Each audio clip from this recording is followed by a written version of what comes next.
Ladies and gentlemen, if you can hear this, we are getting ready. Welcome along. It is day number 1 of the All Hallows Cup. This is a new thing, this. We are doing qualifiers for the finals weekend, which will be up and coming in a few weeks' time. But this is so exciting because previously it was an invitational event. You couldn't just get in this. It was in the market for the space that was between HGC and Division 1 of Heroes Lounge, because Heroes Lounge, as you know, is a very, very well-known competitive esports event for the amateurs of Heroes of the Storm that want to compete, get a sense and a feel for that esports level of really what the developers were saying is the way the game's meant to be played. So if you wanted to get a feel for that, but you weren't a professional gamer, then that was the place for you.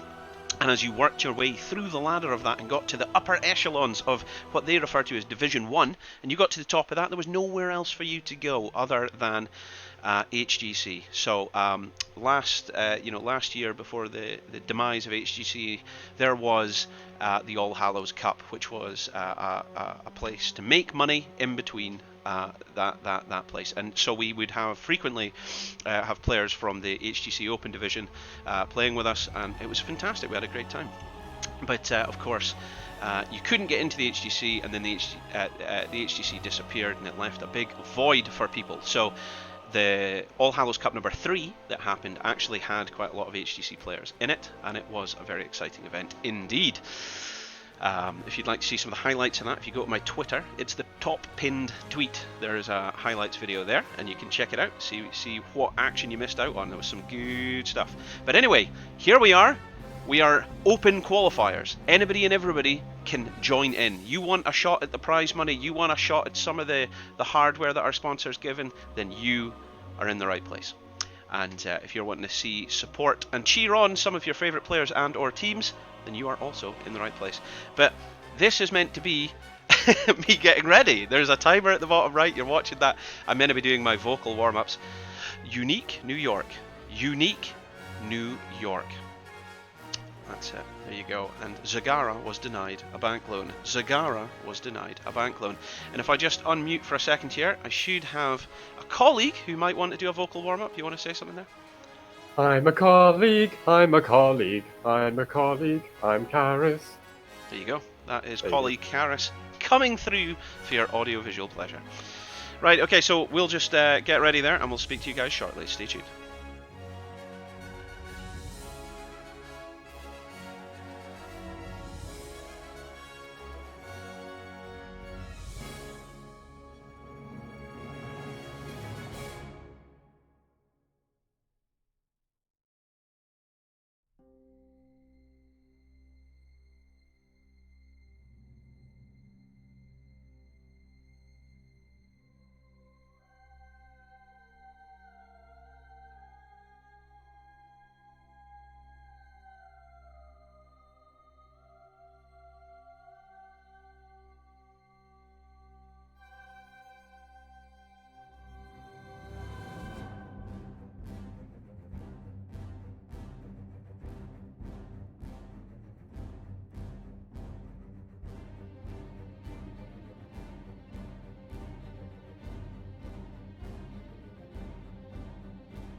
Okay, we're ready. We're finally ready after such a disastrous beginning there. There we go. Hello, welcome along, ladies and gentlemen. My name is Halloween, and to my left, this time, brought to you here by the power of internet, is... It's Karis! There we go, it's Karis. And together we're going to be your hosts here for a very special event. What have we got in store for them today, Karis? Would you like to let them know? Well, it's the qualifiers for the fourth All Hallows Cup. It's the first time we ever had the qualifiers. It's the first qualifiers Well, for exactly the fourth that. All Hallows Cup. Exactly that. I'm just going to turn this light down. I just saw how unbelievably bright it was. And also, if I should move this over so that folk can appreciate the candles, the Halloween candles I have lit in the background here, which I'm chuffed with. And so, Talk to me. yeah, talk so to me. Yeah. well, what we've got is a Swiss system. So we've got 15 teams entering in the qualifiers today, and Sure. they're going to play 10 best of 3 matches over the coming 2 days. That's right. And- That's right. So I think the format of that, to be clear to our viewers at home, is that we're going to get 5 series back to back today. And then we'll kind of roughly have an idea as to how it's going. Oh no, hang on, we're doing that again? Right, okay, hang on. Synchronized slapping. Much better at the Masters Clash when we can It was time much it better perfectly. in live. Yeah. That's it. But yeah, so we'll do 5 of the series back to back today, and that'll give us a kind of idea as to where we're going. And then the other 5 will be the following day, and from that we will then have our top scores, and we'll know who has qualified, who has made it through to the final event. Thanks very much for following there, Astral Bear. By the way, welcome along. So, I mean, the thing is, I would like to say to Karis just now, like, I'd love to make some predictions, but it is really hard to do that based on the sheer caliber of teams that we've got ahead of us. And not even just that, but it's not even just Europe. Like, historically, this has been a European-only event, but what I have seen in front of me, looking in at who's registered at the moment, we've got US teams here as well. Did you I did not know that, but they've got to be up pretty early because it's I don't know, it's what 8 a.m. in New York now. So well, there you go. We'll assume they're East Coast. Is that right? yeah, well, but they'd better hope they're easy because if they're West Coast, then they're up very late at night, I guess. I suppose so. So we're just getting ready for the first series today. As I say, there's 5 rounds that we're going to be going through today. The first series that we're going to be bringing you today is, as you can now see on screen, it is going to be Pork 9 versus. Now, what did we agree with this? We're calling them Lobbers Fan Club? Are we doing that? Yeah, I mean, whatever you call them, I'm going to call them the opposite just to confuse the viewers. Oh, brilliant. Okay, so the story is historically this was Granite Gaming. This was the Granite Gaming team, one of Europe's most reputable professional teams. But they have recently just fallen out of their arrangement with their sponsor, so that has led us to having them go back to their original name, and that's where we're at just now. So it's Lobbers Fan Club against Pork 9. So who are Pork 9 is probably the question on everybody's lips. It was on yours, wasn't it? It was going to be on mine. Yeah, I mean, it's a juicy roster as well. I mean, you were talking about Granite Gaming becoming Lauber's fan club, but actually, Pork 9's got a few former members of Granite Gaming there as well. So Fury's in there. We've got Gal the Gunner as well. Of course, Monkey, the legendary Samuro one trick, if you dare call him that. He's not actually a trick, but he's feared on Samuro. He's revered. So we might see a lot of Samuro bands here in this first series. Yeah, so the other name that you kind of omitted there was Mopsio from HTC's Leftovers. He, the tank that played as Mopsio, he is now on Pork 9 as well. So we've got some big names there. Also, by the way, as a matter of administration, which I forgot to mention almost immediately, is this event is an official licensed Blizzard Entertainment tournament and is sponsored as such by them. But we also have, down in the bottom left, just next to Karis there, well, it's actually myself at the moment, but in a moment it will turn into the Razor's logo, because Razor, through the cult of Razor themselves, have generously donated some prizes for us to give out, because genuinely, and I quote this, some of their directors play Heroes of the Storm and love it and want to support the game. So I think that is fantastic. When they come across like that, you know that gaming is an industry that is a great thing to follow. You know what I mean? Do you know? What are you waiting to say here? What are you waiting to say? No. Well, I will actually. Before I say that, I was just going to interrupt and say that there are some map bans on the cards here. Oh right, sorry. What's going on then? Let's get into that. Yeah. What have we got? Well, what we've got is that who's banned what? Who has banned what? That's a great question. So Pork 9 have have got first map pick, and they've banned Dragonshire, and then Lauber's fan club has banned Tomb of the Spider Queen, and so the first map that we're going to is Alterac Pass, as picked by Pork 9. Oh wow. Okay, so the first map we're going to is what? Sorry.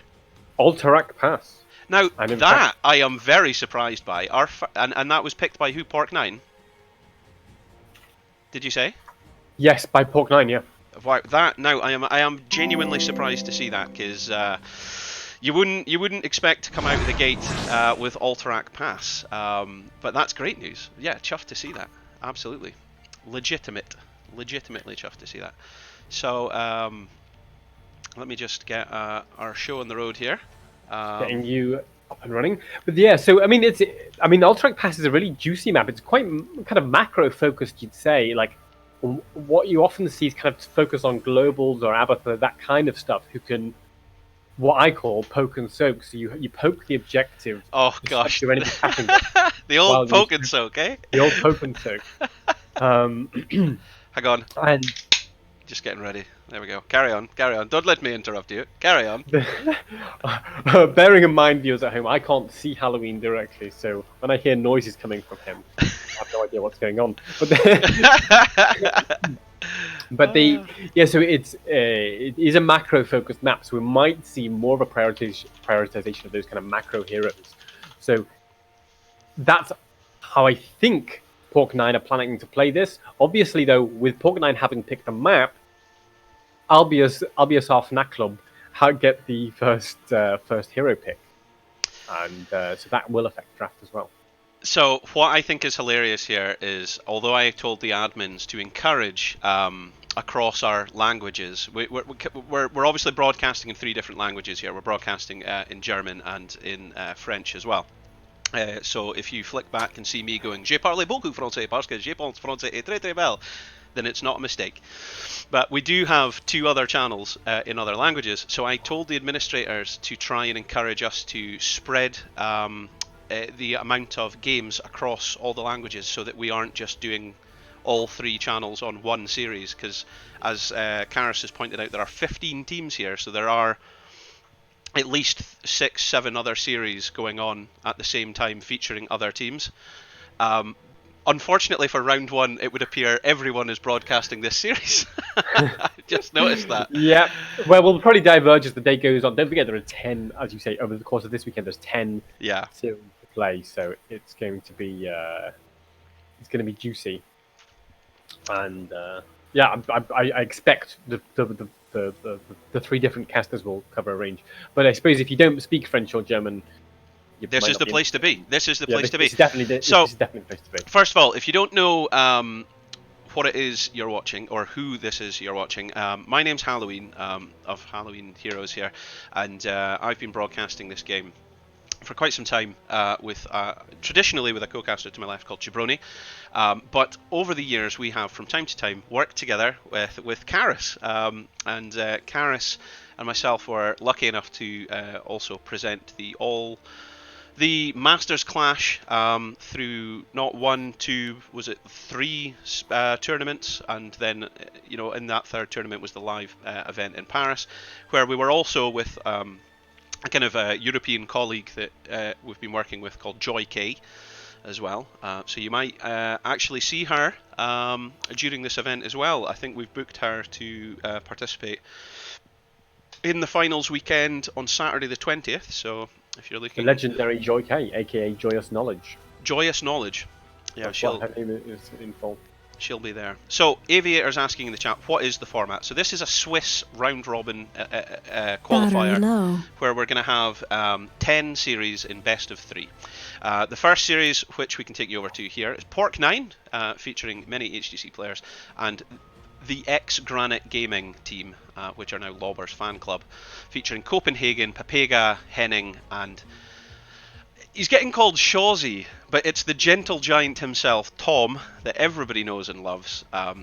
Ty, Big Tom. But Tom Shaw, that's the guy. He gets called Shawsy. Anyway, so we've seen Dragonshire and Tomb of the Spider Queen, which are 2 of the most common maps to see getting banned, and they went for the alternative of Alterac Pass. And whilst you just pad for a moment, I'm going to put the power charger thing in my head. Well, it's funny you mentioned Aviator in the chat. I believe he's also playing in this tournament for Complex, which is charging battery. One of the teams that is not getting covered in round 1, but maybe we'll see them in a later round. But I think it's great that he's asking what the format is then. Yeah, he would need to know. He would need to know. It's slightly surprising he's asking. He's asking us and not his captain or admin. But I mean, so one of the things is. That's really good about this qualifiers is we've got a real mix of teams here. So we've got some, we talked about established HGC teams, which we're probably going to see here going head to head in this first round. Yeah. But we also, we've got a few kind of wild card entries, teams who have come from Heroes Lounge, Divisions 1, 2, and even 3, and are going to really try their luck. Against some of these top teams. And, they might not be able to beat the top teams, but they probably are in with a decent shot of qualifying those later positions. Let's go into the draft, though, in game number 1 in this first series. There we go. Welcome along, ladies and gentlemen. It's at this point I normally talk about raffles and getting your points, but we're not doing that, I don't think. No betting nonsense. Oh, well, look, the monkey tomorrow has been banned. Oh, there we go. If there is betting nonsense, which you call nonsense, but I'm a big fan of. Look, I'm often a fan of nonsense. Well, then we'd have to ask our admin to do that. Because remember, you, the viewers at home, you need to accrue your points. And the reason you want to accrue your points is because there is going to be Blizzard-sponsored giveaways on this channel and the other channels covering this event. We're going to be giving away a variety of heroes and skin combo codes. And maybe even some other secret giveaways which may happen. We'll come to find out as we get there. And ultimately, Razor's giving away headsets on these channels as well. So the only way to get them, for you, the viewer at home, is to make sure you're getting points. Points make prizes. So we'll find out if our admins want to do any betting on this, but they can just do it themselves. And if we see it in the chat, we'll advertise it.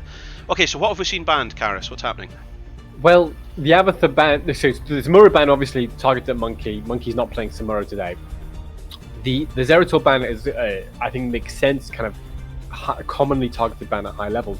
The Abathur ban is exactly what I was talking about for Alterac Pass.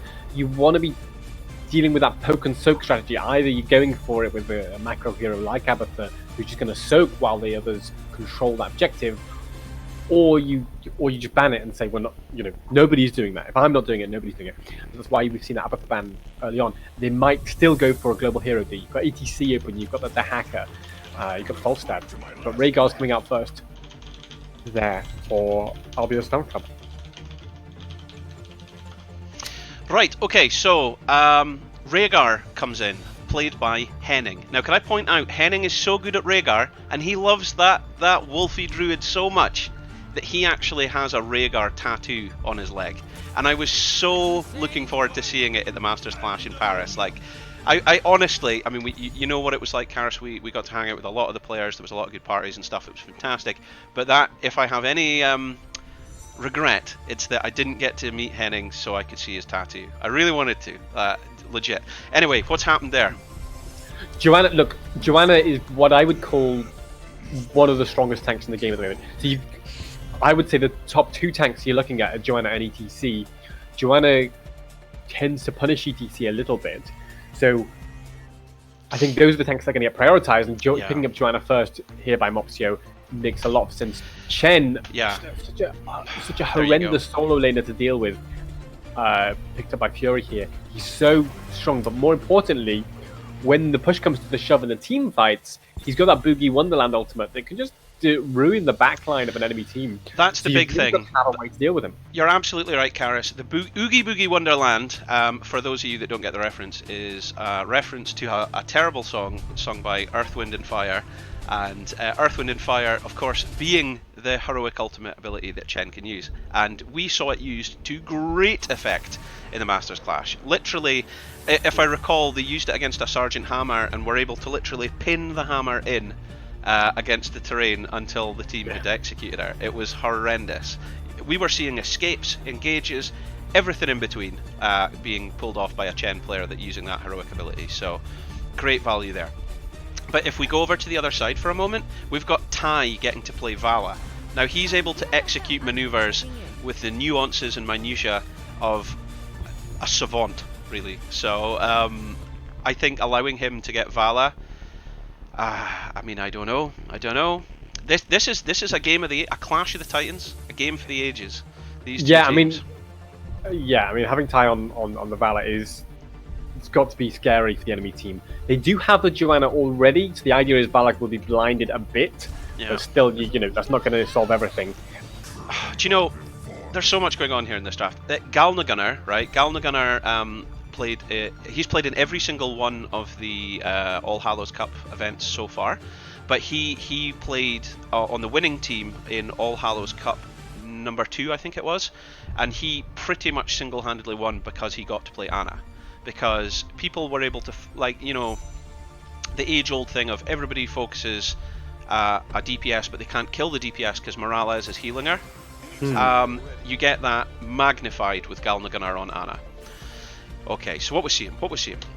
Well, we've seen a little role swap there. So Mopsio's not playing the Joanna here. At the end, there was a swap of heroes, and Monkey's going to be on the Joanna tank, and Mopsio's going to be playing the Reyna for that range damage. You got to pick one though. Whose draft do you prefer? Who are you picking? Who are you going with? Oh, for me, it's got to be Pork 9 here. The Joanna is so strong. Chen as well. So overall, that's my feeling. Is Pork 9's got the better draft here? I'm not sure. I'm actually thinking that the initial draft by Lobber's fan club might be the thing that will take it away. So we'll see. Because you can't focus all your spell damage on Lobber when he's got Soul Shield as Diablo, because I've seen him push that and just survive everything. I've put my bet on Lobber's fan club. If you would like to bet some of your points, because I can see one of our competitions is now open. If you want to bet on Pork 9, it's !bet space A space the amount of points that you would like to bet. However, if you think the team in red, Lobber's fan club, are going to take game number 1, then it's !bet space B space the amount of points that you would like to bet. If you don't know how many points you've got, type !points. And there we go. Let's go into game number 1. Karis, would you like to introduce Pork 9? On the left, in blue, it's Pork 9. We have Monkey playing that Johanna, Mopsio on the Reyna, Fury on the Chen, Galna Gunner on the Ana, and Raid Boss on Jaina. Okay, and on the right, in red, it's Albius Fan Club.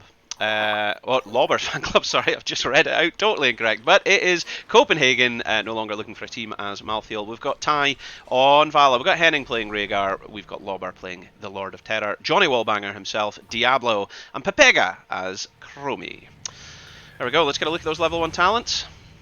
Yeah, I mean, so Soul Shield from Diablo makes a lot of sense against that Ana Jaina, because what's going to happen at some point is you're going to hear Nano Boost administered, and Raid Boss is just going to put out a ton of damage, 1 metric ton, and if Lauber's locked down in that, then he could get absolutely blown up. So that's why he's got the Soul Shield, so he can tank all of that, but it does not help him, crucially, with that Reyna damage. Well, what we're seeing is it looks like Lauber's team are absolutely taking an experience advantage. That's what they were prioritizing there. So are we going to see ganks getting prioritized by Pork 9? I suspect it's kind of quite hard for them to gank anyone really at this stage, and both teams will want to prioritize their early camp. In fact, immediately you see Albios Fan Club going straight to the siege camp to start that rolling, because the sooner you get it, the sooner it respawns. Like that's the thing on this map. It's just like an extra lane of XP. You're getting XP from taking the camp, and of course providing that gradual push pressure on the mid lane. Absolutely, absolutely. I'm seeing camp prioritization at both sides there. This is neck and neck. It's going to be. These are two of potentially the best teams in this tournament here. It's going to be, and they're facing off against each other right at the beginning of the qualifiers. So it's very interesting. This neither team's going to want to give up anything. And the thing is, that there's an argument to be said about, have you had that chance to warm up yet as well? You know, I saw Mopsio was taking no chances. You know, he is literally an ex-professional. He really knows what's expected of him. So he was doing warm-ups and streaming a little bit earlier. When HGC first collapsed, there was a lot of teams memeing and not taking it very serious because they were like, well, look, I'm pro. I'm used to scrimming all the time. I don't need to take this very serious.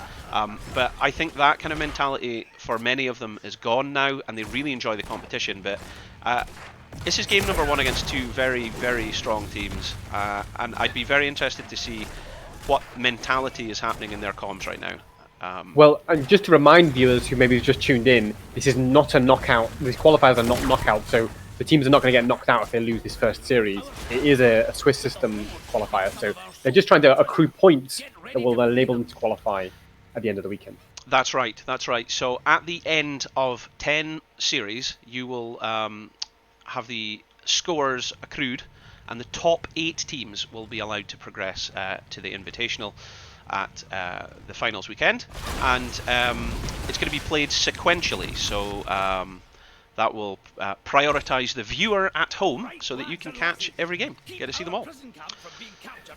So just one comment about the talents I want to make, which we didn't mention about the level 1 talents, is the On a Pale Horse from Malthael and the Wolfrun from Rhaegar. Both of those are kind of movement speed, rotation focused talents, and they're both the standard picks as it happens, but I think they really show that the commitment here of Labas Fan Club to try and... Can I just point out that was a very uncomfortable thing to see? Like, Tom almost capped that, and then just at the last second, Henning wasn't able to stop the minions, so he had to wait.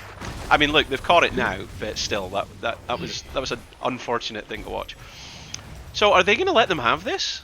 Because they don't have level 7s? I don't think they'll let them have it completely. There's still 10 seconds left. Now you see, now they're going in, starting to decap, and exactly at that time, okay, the Labas Fangs have retreat a little bit. And they've got their level 7. There you go.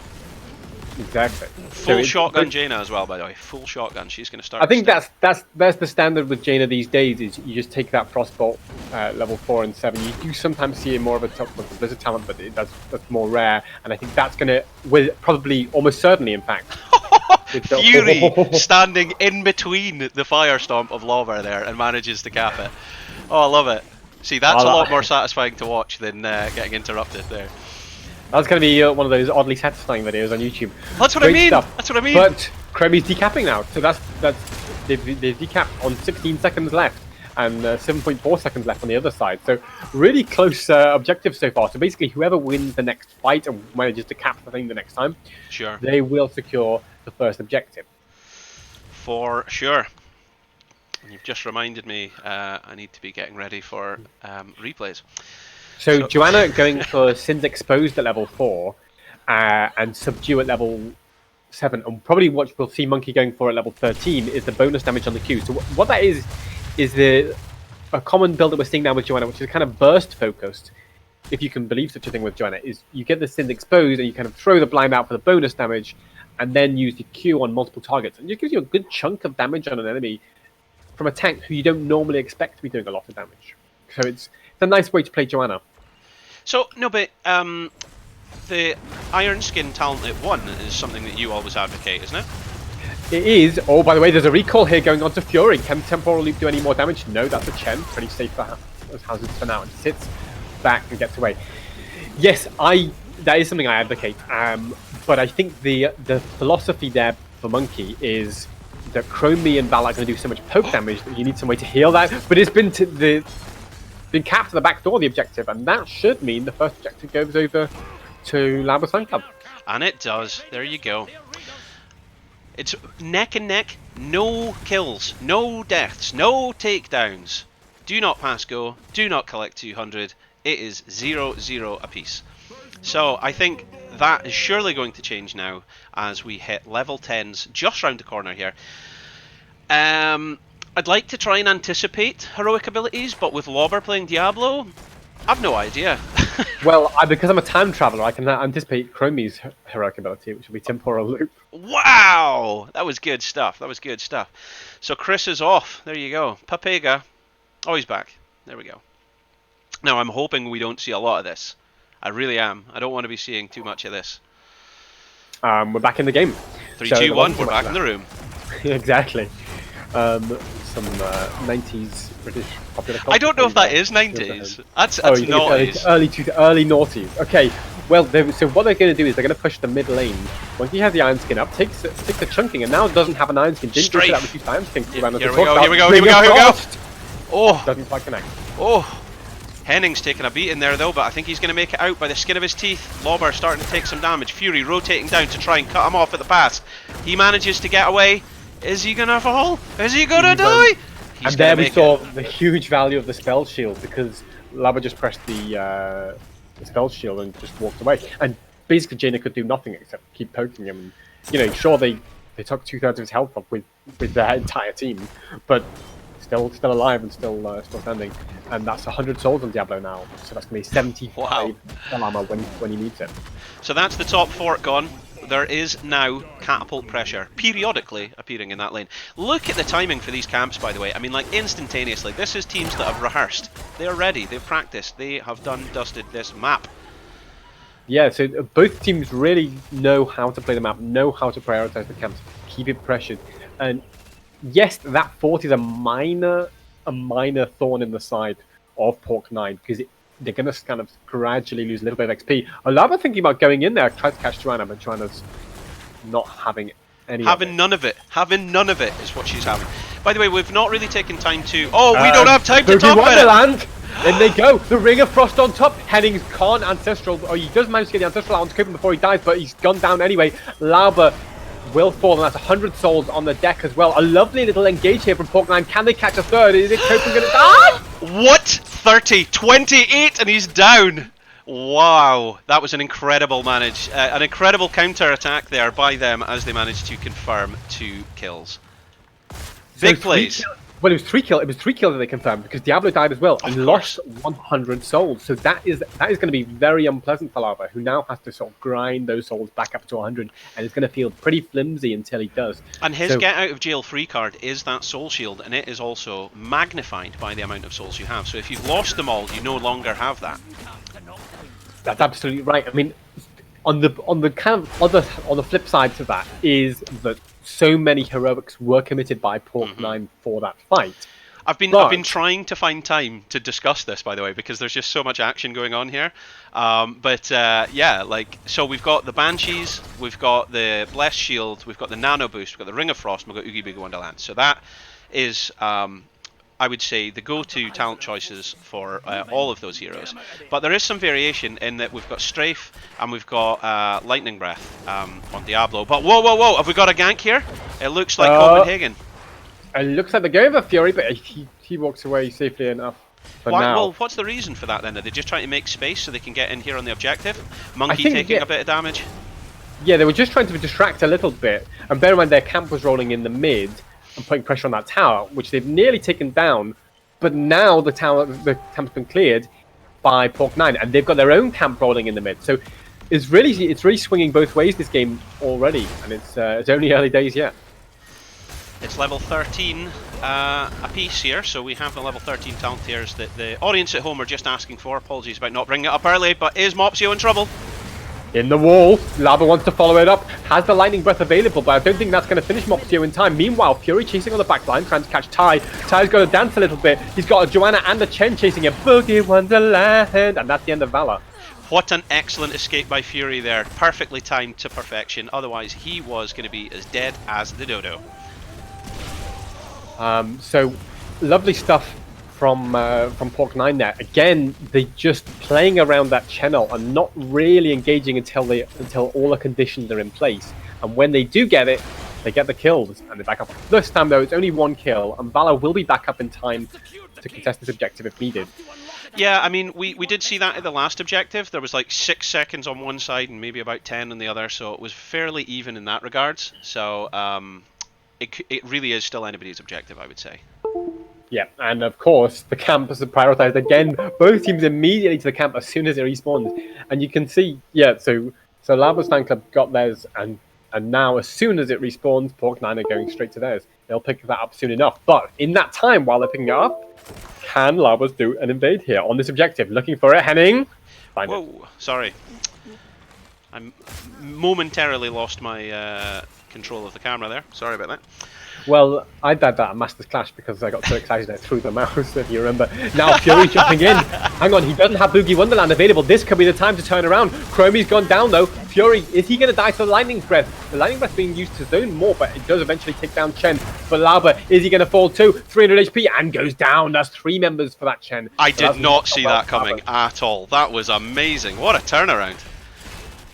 Jeez. Lovely stuff there from Pork9, who seem to be totally on top of these team fights. Yeah. And it's a lot pivoting around Fury's Chen, although of course the damage coming out from Mopsio and Raidbars is huge. Well, no, but the thing is, like, it really, really looked like Lauber's fan club had the jump on them there. They were away to kill Chen and then safely walk away, and then just within about 2 movements, half the team were about dead.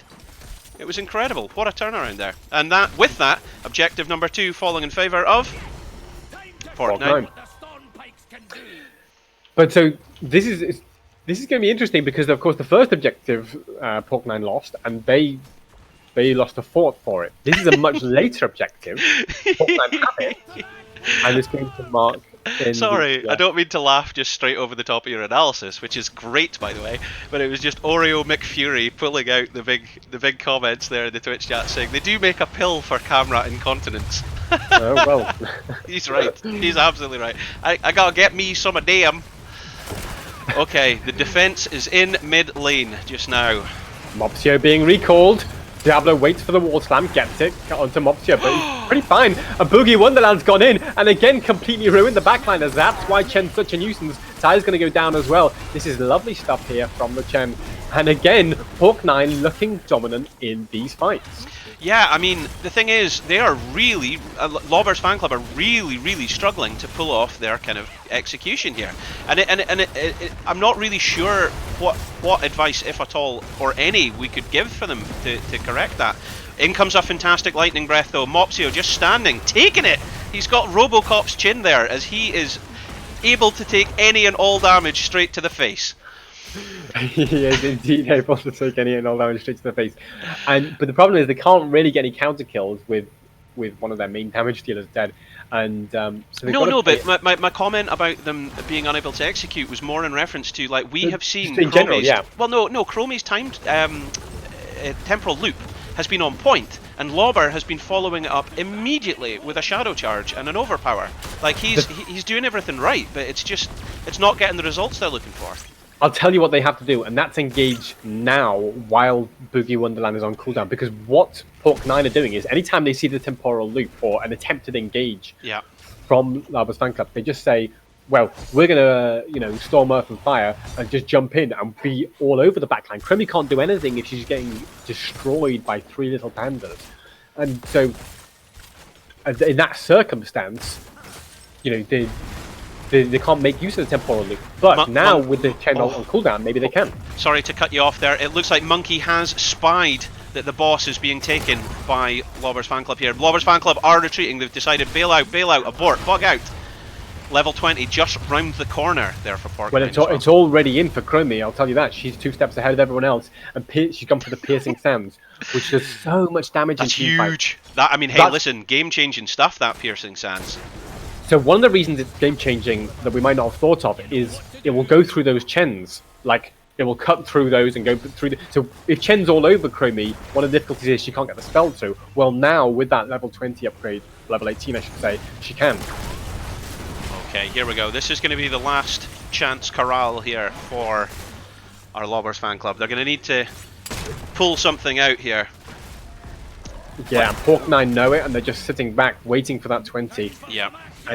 But the objective's up, so there is a little window here where Lauber's fan club can start to capture this objective. Are they going to do it? Big Boogie Boogie Wonderland, as you say, is up. So, okay, the team split. Chris is called. Let's go north. Go north.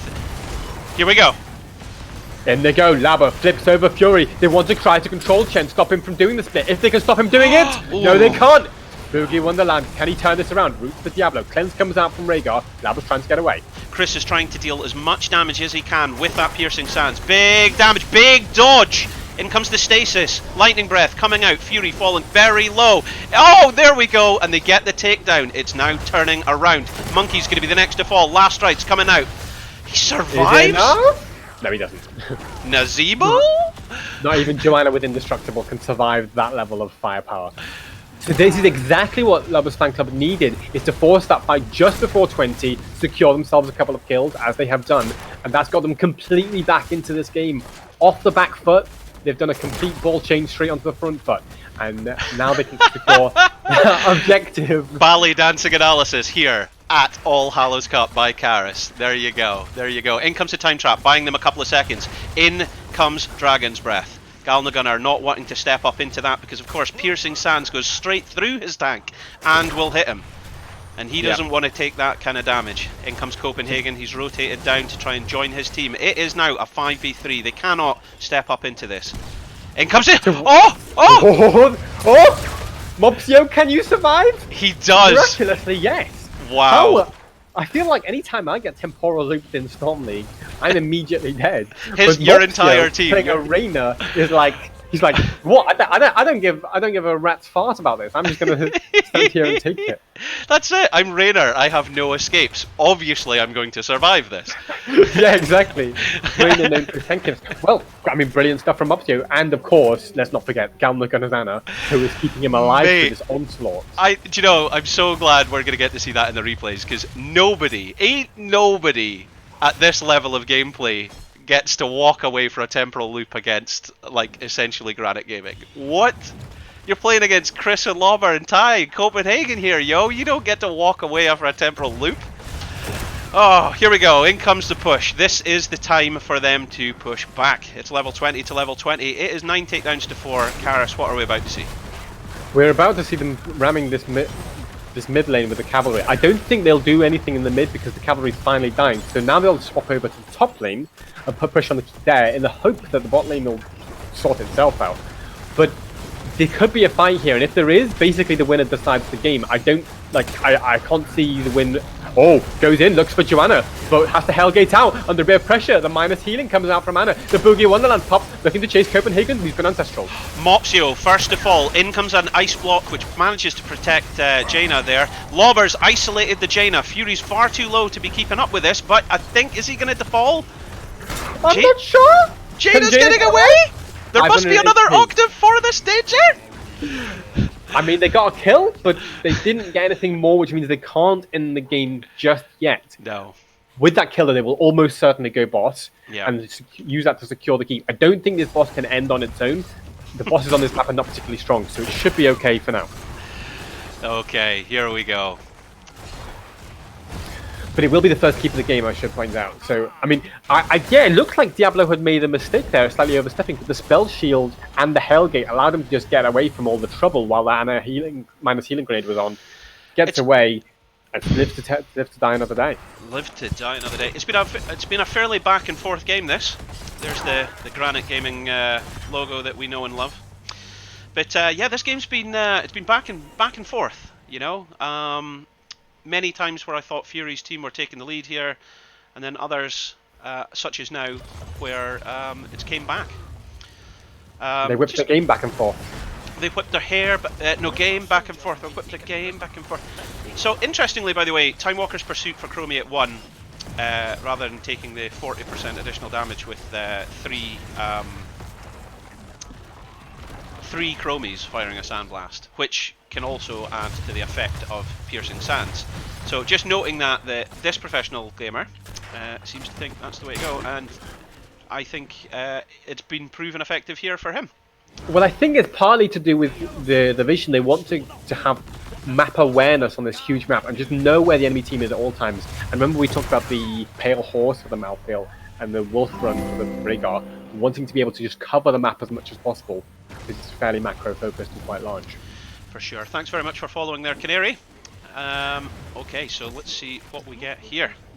Well, in Masters Clash, when I kept predicting it was the final team fight of the game in one of those ridiculous series we had, this is I already predicted the final team fight of this game, but I think this one really will be. Was this before or after you started throwing keyboards around the casting desk? This was after I threw the keyboards in the first game, mate. Now then, the thing is, this boss on its own can't end, but with that huge wave behind it, it could really threaten that core. So Pork9 have got a big decision to make here. Are they going to invade, or are they going to go and clear that boss and reset the core? I think maybe it won't end. So I think they should be able to leave it for now. And of course, the core healed itself up on this map. Yeah, they've already made that decision. We are going to ignore that boss. But they are backing off. It does look like they're retreating slightly. I suspect they're going to go for their own camp. Bear in mind, the camp in this map is sort of as strong as the bosses. So the camp is important. And if they can secure it, they are going for it now. Mopsio starting to work on that camp. Chen's going to clear the top lane so they don't lose the keep. But I mean, they have to give the first 20 seconds or so of the objective, but then they will be able to contest it. Well, as many players will know, the longer you wait on this map, the longer the map goes, the longer the objective takes to capture anyway. So yes, so now it's a 50-second capture. So I mean, that's a long time, but that's there you go. So that's it. Retook. That's retook. Because bear in mind the respawn time as a hero. What is Fury doing here? Was he trying to go on the flank? He's got the boogie down there. He's been interrupted. His heroic's been interrupted. That means he might be in serious trouble here. The last ride, the recall. Can he survive long enough? No, he can't. Does not. He goes down. But bring a frost in response. That's huge. That's huge. Henning's fallen a bit too low. He's going to have to back off as well. Lobber going in with the Hellgate. Monkey. Maybe Monkey's going to go down. Indestructible used. He's survived for now. Anna healing comes out. Keeps Monkey alive. There's still only one member down, so they're still technically in this game, but they've got to be so careful. There's only 34 seconds left on that clock, and if they give up this objective, it's probably going to be game. So they have to start trying to poke long enough for Chen to respawn. What do you need to do after poking? Oh, come on, I set you up for this. You're meant to be soaking. That's it. You were going on about your old poking. You're going to be soaking at level 22. I don't know. No, I realised that, but that was your whole shtick.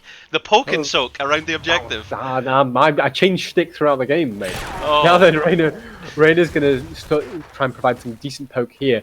Jaina does not have the range upgrade on Frostbolt at level 1, nor the range upgrade on Blizzard. Diablo Tikiva coming in. Lava, can he catch Monkey? Has to press the Iron Skin just to survive, but doesn't have the reduced cooldown, so doesn't have the Iron Skin back up for another 20 seconds. Got to be careful now. Okay, here we go. I'm waiting for it. I'm waiting for it. Okay, we've only got 21-6 to go. 21-6 to go. Dreadful. Now they're gonna go in and decap. I mean, I'm amazed how safely Laba's Laba's fan club I combined their team names there. They are playing. They're just trying to. It's a very close match. It's a very close match. Neither team wants to take any huge risks. They're just saying, get a little advantage, press it a little bit, but don't try to ram it down the core. Yeah, because, I mean, remember, that bottom lane will push itself anyway. They've got a camp now mid as well, so really it is in Lobber's fan club's advantage here just to sit. They're sitting pretty. They just need to sit and wait and see what happens. Well, the thing is, Pork9 have got their own their own camp now to roam down the mid. I'm pretty sure by the end of this series, Pork9 will have their own fan club. Pork9 have probably already got their own fan club. I mean, this is a team of big names. Big names. Speaking of big names, Mopsio's stepping up, trying to threaten Lava, trying to bait him into making the mistake. But look how split Pork9 are here. And they're going to lose their top keep as well, because this has just been dragged on. So that top keep almost certainly going to fall to that top wave in the up there. That top wave up there. There you go. Sound analysis. Jory's Boogie Wonderland wants to go in, but look at this beautiful disengage here from Laba's fan club. They saw the Boogie Wonderland coming and they just stepped back. What that Pork9 are going to use it for then is to... Oh! Ty gets cleansed, has to step back. That's huge. That's big play. They managed to get the keep. However, they cleansed their way through that temporal loop and with that saved his life. The iron skin. That's one of the things about having skin made of iron, is it stops you from going back in time. And that was a key plot point in Back to the Future. Well, now then... Well, you needed to have a vehicle capable of 88 miles an hour, which was... The core, by the way, the core. the the thing is, now 2 keeps are down, the core can just go down to minions passively. Oh, the last strikes onto Fury, just about survives from that ridiculous Galnagunner healing. Fury's still alive, miraculously. And meanwhile, oh, the Hell getting the lightning breath. Absolutely confirms that kill. Denied. Monkey's going to be the next to go. Oh, Indestructible coming into play here, managing to keep him alive. Oh my ham! There he goes, Galnagunner, you're going to be the next to go. So's Fury, it's Goodnight Vienna, and with that, Mopsio and the Temporal Loop, enemy team dominated, they're going for core. This is going to be the end of game number 1. It's falling in favour of Lobber's fan club. Is GG. GG! I was going to say it's GG Ties, GG Lava, it's GG Henning, and it's GG Copen. Wow, that is fantastic. Yeah. Absolutely fantastic. There we go. Jeez. Jeez-o. I mean, so the miraculous thing there is off the my camera. patience. I'm managing to keep myself very still here. It looks like I'm gonna have to reset my camera. What's happened here? It looked so confident for Pork9. They were winning team fight after team fight after team fight, and it seems like when it got to the late game, the patience, just the sheer patience of Laba's fan club, just waiting for the right time when the channel was popped, or waiting for Fury to slightly overstep and stop him from using his ult, or letting him use it when they were safely enough away to run away, and just denying the engage. And meanwhile, those lanes had rolled in so effectively.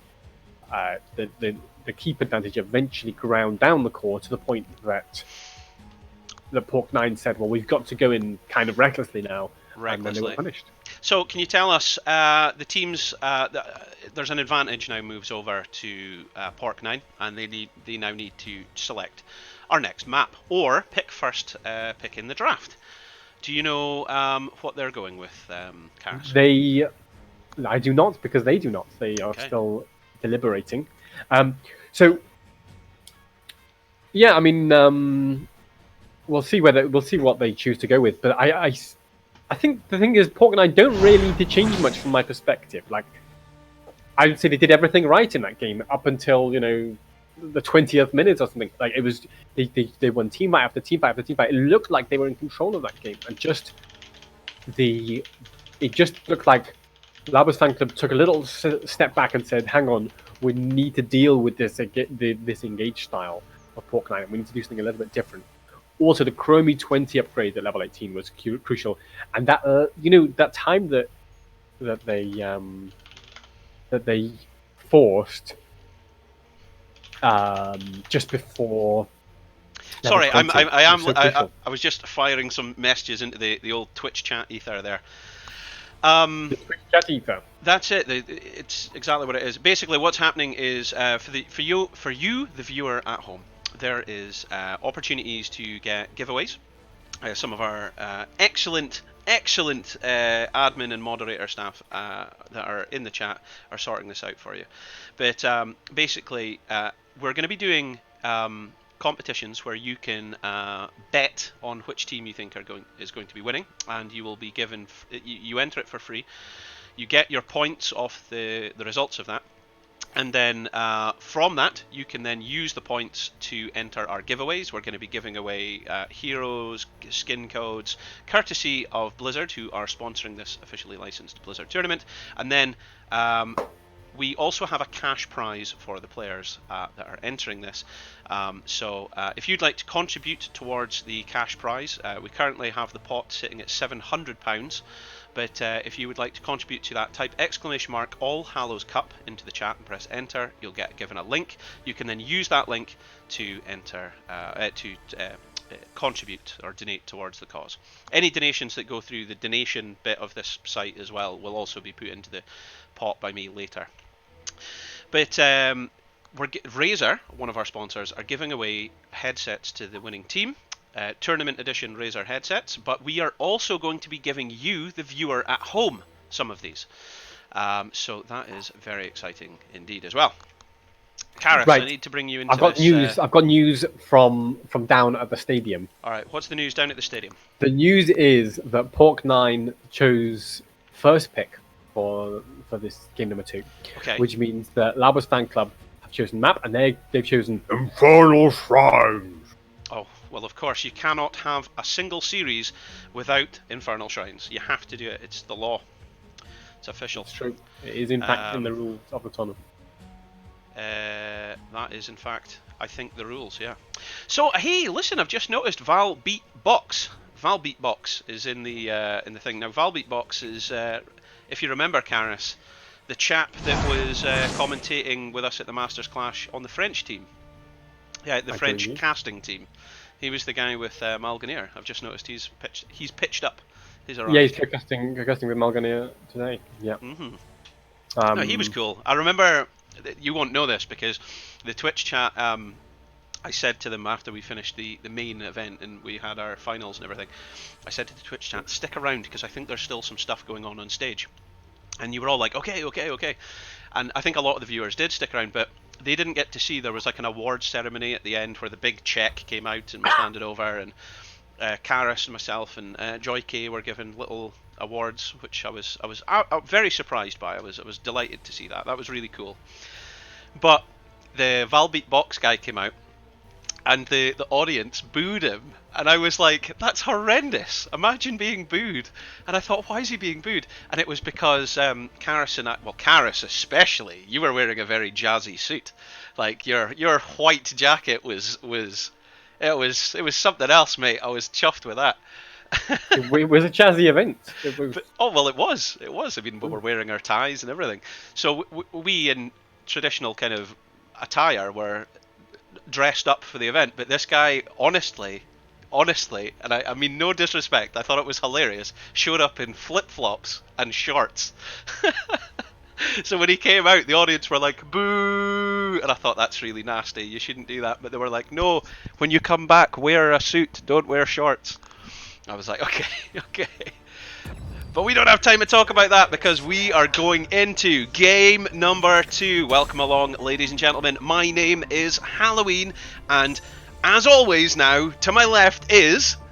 Karis! Not in Paris. That's it, and we are going to be here casting game number 2 of this best of 3 series, which is round 1 out of the 10 rounds for the qualifiers here. We're going to be bringing you 5 rounds today, and this is Pork 9, the most kosher team here, against Lobbers Fan Club, which was previously known as Granite Gaming. We have got some real talent. You see some of these names going down the list there. We've got Fury, we've got Galnagunner, previous winner of the All Hallows Cup. Fury, HTC champion himself. Mopsio from Leftovers. We've got some real talent. I'm not going to name everybody. I'm just listing names now. Karis, say something else. Stop me. I'm out of control. Well, by the way, I just want to say that the first 2 bands are the same as the first 2 bands in the previous map. Samuro, gotta deny them, and the Zeratul. So it would be Abathur now then, if there was it would. Yeah, it would be. But hang on, the pick order is different now because last time. So this would be Hamza. This time they've gone for the Rhaegar. Okay, so ladies and gentlemen, if our admins are about to do this, I don't know if they are, but if they are, there will be a contest in a moment, and if you would like to enter this, then you type !bet space A space the amount of points that you want to bet if you think the team Pork 9 on the left are going to win game number 2 and stay in this. If, however, you think the team on the right, Lobbers Fan Club, are going to clean up with a clean sheet and take the maximum amount of points for round number 1, then you type !bet space B space the amount of points that you would like to bet. If you don't know how many points you've got, type !points. And if you click follow in the corner, you're instantly given some points, which you can then use for your bet. So, here we go. ECT coming in first pick there. Yeah, so last game I was saying, ETC and Joanna are what I would call the 2 best tanks at the moment. Joanna banned this time, and ETC... So we saw Joanna get picked up early last game by Pork 9. This time Joanna's been banned, they've gone for ETC straight away, really prioritising that. Vala and Mouth in response this time, Vala, and that's going to be a real nuisance, just sustained damage. I mean, what was the bigger factor in terms of damage last game? Was it the Vala or was it the Chromie? Well, I thought Vala was very, very, very strong it constantly eroding damage. If you stayed near Tom for long enough, you would die. So you would step up, you would realize your mistake, and you'd have to retreat quite quickly. And because of that, you'd take horrendous amounts of damage. So Tom is very good. Ty, GG Ty there, Shawzy himself, the gentle giant. He is very good at providing sustained, consistent, and constant damage. However, it's that fact that you can retreat that makes him ineffective.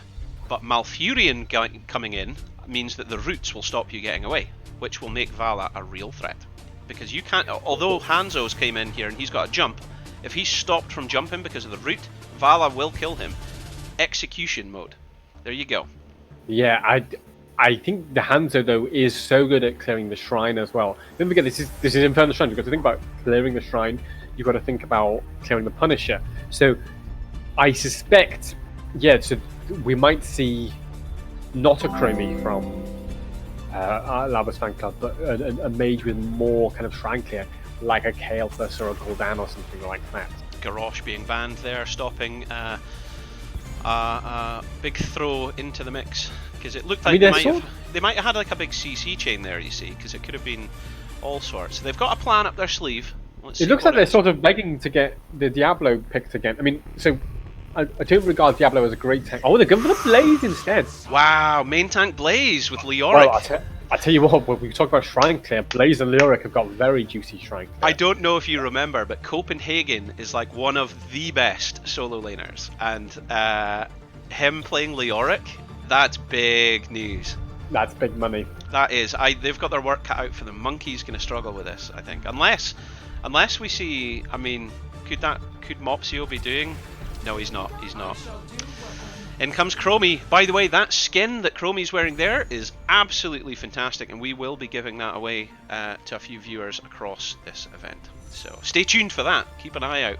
Honya, the legendary Finnish producer, is somewhere hiding away in the chat, hiding with those little gifts for our viewers. So are we going to see Jam? Well, she is. She's from Finland. Kira! Yes! Chris is playing Kira. Shakira. Ooh, hang on, do a dab. You got to do a dab, right? Count to 3. 1, 2, 3. Did you do it? I'm happy with that. All right then, good. Okay, but the we've got to pick a team. Whose draft do you prefer and why? That's tough. That's tough. So let me talk at great length instead of giving you a short answer. No, don't. Don't. Quick. Okay, just pick. Quick has got to be. Oh, it's gonna be Lava's fan club. They swapped. Ty is on Kira and Chris is on Vala. Oh. Right, I'm backing that. I'm backing Ty on Kira till the cows come home. I back that as well. I mean, to give you a little bit more analysis, the difficulty that they have is that Pork9's team has the Alexstrasza. On Infernal Shrines, that's so nice because you save the Dragon Queen for the Shrine fight, you win the Shrine, you win the Punisher, you push with it. That's typically how you play with an Alexstrasza around the objective. On the other hand, that's a really nasty front line from Lava's fan club, and ETC, played by Mopsio here, is going to have his work cut out just to keep them at bay as we go into game number 2.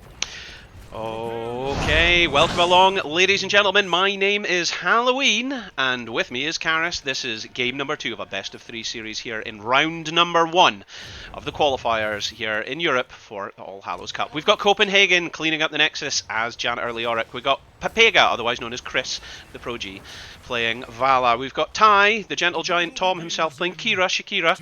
We've got Lobber playing main tank Blaze, and Henning on Malfurion. Karis!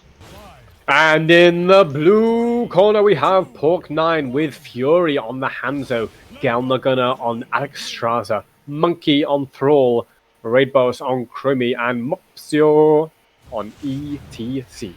Who could forget HTC's leftovers Mopsio? Who could forget him? Okay, so Q build Hanzo. Are we going to see a full Q build? That could be horrendous. Good damage, and it's the longest skill shot in the game. It's got the biggest range.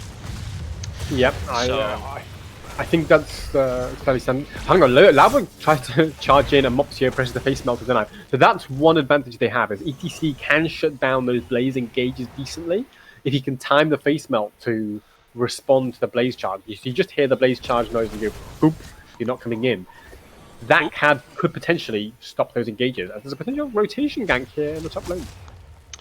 So, interestingly, when Kira first came out, it was all about taking her W at level 1 so that you could have a huge duration of that, because I think it was broken and it was dealing too much damage.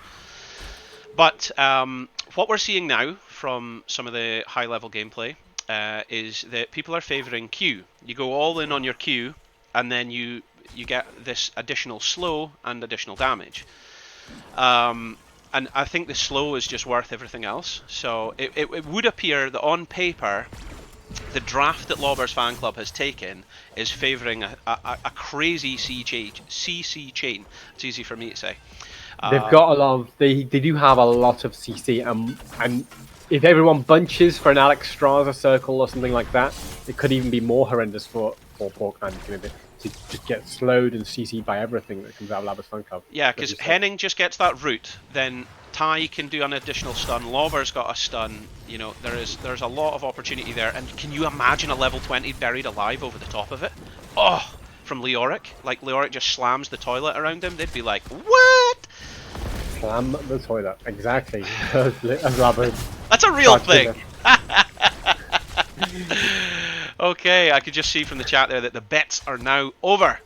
No more bets. No more bets. That's it. We're locked in for this. This could be the final game of round 1 here, and then we'd be able to see what's happening in the rest. So Copen's Leoric went for Neil Peasants for a level 4. That gives him the ability to double soak because he's got such a great wave player, and as a juicy extra, it'll give him very good shrine clear when push comes to shove, because the bonus damage also affects those little skeletons that live in the shrines. So they, on the same idea, I guess. Oh no, I was going to say something. They're actually chasing something different. No, say what on the same idea.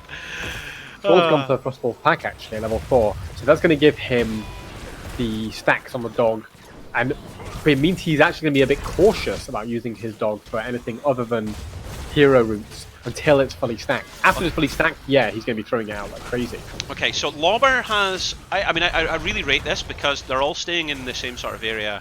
Means he can heal himself up with his fire. You see, the oil spill will just keep him going. In comes Copenhagen, in comes Monkey. Level 7's just round the corner for both teams here. Waiting to see what happens there.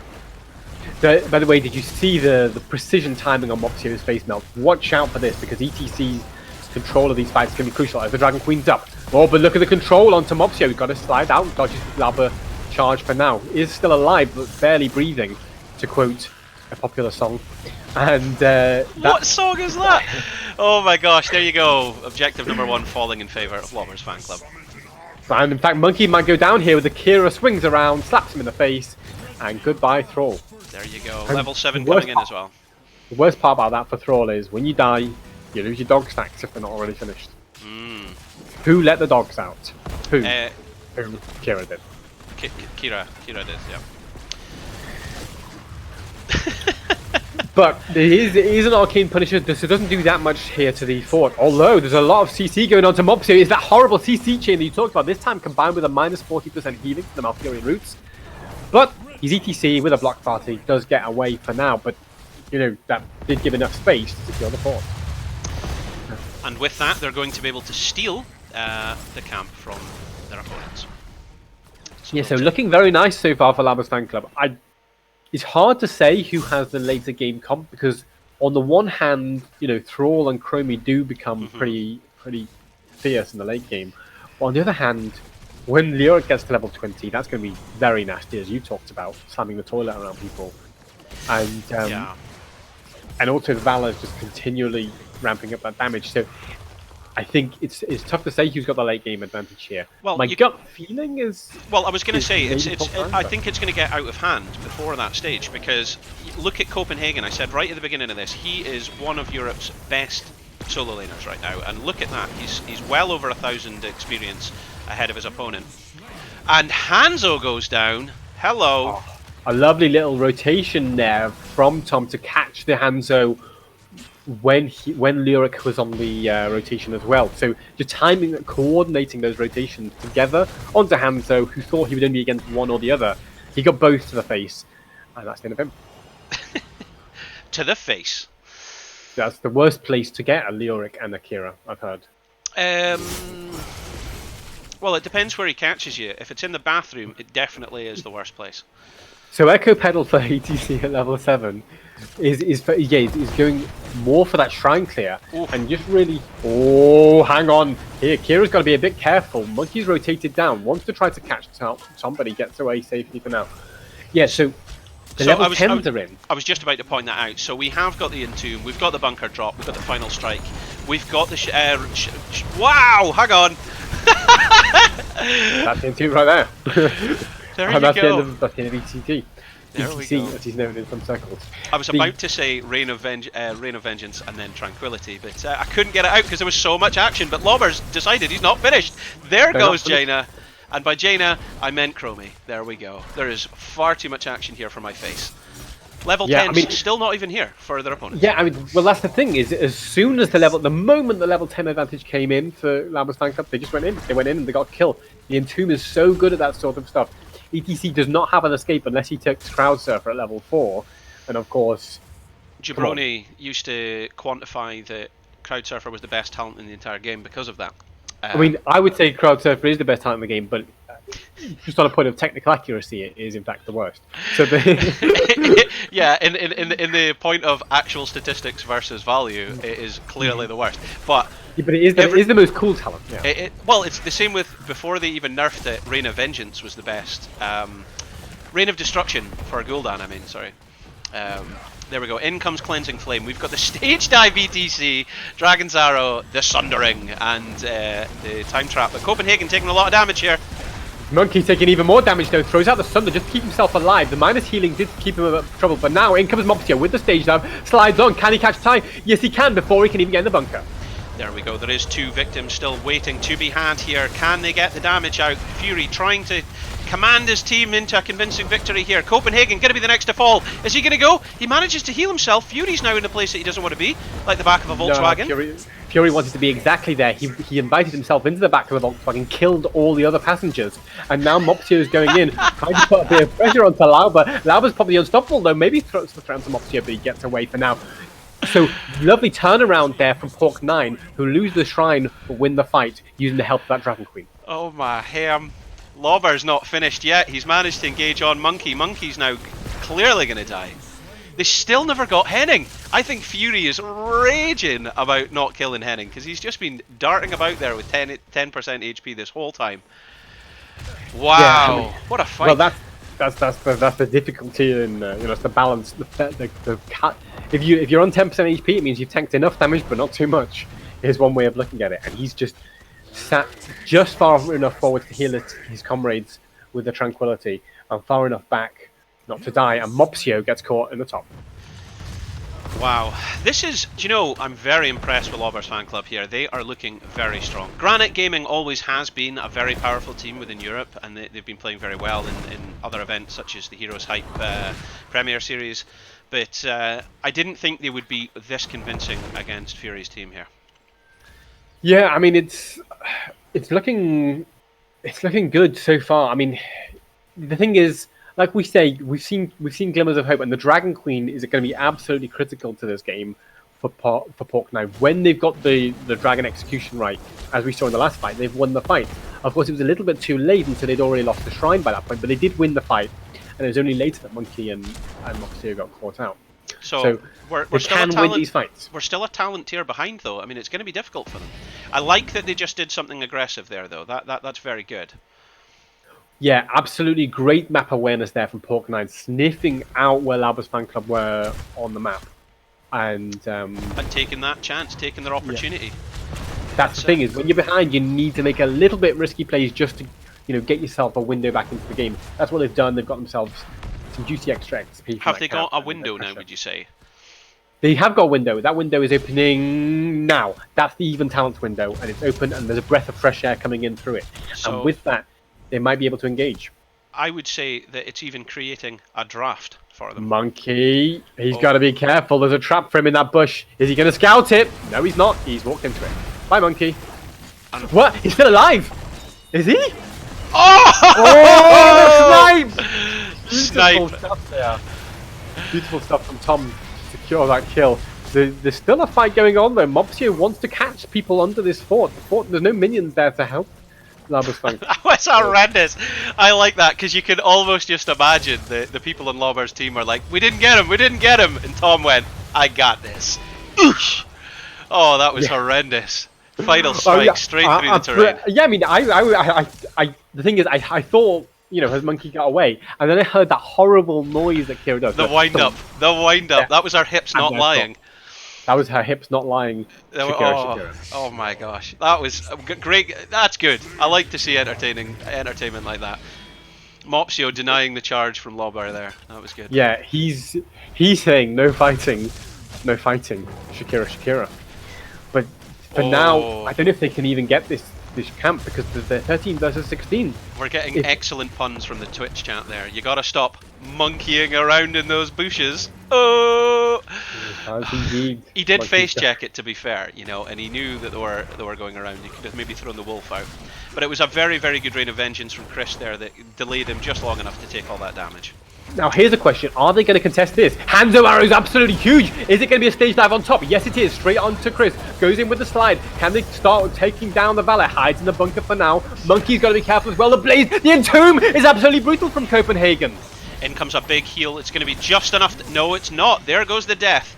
And with that it's 2 down to nothing. Copenhagen trying to secure a further bit of damage on Mopsio, but that's it, they're going to back off, take the objective and then push down mid.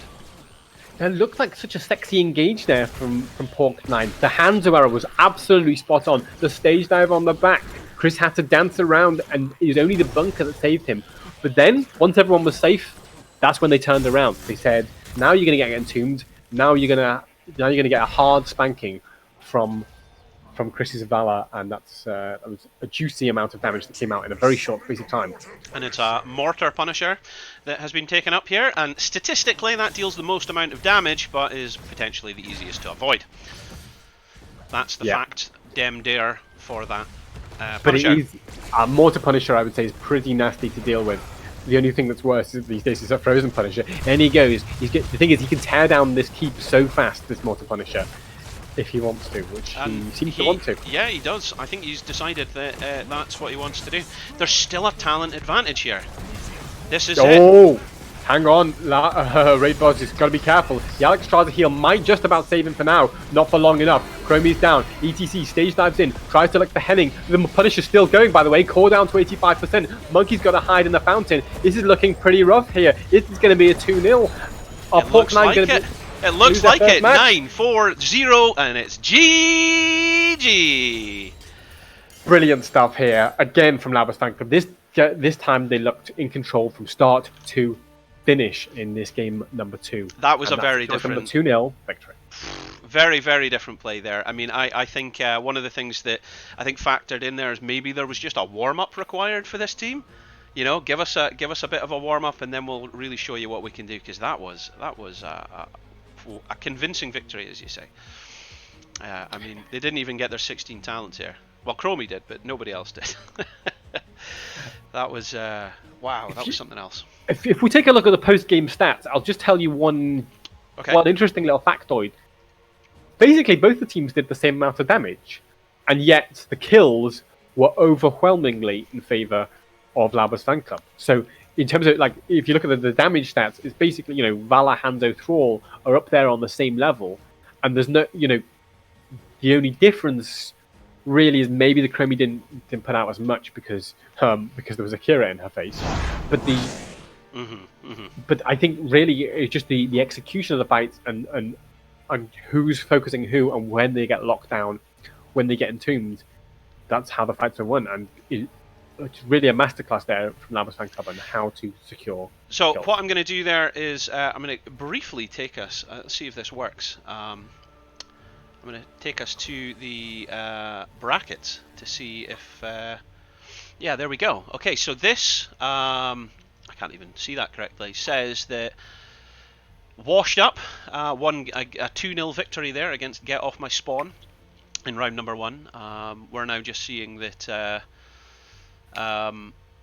Lauber's Fan Club won 2-0 against Pork9 there. So just having another look at who is progressing. We can see the scores there.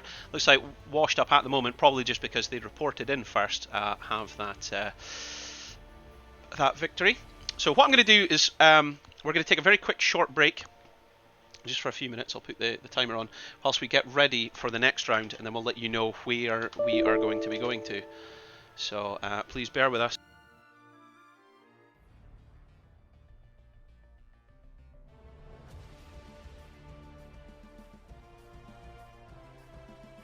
Going on to Fury. Can Temporal Loop do any more damage? No, that's a Chen. Pretty safe for Hazards for now. And hit all the objective, and that should mean the first objective goes over to Here we go. Oh, doesn't quite connect. Oh, Henning's taking a beating there though, but I think he's going to make it out by the skin of his teeth. Lobber starting to take some damage. Fury rotating down to try and cut him off at the pass. He manages to get away. Is he going to fall? Is he going to die? And there we saw the huge value of the spell shield, because he won the land. In they go. The Ring of Frost on top. Henning's can't Ancestral, or he does manage to get the Ancestral out onto Copen before he dies, but he's gone down anyway. Lauber will fall, and that's 100 souls on the deck as well. A lovely little engage here from Pork9. Can they catch a third? Is it Copen going to die? What? 30, 28, and he's down. Wow, that was an incredible manage, an incredible counter attack there by them as they managed to confirm 2 kills. Mopsio in trouble. In the wall, Lava wants to follow it up, has the Lightning Breath available, but I don't think that's going to finish Mopsio in time. Meanwhile, Fury chasing on the back line, trying to catch Ty. Ty's got to dance a little bit. He's got a Joanna and a Chen chasing him. Boogie Wonderland, and that's the end of Valor. What an excellent escape by Fury there. Perfectly timed to perfection. Otherwise, he was going to be as dead as the dodo. Turn around. Chromie's gone down though. Fury, is he going to die to the Lightning Breath? The Lightning Breath being used to zone more, but it does eventually take down Chen. But Lauber, is he going to fall too? 300 HP and goes down. That's 3 members for that Chen. I did not see that coming at all. That was a favour of Fortnite. He called. Diablo waits for the wall slam, gets it onto Mopsio, but he's pretty fine. A Boogie Wonderland's got. In they go. Lava flips over Fury. They want to try to control Chen, stop him from doing the split. If they can stop him doing it, no, they can't. Boogie Wonderland, can he turn this around? Roots for Diablo. Cleanse comes out from Rhaegar. Lava's trying to get away. Chris is trying to deal as much damage as he can with that Piercing Sands. Big damage, big dodge. In comes the Stasis. Lightning Breath coming out. Fury falling very low. Oh, there we go. And they get the takedown. It's now turning around. Monkey's going to be the next to fall. Last Right's coming out. He survives? No, he doesn't. Nazebo? Not even Joanna with Indestructible can survive that level of firepower. Oh! Mopsio, can you survive? He does. Miraculously, yes. Wow. Oh, I feel like Boat has to Hellgate out under a bit of pressure. The minus healing comes out from Anna. The Boogie Wonderland pop, looking to chase Copenhagen. He's been Ancestral. Mopsio, first to fall. In comes an Ice Block, which manages to protect Jaina there. Lobber's isolated the Jaina. Fury's far too low to be keeping up with this, but I think, is he going to defall? I'm not sure. Jaina's getting away? There must be another octave for this danger? Means he might be in serious trouble here. The last ride, the recall. Can he survive long enough? No, he can't. Does not. Fury's he goes down. But the Ring of Frost in response. That's huge. That's huge. Henning's fallen a bit too low. He's going to have to back off as well. Lobber going in with the Hellgate. Monkey. Maybe Monkey's going to go down. Indestructible used. He's survived for now. Anna healing comes out. Keeps Monkey alive. There's still only 1 member down, so they're still technically in this game, but they've got to be so careful. There's only third then is to. Oh! Ty gets cleansed. Has to step back. That's huge. That's big play. They managed to get the keep. However, they cleansed their way through that temporal loop, and with that saved his life. Survives from that ridiculous Galnagunner healing. Fury's still alive, miraculously. And meanwhile, oh, the Hellgate and the Lightning Breath. Absolutely confirms that kill. Denied. Monkey's going to be the next to go. Oh, Indestructible coming into play here, managing to keep him alive. Oh my ham! There he goes, Galnagunner, you're going to be the next to go. So is Fury. It's Goodnight Vienna, and with that, Mopsio and the temporal loop. Enemy team dominated. They're going for core. This is going to be the end of game number 1. It's falling in favour of Lobber's fan club. It's GG. GG.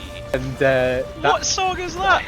Oh my gosh, there you go. Objective number 1 falling in favour of Lobber's fan club. It's 40% healing to the Malfurion roots. But he's ETC with up. Kira's got to be a bit careful. Monkey's rotated down. Wants to try to catch somebody. Gets away safely for now. Yeah, so that's into right there. There you go. That's the end of ETC. There we ETC, go. as he's known in some circles. I was about to say Reign of Vengeance and then Tranquility, but I couldn't get it out because there was so much action. But Lobber's decided he's not finished. There goes Jaina. And by Jaina, I meant Chromie. There we go. There is far too much action here for my face. Level 10, still not even here for their opponent. Yeah, I mean, throws out the Sunder just to keep himself alive. The minus healing did keep him out of trouble, but now in comes Moxia with the stage dive. Slides on. Can he catch time? Yes, he can before he can even get in the bunker. There we go. There is 2 victims still waiting to be had here. Can they get the damage out? Fury trying to command his team into a convincing victory here. Copenhagen going to be the next to fall. Is he going to go? He manages to heal himself. Fury's now in a place that he doesn't want to be, like the back of a Volkswagen. No, Fury wanted to be exactly there. He invited himself into the back of the Volkswagen, killed all the other passengers, and now Moxia is going in, trying to put a bit of pressure onto Lauber. Lauber's probably unstoppable though. Maybe he throws the round to Moxia, but he gets away for now. So lovely turnaround there from Pork9, who loses the shrine. He's still alive. Is he? Oh! The snipe! Straight on to Chris. Goes in with the slide. Can they start taking down the Valet? Hides in the bunker for now. Monkey's got to be careful as well. The Blaze, the Entomb is absolutely brutal from Copenhagen. In comes a big heal. It's going to be just enough. No, it's not. There goes the death. And with that, it's 2 down to nothing. Copenhagen trying to secure a further bit of damage on Mopsio, but that's it. They're going to back off, take the objective, and then push down mid. Hang on, Raid Boss has got to be careful. The Alex tries to heal, might just about save him for now. Not for long enough. Chromie's down. ETC stage dives in, tries to look for Henning. The Punisher's still going, by the way. Core down to 85%. Monkey's got to hide in the fountain. This is looking pretty rough here. This is going to be a 2-0. It looks like it. 9-4-0, and it's GG.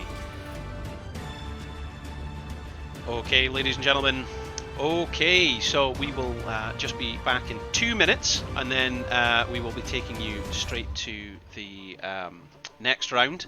We're just waiting for, it would appear, Hoplita Esports versus Go Next to finish their series, and then we'll see what's happening. I think actually, can I bring this up? Will this work? Let's try. Okay, so you can see. Oh, I'll appear in a second, hopefully. Come on. You can do it. I know you can do it. It's probably refreshing. There we go. So yeah, you can see there on screen. Washed Up took the first series 2-0 against Get Off My Spawn, which was a US team that came in there.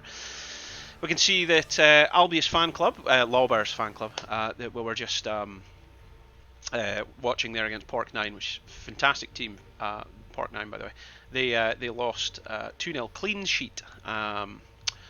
Clowns, the Russian team, by the way, that's basically Team Russia from last year's Nexus contest. That's basically what that is. Up against Skyborn, which I don't know enough about. We'll find out as we see them throughout this event. So we're waiting on the results of that game. I'm just going to refresh just in case there is a change there. Yes, in fact there is. Sorry, it looks like Clowns won 2-0. I'm looking at a different screen from what I'm actually showing on screen. Terrible, man. Anyway, so Feel the Heat won 2-0 against Scorpius International, a US team that came in. Feel the Heat, by the way, I mean, I put it out in the Reddit post. They are a well-known team from the HTC Open Division, Masters Clash, Premier Series, you know, Wit from EPG Frozen and Skogspor, and who won the Masters Clash with the Swedish team Wind and Rain. You know, there's a lot of people there we know. Complex, I think that's a Heroes Lounge streamer known as Penelope. So that's good to see that her team just won 2-0. That'll put her in a better mood when she faces the more potentially risky games ahead. So that's good to see that. We've got a Polish team, Pepe Milady, which features Polish streamer the Will Q. At least I think that's his team. If I go into the participants, I'll be able to double check that. Pepe Milady. That's not Will. Yes, it is. That's Will Q's team. So good luck to him as he progresses. He's won a clean sheet there as well. So that's the current score. So as I say, it's Hoplita Esports versus Go Next that is the match that's currently underway. Now, Hoplita Esports being the Spanish team that we know and love, and Go Next are, you know, Division S, Heroes Hype series and everything. Hang on, I've got to bring you back on screen to make this right. Oh, and you're no longer in the same place. What have I done wrong? Oh, what have I done? What have I done? No, it's not you. It's me. That's what you say, isn't it? That's what you say. If I move you down slightly, hopefully that'll. No, really, I've just broken the stream. Okay, so what I'll do is, as I say, well, we're going on a break anyway. So let's go on a break, and we'll be back imminently, people, with information for round 2. Don't go anywhere.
So when Hello.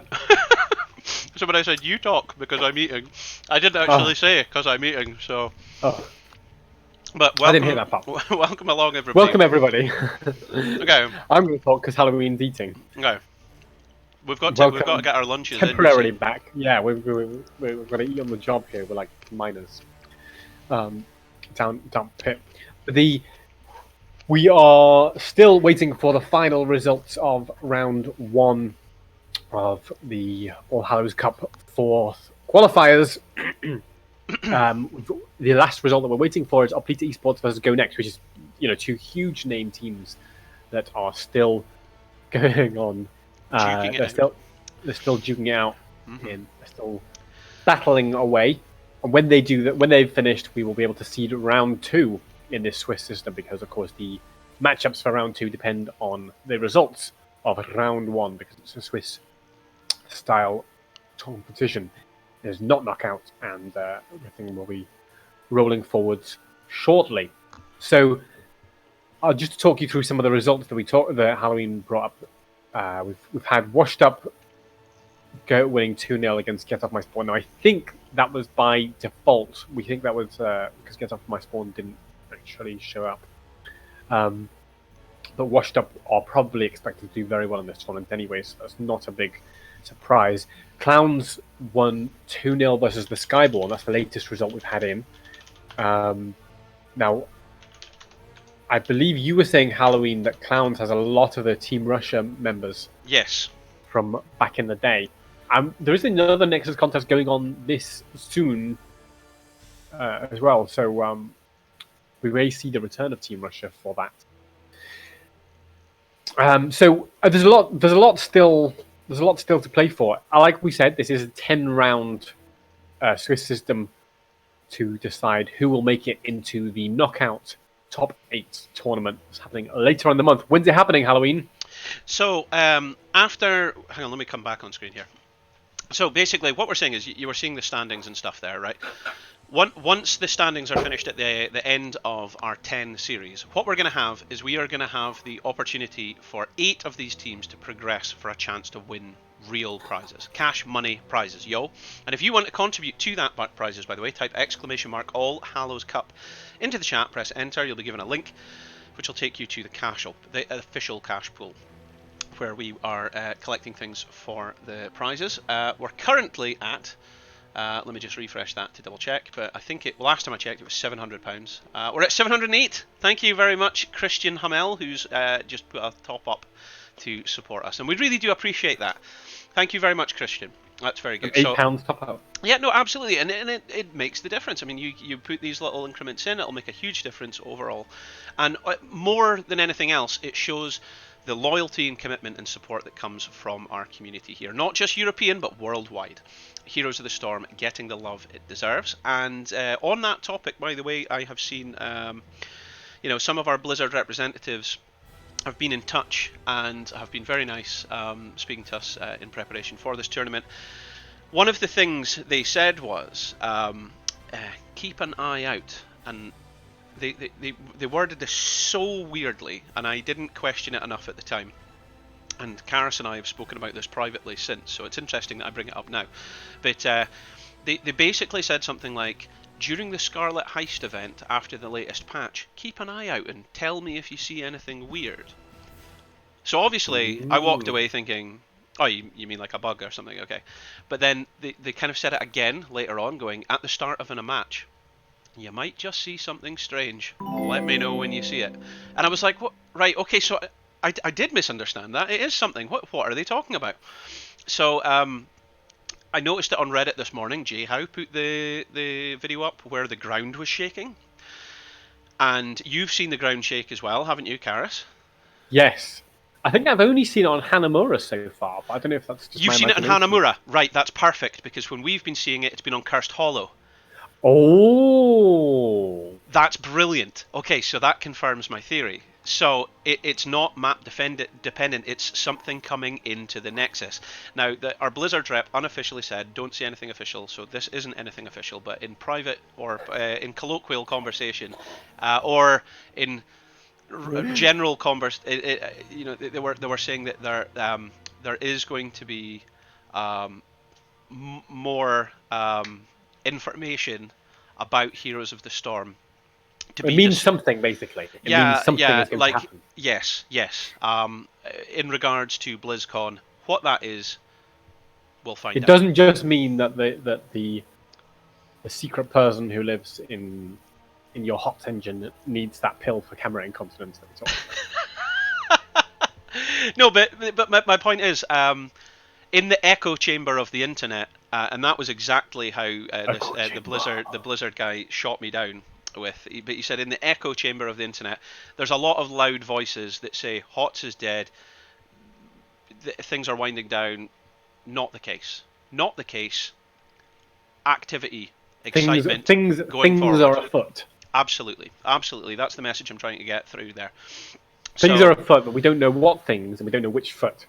Well, it's going to be the correct foot forward is what's going to be happening there as we get more information off the back of BlizzCon. So that is definitely going to be something exciting to look forward to. And yeah, so that's great news. But where are we? I'm just hearing in the back of my production there that we might have an update on a score. So I'm just bringing up the wrong thing to try and see what's happening there. That's news to me, but I'm glad to. Let me just check. The problem is, in round one there in this bracket for Go Next, they showed up late, so I think a bye was given to Hoplita. So this is actually their second game, and if Go Next win it, they'll have to go into the third game. And if that happens, we may need to just seed the bracket and go anyway. And the matches that are available to be played anyway.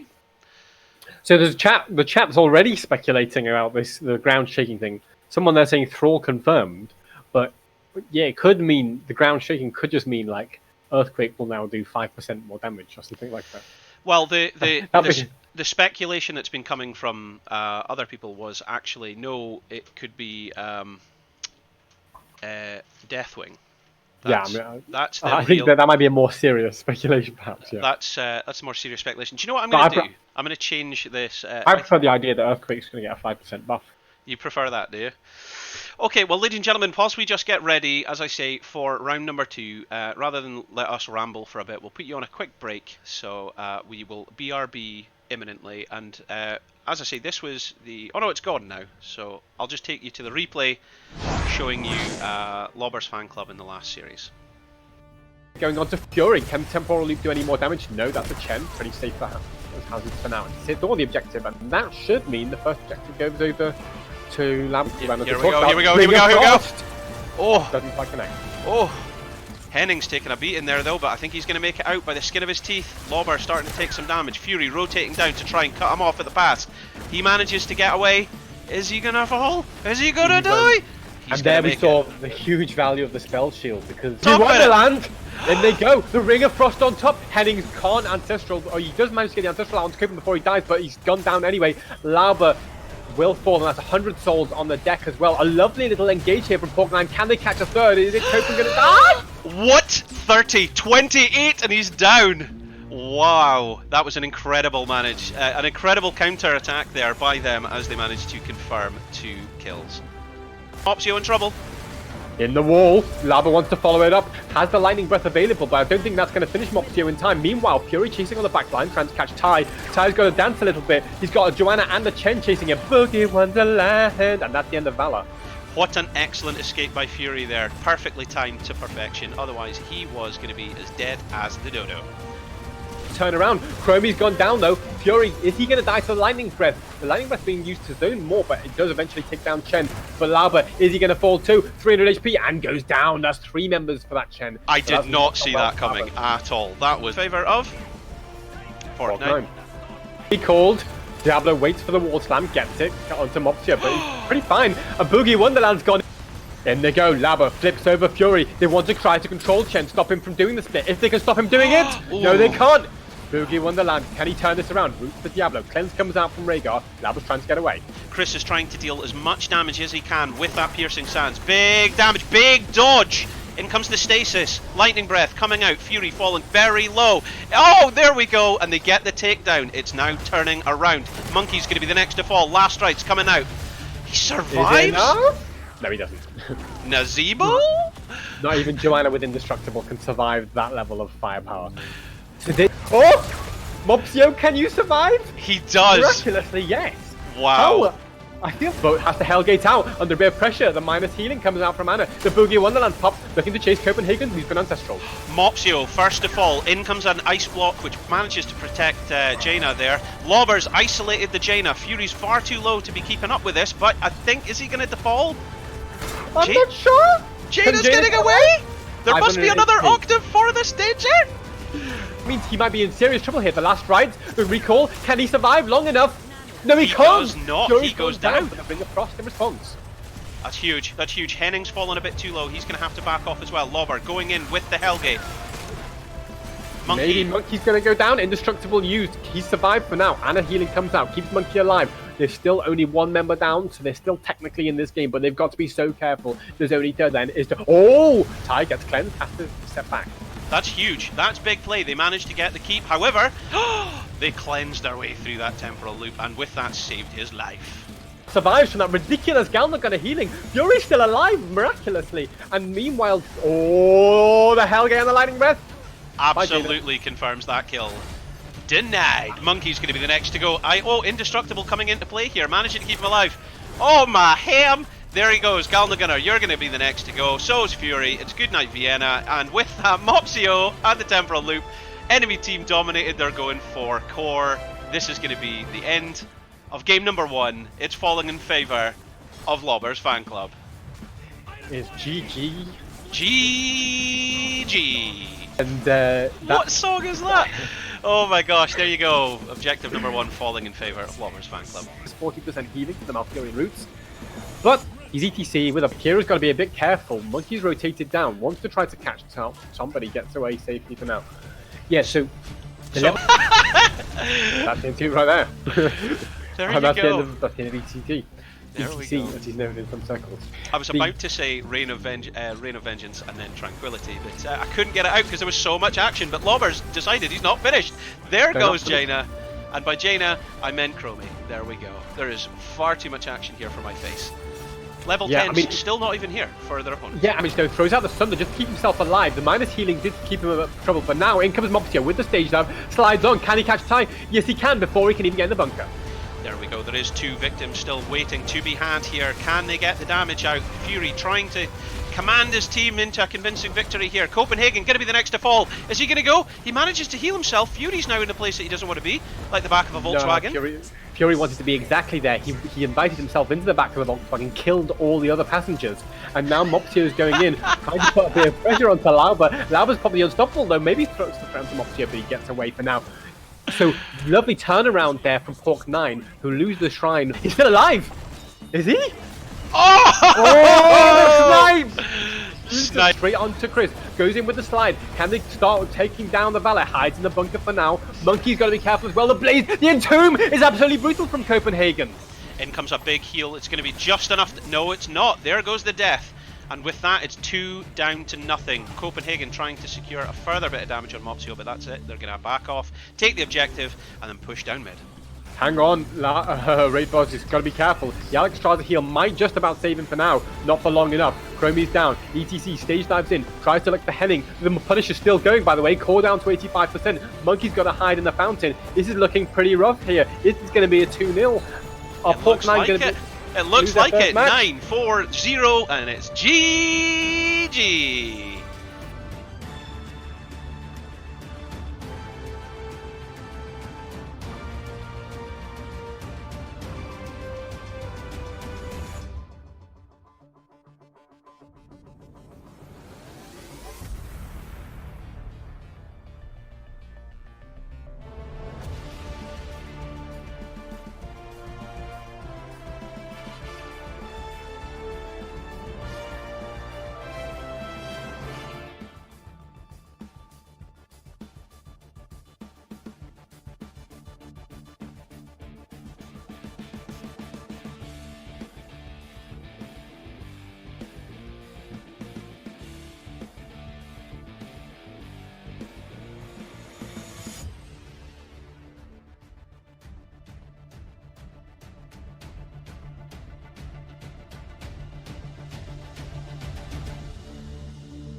Okay, welcome back, ladies and gentlemen. My name's Halloween, and to my left is Karis. We are in the All Hallows Cup qualifiers. It is the conclusion of round number 1. There is 5 series that we're casting today, so we're going on to our second series imminently, and then of course there is 4 more.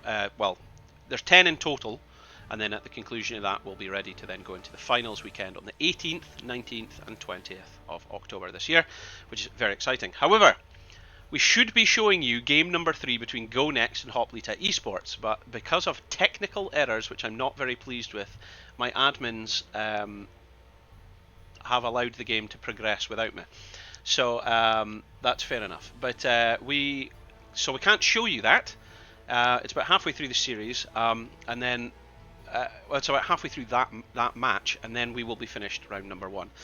As I say, if I bring this up for a second here, you can see it is literally, there's been a lot of matches played all at once here. You'll see it on screen just after it refreshes here. There's been a lot of matches played here, but this is the last one. So it's showing, it's on line number 4 there. It says Hoplita Esports 1, Go Next 0. Go Next actually won that match, so it's 1-1, and the decider is currently underway. So the winner of that will get the points. And then that'll take us to, if I can find it here, hold on, where are we? Doodly-doodly-doo. The scores. And as you can see, Washed Up, Feel the Heat, Complex, and Lobbers Fan Club, and the Polish team with the Will Q have all got maximum points at the moment because they got a clean sheet. But that will start to differ as we move through the rounds. And that's what we've all come to see. So, as I say, we're just waiting a moment here, and then we'll be able to take you to round number 2. So, I apologise that we're not able to show you a game at the moment. Karis, that's you back on screen. Sorry if you were waiting to say something. Yeah, I was just going to say, I mean, what's your feeling from what we've seen and heard so far about who might be in with the best chances in this tournament? So that's a very good question. That is that is a very good question. Also, thanks for the follow, Wishy. That's good that you followed. For doing so, you've just been awarded with 10 points, which you can use on some of the contests that will be running. And then if you win any of these contests, you can use them to enter the giveaways. And we have a variety of giveaways thanks to Blizzard and Razer. So that's some of our sponsors for this official licensed tournament here. But Karis, your question was... My question was, yeah, who do you think's got in with the best chances in this tournament? So based on what we know so far. It's really hard to tell because on one hand, we've got teams like Feel the Heat, which is a new team. They've came together as a kind of A-team ragtag band of well-known and liked players from across Europe. So you look at, I'll try and bring them up here just so I can see. So you look at Feel the Heat, we've got X-Ray, so he is EPG Frozen's amazing support that we also saw in Master Clash playing for the French team. And then we've got Koleos, fantastic player as well. EPT Toulouf, Toulouf, the solo laner who is the meme of Touloufing in lane.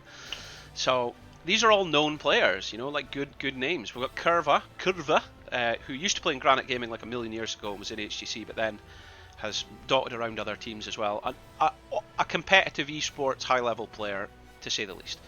And then we've got Wit, and Wit is a European champion and has played in, I believe, every single All Hallows Cup. I put it on the Reddit post that Wit has played in every event, but has played in a different team every event. Zero loyalty, that guy. Zero loyalty. So yeah, I like Feel the Heat a lot. I'd like to see how far they go. But with a ragtag band of people, do you have the same synergy as a rehearsed kill squad?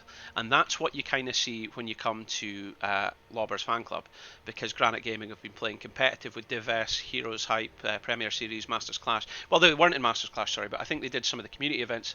So they've got that platform of experience as a synergized team. But then you have Washed Up. Now, Washed Up has Banana H, Nick from Method, It's got Sport Billy from Team Liquid. It's got Hazu Obs from Team Liquid. It's got Masquerade, which is like France's best tank player. There is a huge amount of talent in Washed Up. So it goes without saying that you would expect them to do well. So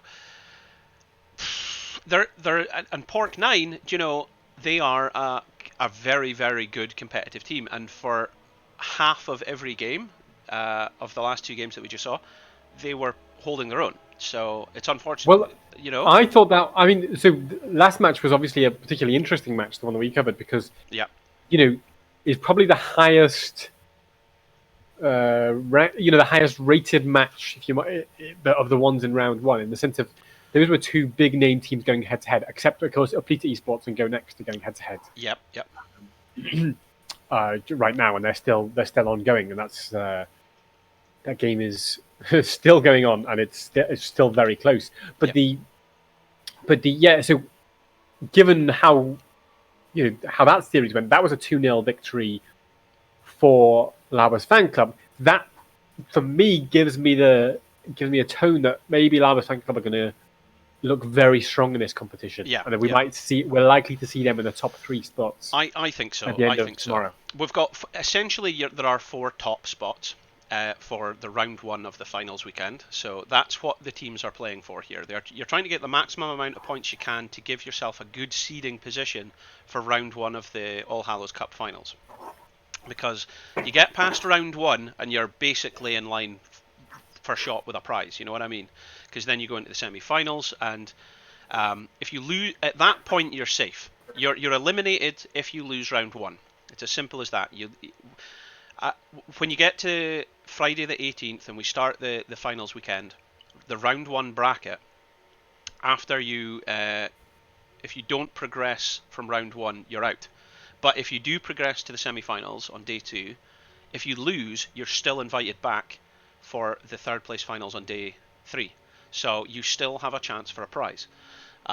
So that's why you want to give yourself as good a seeding position as you can now, by getting those top 4 spots, like you were saying. But in reference to what you're talking about before, there we had 15 teams originally, but out of that there is different levels of skills here. I would say we have the ex HGC players, then we have Division 1 Heroes Lounge kind of level, and then anywhere in between, in the middle of that. So I mean, Hoplita Esports and they've got a nemesis from Heroes Lounge in this competition. I think they're called, what is it? Hold My Beer, Hold my beer, yeah. and Are they? they were on the list. I'm wondering if they're one of the people that have dropped off or have changed their name. I Um, don't think. Yeah, I don't know if they are. I'm just looking to see the results of round 1, but no, I don't know. They've vanished. But Hoplita Esports are a fantastic Spanish team, as you say, big name, big name. Yeah. But there's a few names here with players I don't recognise, like the Skyborn. They've got a cool logo and stuff going on there, but I don't recognise them. And also five men stack. Don't recognise any of them either. So, but that's not to say that they're not known entities. You know what I mean? No, absolutely, yeah. So these are, I think, all the players playing even in this tournament are generally decent or high level players. So we're definitely expecting high level play throughout. But there's a difference, as you were saying, between having a bunch of big name players or GM players or whatever, between that and having a coordinated team who's played together consistently Sure. at the Yeah. professional or semi-professional level. That's the And difference. That is the difference. You can have individually fantastic, amazing players that would 1v1 everybody to the town come till the cows come home. But you take those individual players and put them up against a half decent team with synergy, and it's not the same. You suddenly find out that those ringers that were amazing need a team to back them, and that's the difference. That is the big difference there. So that's where Lobbers fan club have an advantage, and we'll have to see how that goes. So that's talking about the top 4 spots, but what Yeah. about the also important kind of bottom 4 spots that are open for qualification? So I'll take you through to the brackets here just to show our viewers at home just for a second. So as you can see, basically once we've got our standings here, the top 8 teams will fill those boxes for round 1. But based on the seeding, the top 4 will get a box of their own. You see, so and that will.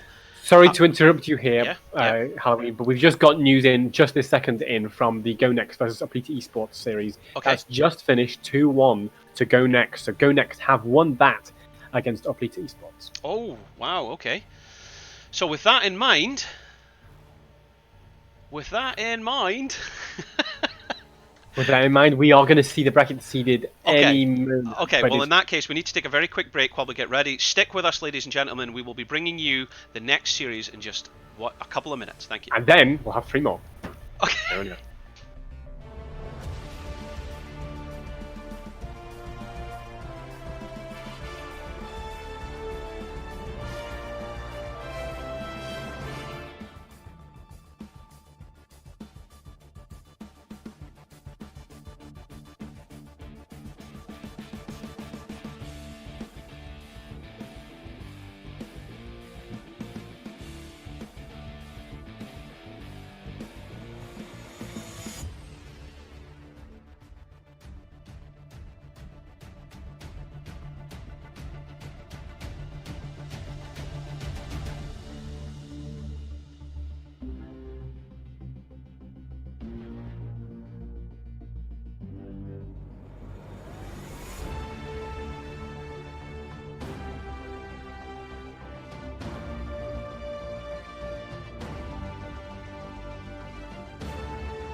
Okay, so we're in lobby 1. I'm unmuted. I'm unmuted. We're going on screen just for a second here. Okay, ladies and gentlemen, what I'm about to do is take you to see temporarily the round 2 bracket here. So this is going to be the matchups any second now when it loads. It is unbearably slow. There we go. So we're going to take you to Go Next versus Washed Up, 2 European teams. Good guys there. So that's the series that we're about to present for you. As you can see, Hoplita Esports off the back of that series with Go Next are now going to go up against Feel the Heat, and they're going to feel it for sure. Pork 9 off the back of that clean sheet defeat are going to be looking for blood. They are going to be looking for something indeed, and they're going to be going up against 5-men stack. So that's the Polish team that they're up against. So I feel like they might get some points back there. Complex. And Penelope Games, who's in the chat there saying Karis should in fact be president.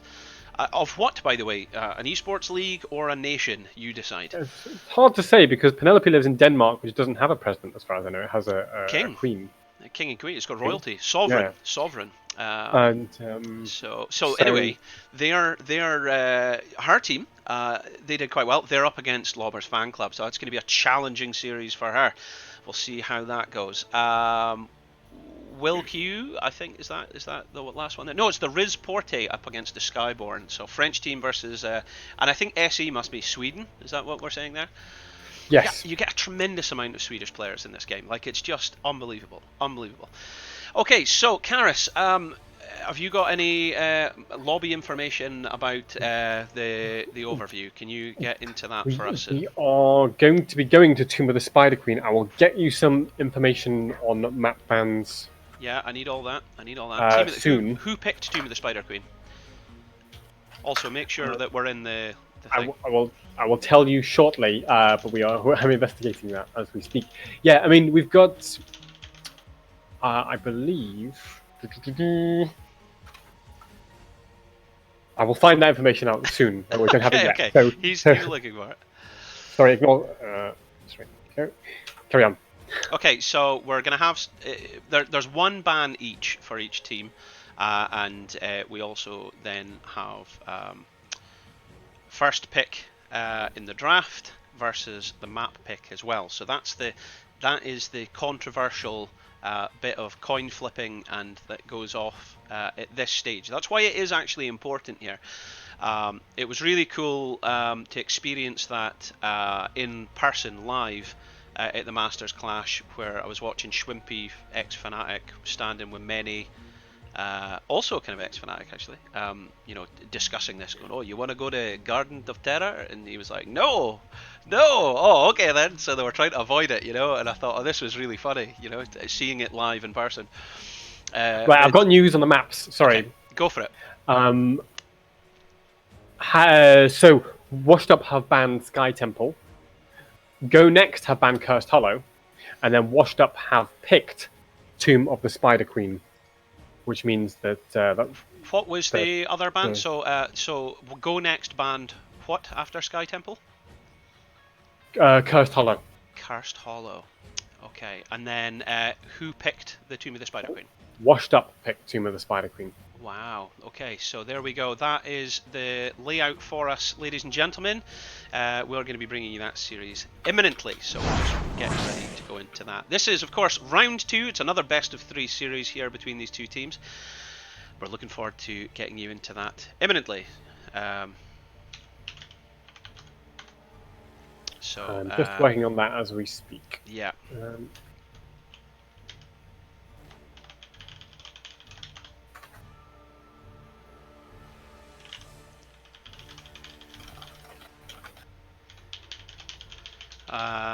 This is the bit where we all talk. Yes, badly. sorry.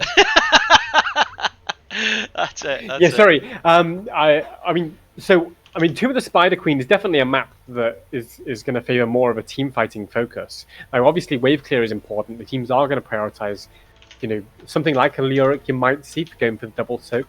But really, it's about, the team fight, because it's such a kind of claustrophobic map. The teams are very close together. So we are going to see, for sure, what's going to happen, like how the teams are going to play there around that. Joanna, very high priority tank here on Tomb of the Spider Queen as well. So because of the wave clear, and of course she's just a strong tank anyway. Sometimes you see a Diablo though, which is a bit more.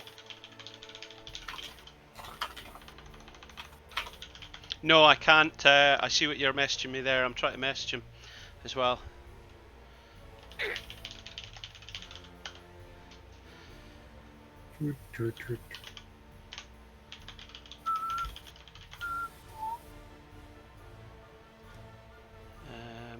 Okay.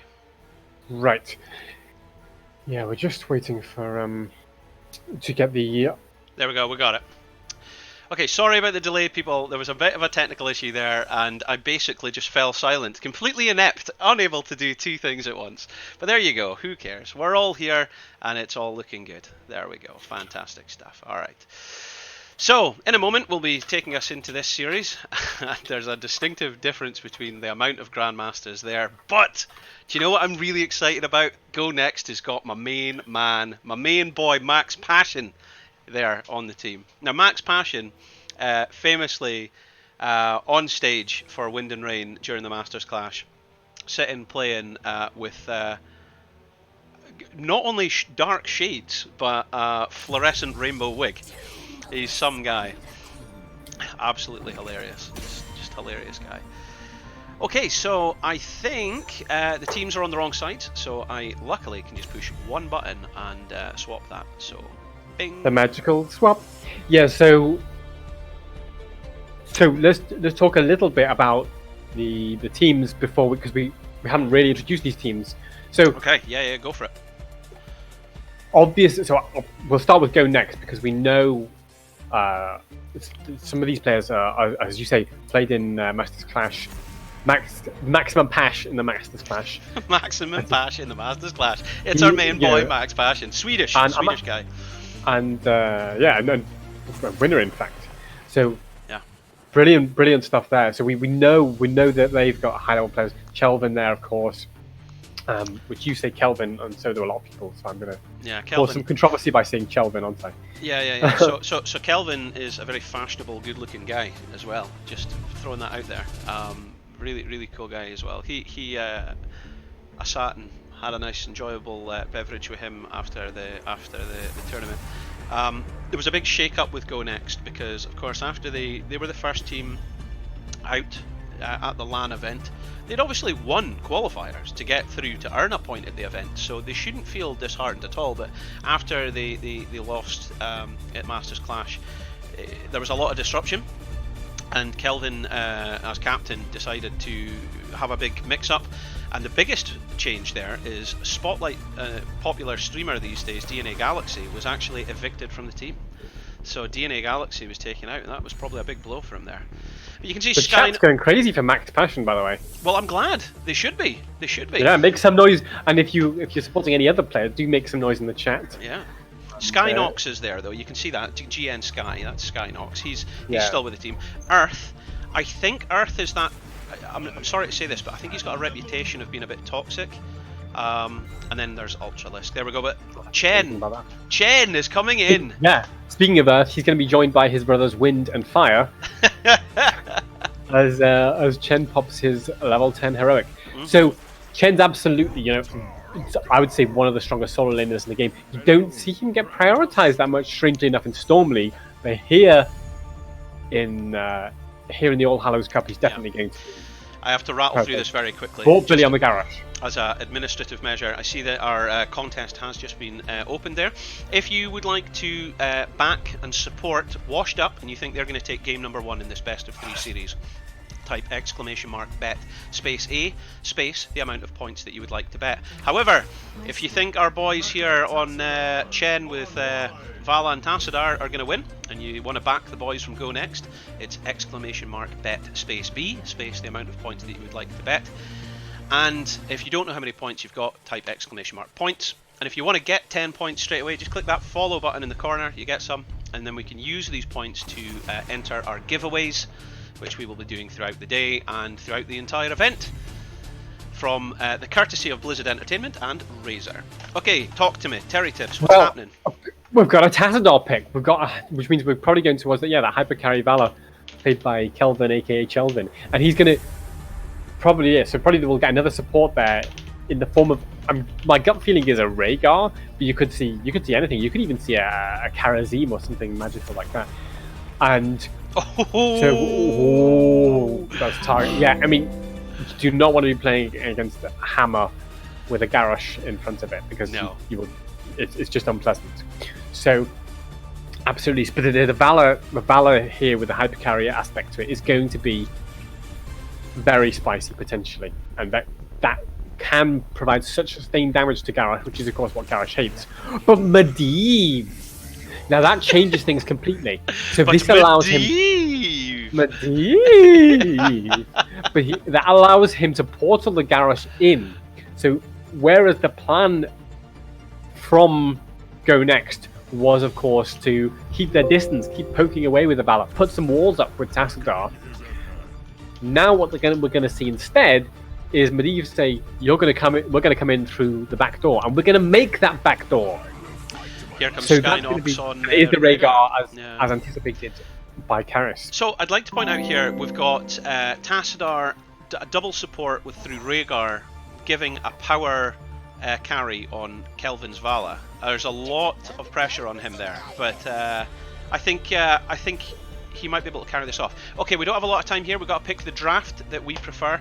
Out of these two teams, we haven't spoke a lot about Washed Up's capabilities here, because I think it's a given that there is a lot of HGC talent here, and they're really, really good Grandmasters. So, okay, what out of the two, who do you prefer, Karis?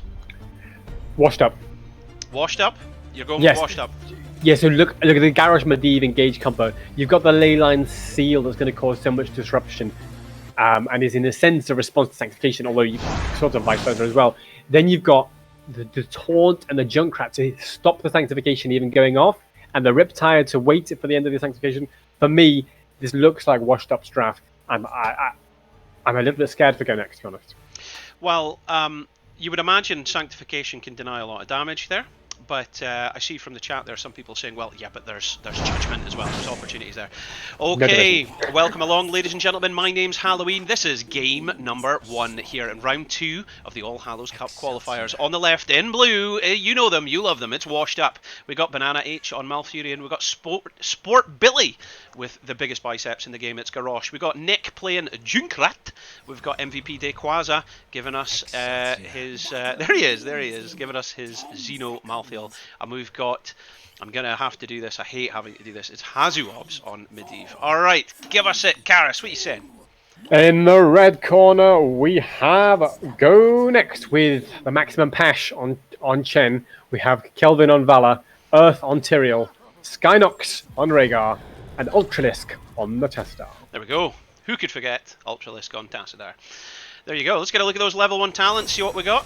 We've got Portal Mastery, of course, from Medivh, because that... Oh, Maximum Pash already rooted, already mined. Can he get out? Yes, he can. He's got a Tyrael and a Tassadar and the extra shields.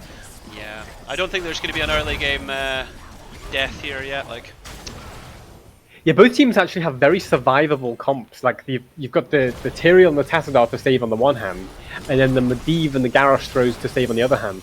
So it's gets thrown in. Oh, Eldruin's Might. That's it. There you go. Hello. So yeah, so I was just saying the Portal Mastery is absolutely the pick for Medivh. It just allows you to bring the portals to your team without getting yourself in any trouble. You can do it in Raven form. You can do it at a different place to where you're stud, and it's the most commonly picked talent level 1 for Medivh, and it's absolutely the right choice for them to engage with that Garrosh here. So we're seeing camp prioritization in favour of Go Next here, which is quite interesting, I would say. Now, funnily enough, Hazuobs on the Medivh is helping him with that camp. Now, Medivh basically does 0 damage to camps. So he's more there just for vision. So he's just there to stand in that bush and provide vision to see when Max Passion comes to contest it. But, of course, down comes Skynox on the Rhaegar to help Max Passion do that wave clear. The Lightning Shield has so much value there. For sure. So, I think it's going to be a couple of minutes before we get the big fight. But now that I've said that, let's watch as it comes out imminently. Well, so while the Washed Up got the siege camp in the bot lane, yeah, Go Next took the Bruiser camp in the mid lane, and that's providing a lot more pressure onto those mid towers. But the thing is, they're not actually pushing with it yet because they're so afraid of Medivh Garroshing them. So well, it's neck and neck in terms of jemmies. They both have like 31 to 32. So, in comes a throw from Sport Billy. Skynox trying to get out of dodge. Looks like he's going to be safe. He's alright. Well, that's the thing that we were talking about. Tyrael and Tassadar give so much protection to anyone who gets thrown in, because both of them can provide that shield as needed. Yeah, but can you imagine the late game poke that you're going to get off a Junkrat? It's going to be horrendous. So you don't really need to be in there to be taking all the damage coming from Nick. Nick's going to be able to poke you from like the back of beyond, you know? Yeah, and that's... It's already happening. It's already happening, because I mean, look at Earth's health there. Look at Kelvin's just went and had to tippy tap from his fountain. That's only going to get worse. Yeah, so they absolutely are going to have the... They're going to get poked down, and that's when Garrosh is going to really look for the throws, and that's when they're going to... But it's not just that. It's also the fact that he's going to throw someone in, stun them, then they're going to get rooted by Malfurion, and then that's when the real fun will begin, because that's when Junkrat's going to concussion mine them into more trouble. Oh my gosh. That's why I really feel this draft is in favour of Washed Up, and they're going to make it really difficult for... Oh, look at this! Here you go! Passion! Oh. Passion! You just got dived by the whole team and survived. Yeah, but Max Passion, Maximum survives, so he's still doing pretty well down there. Earth got them in just in time there. I was holding my breath in case he didn't. But that's now 33 to 28, Jemmies. It's still anybody's game. It's level 6 to level 6. No takedowns yet, despite the huge aggression from Washed Up there.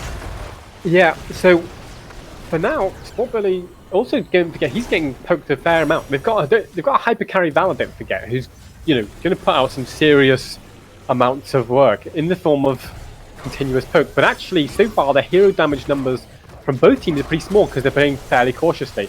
Look at that little sidestep from Earth on material, by the way. You see, he got thrown and he ran towards the enemy towers, knowing where the Malfurion routes would be instinctively, and avoided himself getting rooted. He did indeed. He did indeed. Sport Billy just looking for that. I can't wait to see this combo that you were talking about. Like, I really can't. Well, you might not have to wait too much longer. Here we go. Here we go. Oh. He's out of there. He's out of there. That's lovely there, because clearly what they did not want to throw the Tyrael. They wanted to throw the Rhaegar, but he managed to get himself out there. Although, actually, Earth's got to be careful. Might get thrown now. If he gets thrown into a route, then he can't use his Eldruin. There you go. He did. He's all right. He's all right. But the thing is, there is like a visual difference in health here. The poke coming from Junkrat is proving to be quite different. Junkrat. Yeah, that's Banana H away. But are they aware that he's now missing? I don't know if they are. I'm not sure. I think they. I mean, Max Passion's doing an okay job on experience here, but I mean, it would appear. He can't hand in. That's the problem he's got. And he needs that. Oh, hang on. Are they going to try and pressure Sport Billy here? There's the first takedown. First takedown of the game. They're looking for another one. Concussion Mine actually saving Skydox. They want to catch Hasu obviously in response though. Maybe Hasu got to be careful. He goes into Raven form, lands again, puts out a bit of protection for his team. So, yeah, for now, it's the first kill of the game after a great deal of time, as you point out. Oh, they're going to catch Max Passion. He's got 24 gems. No, he jumps out. 24 gems to go. 24 gems to go. Nah, he's safe. He ain't never catching that, man. Although Nick's going to pay in here, and with that, I think that's it. Here we go. The first web weavers are going over to Washed Up. Those are going to push all the lanes, and let's see what they can make of it. By the way, is this a camp invade here? Skynox trying to finish the camp. Max Passion has to jump out. Flying kick Scarosh. Gets stuck in the roots. There's a minus healing. Talk to me. Oi, oi. He's fine. He's fine. He's fine. He's at Chen. He's fine. He's fine. Detroit Donut is now following. Thanks very much for doing so. You've been awarded 10 points, which you can use in our giveaways and our contests. Hasu just providing so much of a nuisance here. He's just being annoying to the enemy team. The portals, of course, are going to be so crucial to these Garrosh engages. I wish I could hear Hasu just shouting. At the Masters Clash, he would literally shout, "He doesn't have the bear! He doesn't have the bear! Get Rexar!" Can I ask, why is the middle web weaver facing the wrong way? No, he's not. Oh, he was. He was looking she was looking the wrong way, and she was. Oh, hello. Portal in. They're looking to try to catch Tassadar. It uses the E to get out of them. Dimensional shift. Dimensional shift. There we go. That's level 10s coming in, and as predicted, it's the ley line. It's the wild women. They're ripping in the tearing tire. Chelvin got booped over the wall, and with that, he is DED dead. Yeah, we've got Warlord's challenge there. The fight isn't over yet. Take Qualifiers looking to try to catch Earth. They use the portals just keep these fights going all the time, and it's just so unpleasant here for Go Next. Sorry, back to the level 10 talent. It's Tormented Souls rather than Last Rites, and then we've got the Tranquility coming in for Malfurion. What are we seeing on the other side there? We have got the Sanctification, we've got the Boogie Wonderland, Storm, Earth and Fire, the Strafe from Valor, and the Ancestral Healing from Rhaegar. But interestingly, not the Force Wall from Tassadar, but instead the Archon. What do you make of that Halloween? Well, I think that it slows down attacks at level 20. It has a very powerful upgrade, which for a while was broken. But hang on, we've got a big fight coming down bottom. Is Max Passion going to die and lose 34 gemmies? He might be. Sport Billy, though, has to be careful. Starts running away, but the Tranquility healing him up so much. Riptire comes out just to price his own Tyrael. Gets the Ancestral Healing, wants to go in here. He has the Sanctification available. Tormented Souls comes out. Can they group for the Sanct? Here it comes. Saves them from the Tormented Souls for a while. In the ley line, though, completely shuts down the Sanctification. Now, can they start getting a response onto Sport Billy? No, they can't. Tyrael's dead. But they managed to get a counter kill on Malthiel. Malthiel there with the trait on Tyrael. Chelvin looking very low. He's going to need to get out of there. He's running for his life. Sport Billy trying to see if he can close the gap to use his stun. I don't think he's going to be able to. And with that, that's the end of the team fight. Yeah, but don't forget, all this time, the Web Weavers were pushing in the top and mid lanes and putting... Look how much structural damage that Go Next have taken here. They've been absolutely hammered on the forts, and they're now starting to take damage on the top lane and keep. Yes, they've cleared that in time, and they're not going to take any damage mid, really. But given the two-handed so far, this is looking like a pretty torn-apart map for Go Next. And of course, that means that Medivh can start taking the enemy team wherever he wants. Where does he want? Wherever he wants. That's right. Okay, so this is now a challenging position because structurally there's quite a void between the two teams, but it's actually neck and neck in terms of experience, which actually shows how well Go Next are doing in terms of that. They must be doing better than their opposition to be so close in terms of experience. In comes the Max denied. Oh. That was so Brutal. close, so close. Anyway, it's level 13s to 12. They've got the talent advantage, so they're wanting to pick the fight. Right, but they're about to get level 13 on the side of Go Next. So they shouldn't...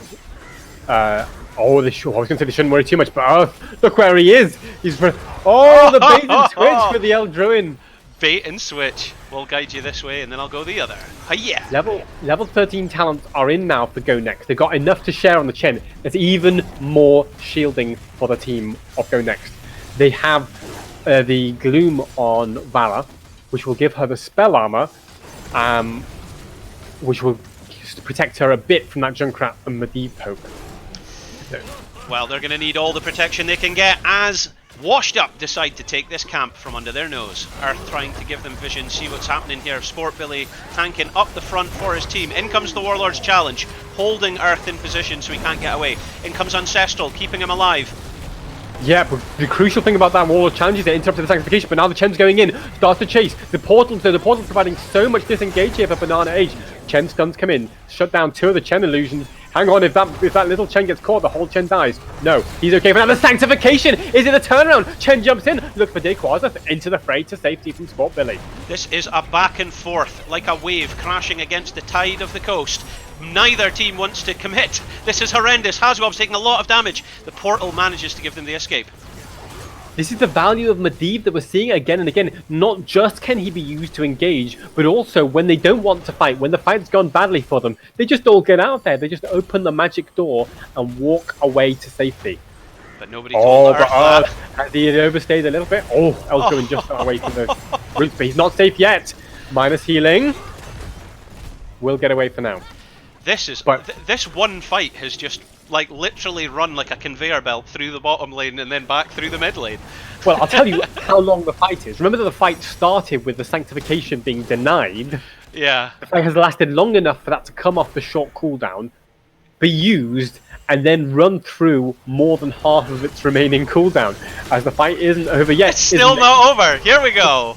It's maybe about to kick off again. Earth goes in, throws the Eldruin, thinking about following up. But there is 102 gems sitting on the side of Go Next here. 102. They're really he's in! He did remember the Earth did take the switcheroo challenge. Chen doesn't have the Boogie Wonderland. Can he survive? Yes. Has a lot of shields from his teammates and from himself. The Riptide has been torn down by Tassifar before it even reaches. Chelvin gets stunned, but has 2 shields on him, so fine. This is the longest fight in history. And he goes. It's still going on. Sport Billy's. The sanctification used again. The ley line just denies it every time. This is the problem. The Warlord's challenge isn't up yet, but Chelvin, ancestral healing. What an ancestral healing there! Huge plays there by Rhaegar, and they're going in and they're going to get the kill. Turning around. Yes. And it Go Next manages to get the kill, confirming, giving them the opportunity, the window, the breeze is coming in. The window is open. Max Passion. They can smell the fresh air of comeback, and now they're trying to catch Sport Billy, but he's got a Warlord's challenge, and it's completely turned it around. Rhaegar and Tyrion are on the deck. The gems, that's like 60 gems that I can see on the deck there, and now they're looking to catch more. Maybe they can catch the Chen here. Max Passion, he's got 47 gems. If he goes down, it's a disaster. Flying kicks, tries to escape, and he's gone down. That is a huge nail in the coffin there as they lose what I think might have been 100 gems. Because that was 60 gems and then, 47 on him? Horrendous play there, and with them, Hazuobs is calling, right, let's get that boss. We have the 16 talent advantage, let's get that boss. The window of fresh air of comeback that they had has been slammed shut. The glass is shattered in their eyes. And thank you, DNA Galaxy, for raiding. If you're just tuning in, you're watching the All Hallows Cup. This is Washed Up versus Go Next. It and sure we is. are in game number 1 in a best of 3 in the qualifiers. This is round 2. There's 10 rounds here in the qualifiers. So welcome along, viewers of DNA Galaxy. DNA Galaxy, of course, would be supporting Go Next here, as he previously was in the roster playing with him. I remember interviewing him after their unfortunate defeat in Paris. But yeah, welcome along. What we've just seen there was Max Passion and his boys getting an opportunity, the window of opportunity. What did you say? Slammed shut in their face. They got slammed shut in their face, and the glass smash is one in their eyes. But they did get the hand in, despite having lost, like 80 gems. They still managed to get a hand in, and so that's counter pushed against that boss. Now they can start to make something of it, maybe in the top lane, but it's got so far to walk, and it's already lost half its health, and it's going on a fort with still a full front wall. Indeed. That is hilarious. Okay, so do you know, we've seen amazing comebacks. We have seen amazing comebacks before. So let's. Yeah, we have. And by the way, it's even talents. Don't forget, it's even talents now. That's going to be a crucial factor. Stable portal, by the way, from Medivh at level 16 means they're going to be using those portals even more. And we've already seen them do the hokey cokey with it about 100 times, in and out, shaking it all about. Maybe. and that's when they turn around and then get into this fight. Well, they're thinking about it right now. Sport Billy doesn't quite catch the stun though. Sits back. Oh my gosh! Do you know, I've been casting this game for years, many competitive events, but never have I sung my way through casting as much as when I cast with you, Karis. It's just ridiculous. There's a certain musicality to Heroes of the Storm that you really have to bring out. By the way, 1 gem away. That's it. From handing in on the side of Washed Up. If they can get 1, and that will push directly on Keep, they'll almost certainly take Keeps with that, and then they'd probably get level 20, and then, let's be fair, Go Next will be in serious trouble. So they Go Next want to force a fight now. Banana H is going to get it here. Oh, they managed to interrupt one more time. One more time. They managed to interrupt. But they're going to rotate to the bot. It's Earth on his own on the Tyrael. He does have the switcheroo talent, but if he gets taunted, he can't use it. Taunted, there's no talent out there to shield him. Boom, that's the end of him. He'll get a bit of trade value to take some health off Sport, but no, doesn't even get that. That's bad. That's bad news, Bears. That's bad news, Bears. That's bad news, Bears. Ladies and gentlemen, we are potentially about to see the final push here, the last bastion defense here. Okay, Sheldon! No! Run, my friend! Run! The ley line's securing him, holding him in position. In comes another concussion mine, but it's not enough. He doesn't manage to detonate it in time. The portal's there if they want to choose to dive, but they don't need to. Don't take the risks because you have your web feeders. And they're going to have the level 20 in about 15 seconds. And the gates absolutely saved Kelvin there. So MVP gates there if Go Next win this. But let's be clear, this is going to be a very, very tough situation here for Go Next. Because they're level 20 for Washed Up and they want to push now. That's it. You can now change the direction of that ley line. And let's be clear, I think was he not in the Masters Clash one where he got a 7-man ley line? That was just horrendous. I think it was against Vikings. I think that's what happened there. Yes, it might have been, yeah. That's how it was 7 men. They all just lined up like fish in a barrel. And talking of fish in a barrel and how easy it is to execute, we are potentially at the game-ending moment here because this is a very convincing push. I'm not sure yet. The web weavers have finally fallen. There's no keeps left, But this is still Defendable? go next Do you core. think? Yeah, Do you think so? this is still defendable. Ultralis dodges out with his dimensional shift. Now they've got to be so careful though. Go next can't chase at all. Otherwise, they'll use the turnaround part of the hokey cokey and just come in with the portal and catch somebody. Oh, Sport Billy thinking about going in. The portal looks like No, it's not. he's Stable thinking portal about is always throwing up. them. He's thinking about throwing them. It was a bait and switch. There you go. Earth takes Catches the the throw. taunt on Earth. Now, the thing is, I think Leyline's available if he tries to drop that Sanctification, and Hazuobs knows to hold off as much as possible with that. He's not going to throw it out willy-nilly, because he's using it explicitly to defend the Sanctification. Kelvin trying to force this. He's trying to force it. In comes the Rippin' and the Terran Tire. The Wild Wild Women. Is the damage going to hit Kelvin? It does. There's no taunt available. Maybe Max Passion can get his Storm off and fire off. Yes, he has! Boogie Wonderland. Maybe this is the beginning of the fight. Max Passion goes in. Got to pop. Start putting pressure onto Banana H's Malfurion. Tassadar pops the Archon. Skynox is still alive with a massive ancestral healing. In comes the Tormented Souls and is starting to do some serious work. Here we go, Ultralis trying to defend his team whilst dealing as much damage as he can, but they didn't get a takedown. They needed a takedown here to try and defend the core. Chelvin taking a serious amount of damage as well. Sport Billy still leading the pack here, up the front, looking for another opportunity. He just needs to throw one person, and that will be the House of Cards falling. But they're not, they're backing off. This is it. The Warlords challenge is back up. I wonder if they're going to go to boss. Force the hand of Go Next, because here's the thing. All this fighting, they couldn't commit too hard because of the core there to help Go Next. But under this boss, this is equal territory, so long as they can step away from the boss enough that it's not spanking them in the back with a whirlwind, which it may well be doing. This is so tense. I can't believe Go Next are still in this. They're looking at doing something. They're looking at doing something. They have to, though. They have to, otherwise this boss will end the game. Portal used for the Hokey Cokey. In and out. Steps back. Throws the Riptire in. The Sanctification isn't going to hit anybody except Tyrael himself. The Leyline doesn't even need to deny. Oh, it's caught someone there. It's caught them on 260 HP, and that's surely going to be the end of Rhaegar. He's gone down. Chen's taunted. Thrown in. Earth stunned as well. I think he's going to be the next to fall. This is looking pretty back now for Go Next. That was really unfortunate, because the thing is, you could see the moment where Rhaegar turned around, and with that there is 4 members of the team down, Dimensional Shift being available to save Ultralis, but that's it. It's going to be the game. It's GG.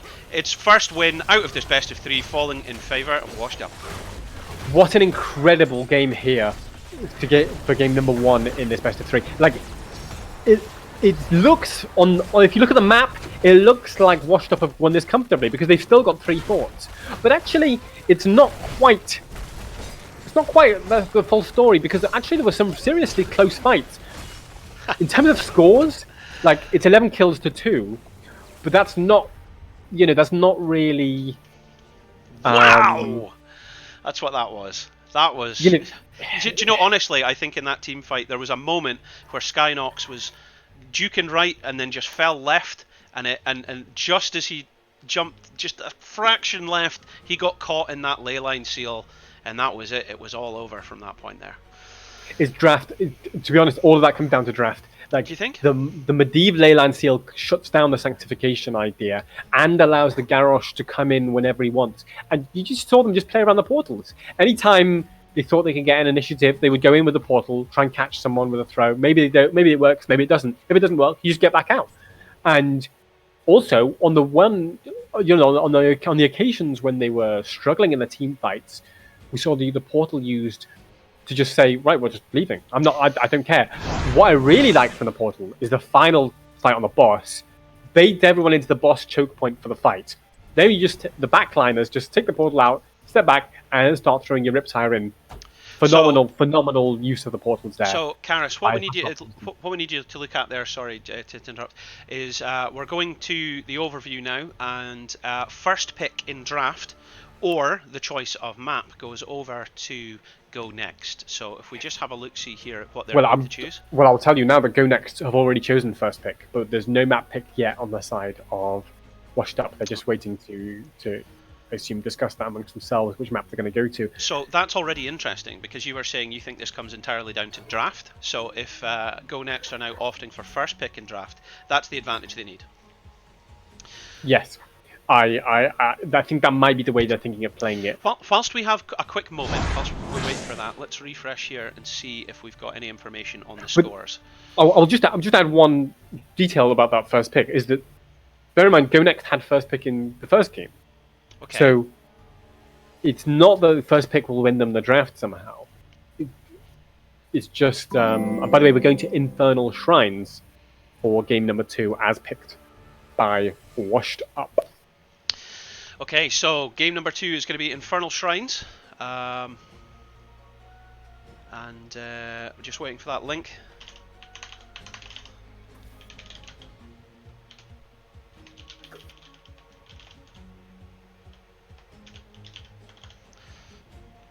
Okay, just waiting for the link. Yeah, they're still setting up the lobby. But while you were saying we can have a look at the scores. Yeah, so I was bringing that up. So at the moment, Washed Up are sitting in first place. It looks.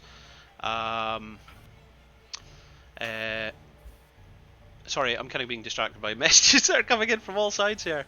Can you message both our admins and ask them to be in the correct chat channel inside the thing, by the way, and then I'll come back here. There we go. Hello everyone. Okay, so where we're at, if you're just tuning in, is we are in round 2 of 10 series. There are 10 series here for the qualifiers, and it's a best of 3 in each round. And we're doing 5 of the rounds today and 5 of the rounds tomorrow. And at the conclusion of all 10, the top 8 teams will be the ones that are invited to participate in the finals. And I think if I bring this up, where are we? This is what the finals will look like. And those top 8 teams will then compete in our best of 3. And the entire round 1 will be played sequentially on Friday the 18th of October. The winning teams will then progress through to best of 5s in the Saturday for the semi-finals, and then the third place finals, which is a best of 5 as well, and the grand finals best of 7 will go on the Sunday. And someone in the chat there pointing out that I had what was that? A poster in the background. Yeah. There's more than a few posters in here that you might recognise. This one's a little known fact though. Like, do people know what this is? You probably won't know what that is. If anyone knows what that is, I'd be very impressed. You'll know what all that sort of stuff is, especially all those guys. But anyway, you get me distracted looking at all these things. I'm supposed to be doing this. Okay, so just a quick recap. We are in game number 2 of our best of 3 series here in round number 2 of the qualifiers, and it's Washed Up versus Go Next. This is the current standings showing there. Hope you can read all that. I can't. If I play it, I'm going to play it back on stream to see if I could read it, which I won't be able to probably. All right, so getting ready to go. Karis, can you bring your camera down just a little bit, by the way? Like if you tilt it physically. You want to see my sexy chest? Is that what you want? Oh! I think the viewers at home do. Is that better, or I think that, even a little bit more, I would say. And then I'll do a bit of this. And then, And yes, I can. I just saw on the stream there. I was able to read that brilliantly there. So the team that's called Clowns, by the way, we haven't given them enough information, but they are actually the Russian team, Team Russia. Effectively, that's who they are. So they've got a bit of a reputation and stake all of their own. There is some big names here. I mean, there's a real variation in talent, and it's exciting to see. So. Speaking of talent, can I just point out that we're in the lobby right now, and we can see all of Washed Up's player portraits as GM portraits flashing at us with big GM numbers. I'll show them very quickly, just for a sec. I don't like this. Oh well, I didn't have time anyway, because there we go. Welcome along, ladies and gentlemen. My name's Halloween, and to my left is. Karis, sorry, I was just. You are shocking. I Terrible. love it. That is so funny. So, yeah, there we go. And welcome along. This is game number 2 of our best of 3 here in round number 2. So in a moment, one of the admins will start a contest, and if you would like to enter, if you think the team Washed Up are going to close out the sheet here, because I think they're yet to lose. I don't think they've lost. I don't think they've dropped a map yet. If you think they're going to win, then it's !bet space A space the amount of points that you would like to bet. However, If you think Go Next have rallied, they've had a team talk and they've said, no more, we have to win, then it's !bet space B space the amount of points that you would like to bet. If you don't know how many points you've got, type !points. And if you'd like to gain some points, click follow in the corner. You'll be awarded with 10. You can use these points to enter some of our giveaways, which will be happening across the event. Razer have got some headsets that we're giving away, and we also tournament edition headsets, and we also have a variety of skin and hero codes courtesy of Blizzard, which will be getting issued. So there we go. We're seeing Main Tank Blaze getting banned out there, and Alarak. I mean, he's a powerful man to ban. Yeah. They're basically similar bans to what we saw last time. We saw Blaze get banned last time, and Alarak. By the same team as well. Valor's obviously new, because obviously Valor played last time by Go Next. This time they're banning it. I guess they didn't. And Medivh banned, in fact, by Washed Up, who just took him. I just realised, because I put volume up on the stream there for a couple of seconds. You might have heard that. Not you personally, Karis, but the viewers at home might have just heard a bit of double audio coming out, so apologies about that. Production, eh? Hey, whoa! There we go. We're sorry now, though. So people are saying something in the chat about you needing to drink coffee, or is tea greater than coffee? There's a whole British thing going on there in the chat. I don't know what to make of that, but Hanzo is first pick. He's great at shrine clear, and he's great at providing continuous poke pressure on the enemy heroes. So I'm not surprised to see a Hanzo early pick here. It's surprising because you, in the sense that you don't see him in Storm League very often. You only see him really at the competitive level. Sure. And but you still see him, like I said, targeted. Sport Bellies, Diablo. This is going to be juicy. Johnny Wallbanger himself, Lord of Terror, Diablo. The Earl of Sandwich. Because he makes the wall sandwiches. That's it. Okay, right. I've been meaning to get you to say this on air for quite some time, because I referenced it heavily when we were at the Masters Clash, and we never got a chance to mention it here. So he's the sandwich maker, and the wall and you and him make the sandwich. Is that what we're saying? Well, it's a wall sandwich. So come on, explain the wall Earl of Sandwich here. So, right, I'm gonna draw a diagram. Okay. I'm drawing a diagram on a bit of paper. This is a sandwich diagram. That's what we're going for here, is it? Yeah, it's gonna be very clear. Okay. Whilst he's doing our wall diagram, or a Venn diagram, we see Earth is picking up Garrosh, and our main man Max Passion solo laning with Malthael. Now I think I saw Max Passion solo lane to great effect with a Leoric in the Masters Clash, but I don't think I've seen him play Malthael so much. So this will be an interesting one for me to see how he gets on with that. But I mean, Banana H's Rhaegar, I'm not surprised by it. I mean, Rhaegar's a very powerful guy. We saw Henning get good value out of him and stuff before, so like that's the way it is. So Malthael's a hero who ruins Diablo's life. So I think that's why the Malthael's been picked up. As you say, I'm slightly surprised to see Max Passion play it, but obviously at Masters Clash he was in a different team. You know, people were playing. There was a very different kind of role structure.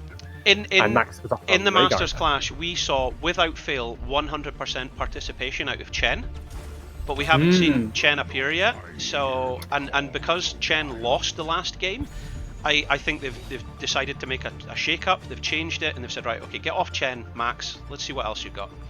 And I understand him doing that. But so I mean, this is probably the most refreshing I have seen the meta in some time. I mean, options are open here, kind of thing, you know. It looks like the drafts are targeting each other rather than going for standard picks. Oh, I love this draft. Okay, so... Well, I think I said that in the Infernal Shrine series we covered in the first series, which is Kael'thas is basically the mage you want for the shrines because he's so good at clearing those little skeletons. Well, so Diablo got played by Lobber in the last game, right? And Lobber took Soul Shield at level 1, which basically denied him from being focused. And then we saw him take Lightning Breath. So once he got a root, it was cool. Oh my gosh, Kerrigan? Are you kidding me? We are all over the place. So map specific. They're so just looking at the shrines. They're saying, how can we win the shrine fight? The same way that Alex Straza got picked up in the series earlier on Infernal Shrines. They're just thinking about how can we win the shrine fight, and that's where Okay. we'll build our that's our win condition. Listen, we build around the shrine fights. We don't have a lot of time. We gotta pick one. I'm betting on those guys, by the way. Like what? Right. What about you, mate? I'm here all day. Who? We don't have a lot of time because we're about to go into the game. Whose draft do you prefer? Whose draft do you prefer? My gut feeling here is washed up. Washed up have got. Sorry, no. I mean go next, don't I? I mean the opposite way. Who do you mean? I don't know who you mean. I mean go next. So go next is the better draft for me here with the Garrosh, the Malthael, the Kael'thas. Yeah. I think Diablo's going to have a very difficult time. Let's see how we go though. It's all to play for. Ladies and gentlemen, welcome along. My name's Halloween. This is game number 2 here in a best of 3 series in the second round of the All Hallows Cup qualifiers. We're here on the left in blue with washed up, you know them, you love them. It's Sports Billy playing the Earl of Sandwich himself, Lord of Terror, Johnny Wallbanger. It's Diablo. We've got Hazu Obs, the stoic German, on the tiny dog playing Gul'dan. We've got MVP Dequaza, this time with a team playing as Rexar. We've got Banana H supporting as Rhaegar. We've got Nick from Method, this time playing as Kerrigan. Karis. In the red corner, it is Go Next with Earth playing the Garrosh. Skynox on the Stukov, Maximum Passion on Malthael. Chelvin on Kael'thas, and Ultralisk on the Hanzo. There we go. Let's get a look at those level 1 talents and see if there's anything unusual there. We're seeing the Echoed Corruption build for Gul'dan. Soul Shield, same as Lobber for Diablo. Looks like W build Hanzo. Is he going to go W all the way, do you think?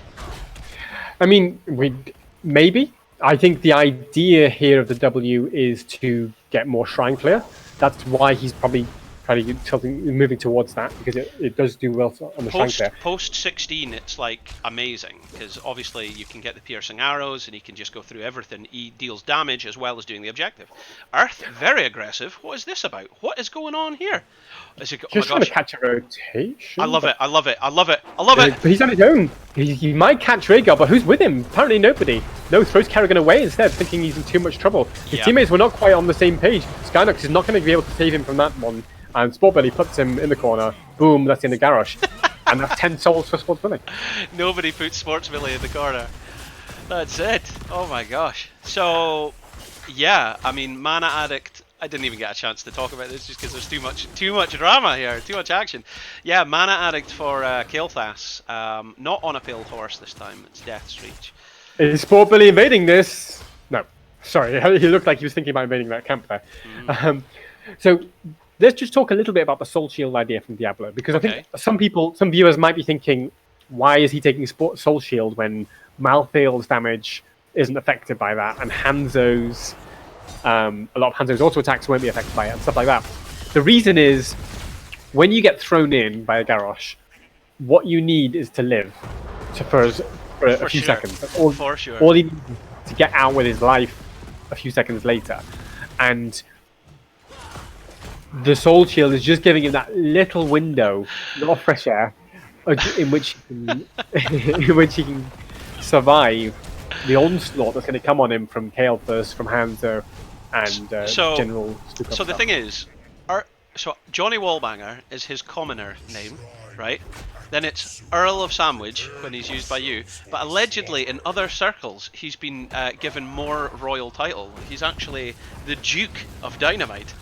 But apparently he's not the Duke of Dynamite anymore, since he can't blow people up. You've raised a good point, which is he's not really the Earl of Sandwich anymore, because when I coined that term, most players were taking the Wall Sandwich build, which is to go QEQ, like level 16. Okay. So you get 2 charges. Double charge. Double charge, But these days that's less common because the damage bonus has been removed from the Q talent.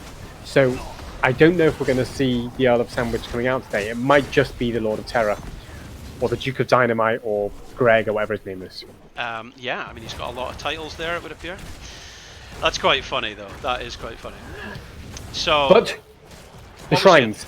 The shrines is what's important here. And Kael'thas and Hanzo have got so much shrine clear. And their idea is, let's just clear the shrine before we have any fight nonsense. If you get your shrine to 30, you can sort of afford to just give up position and just poke them.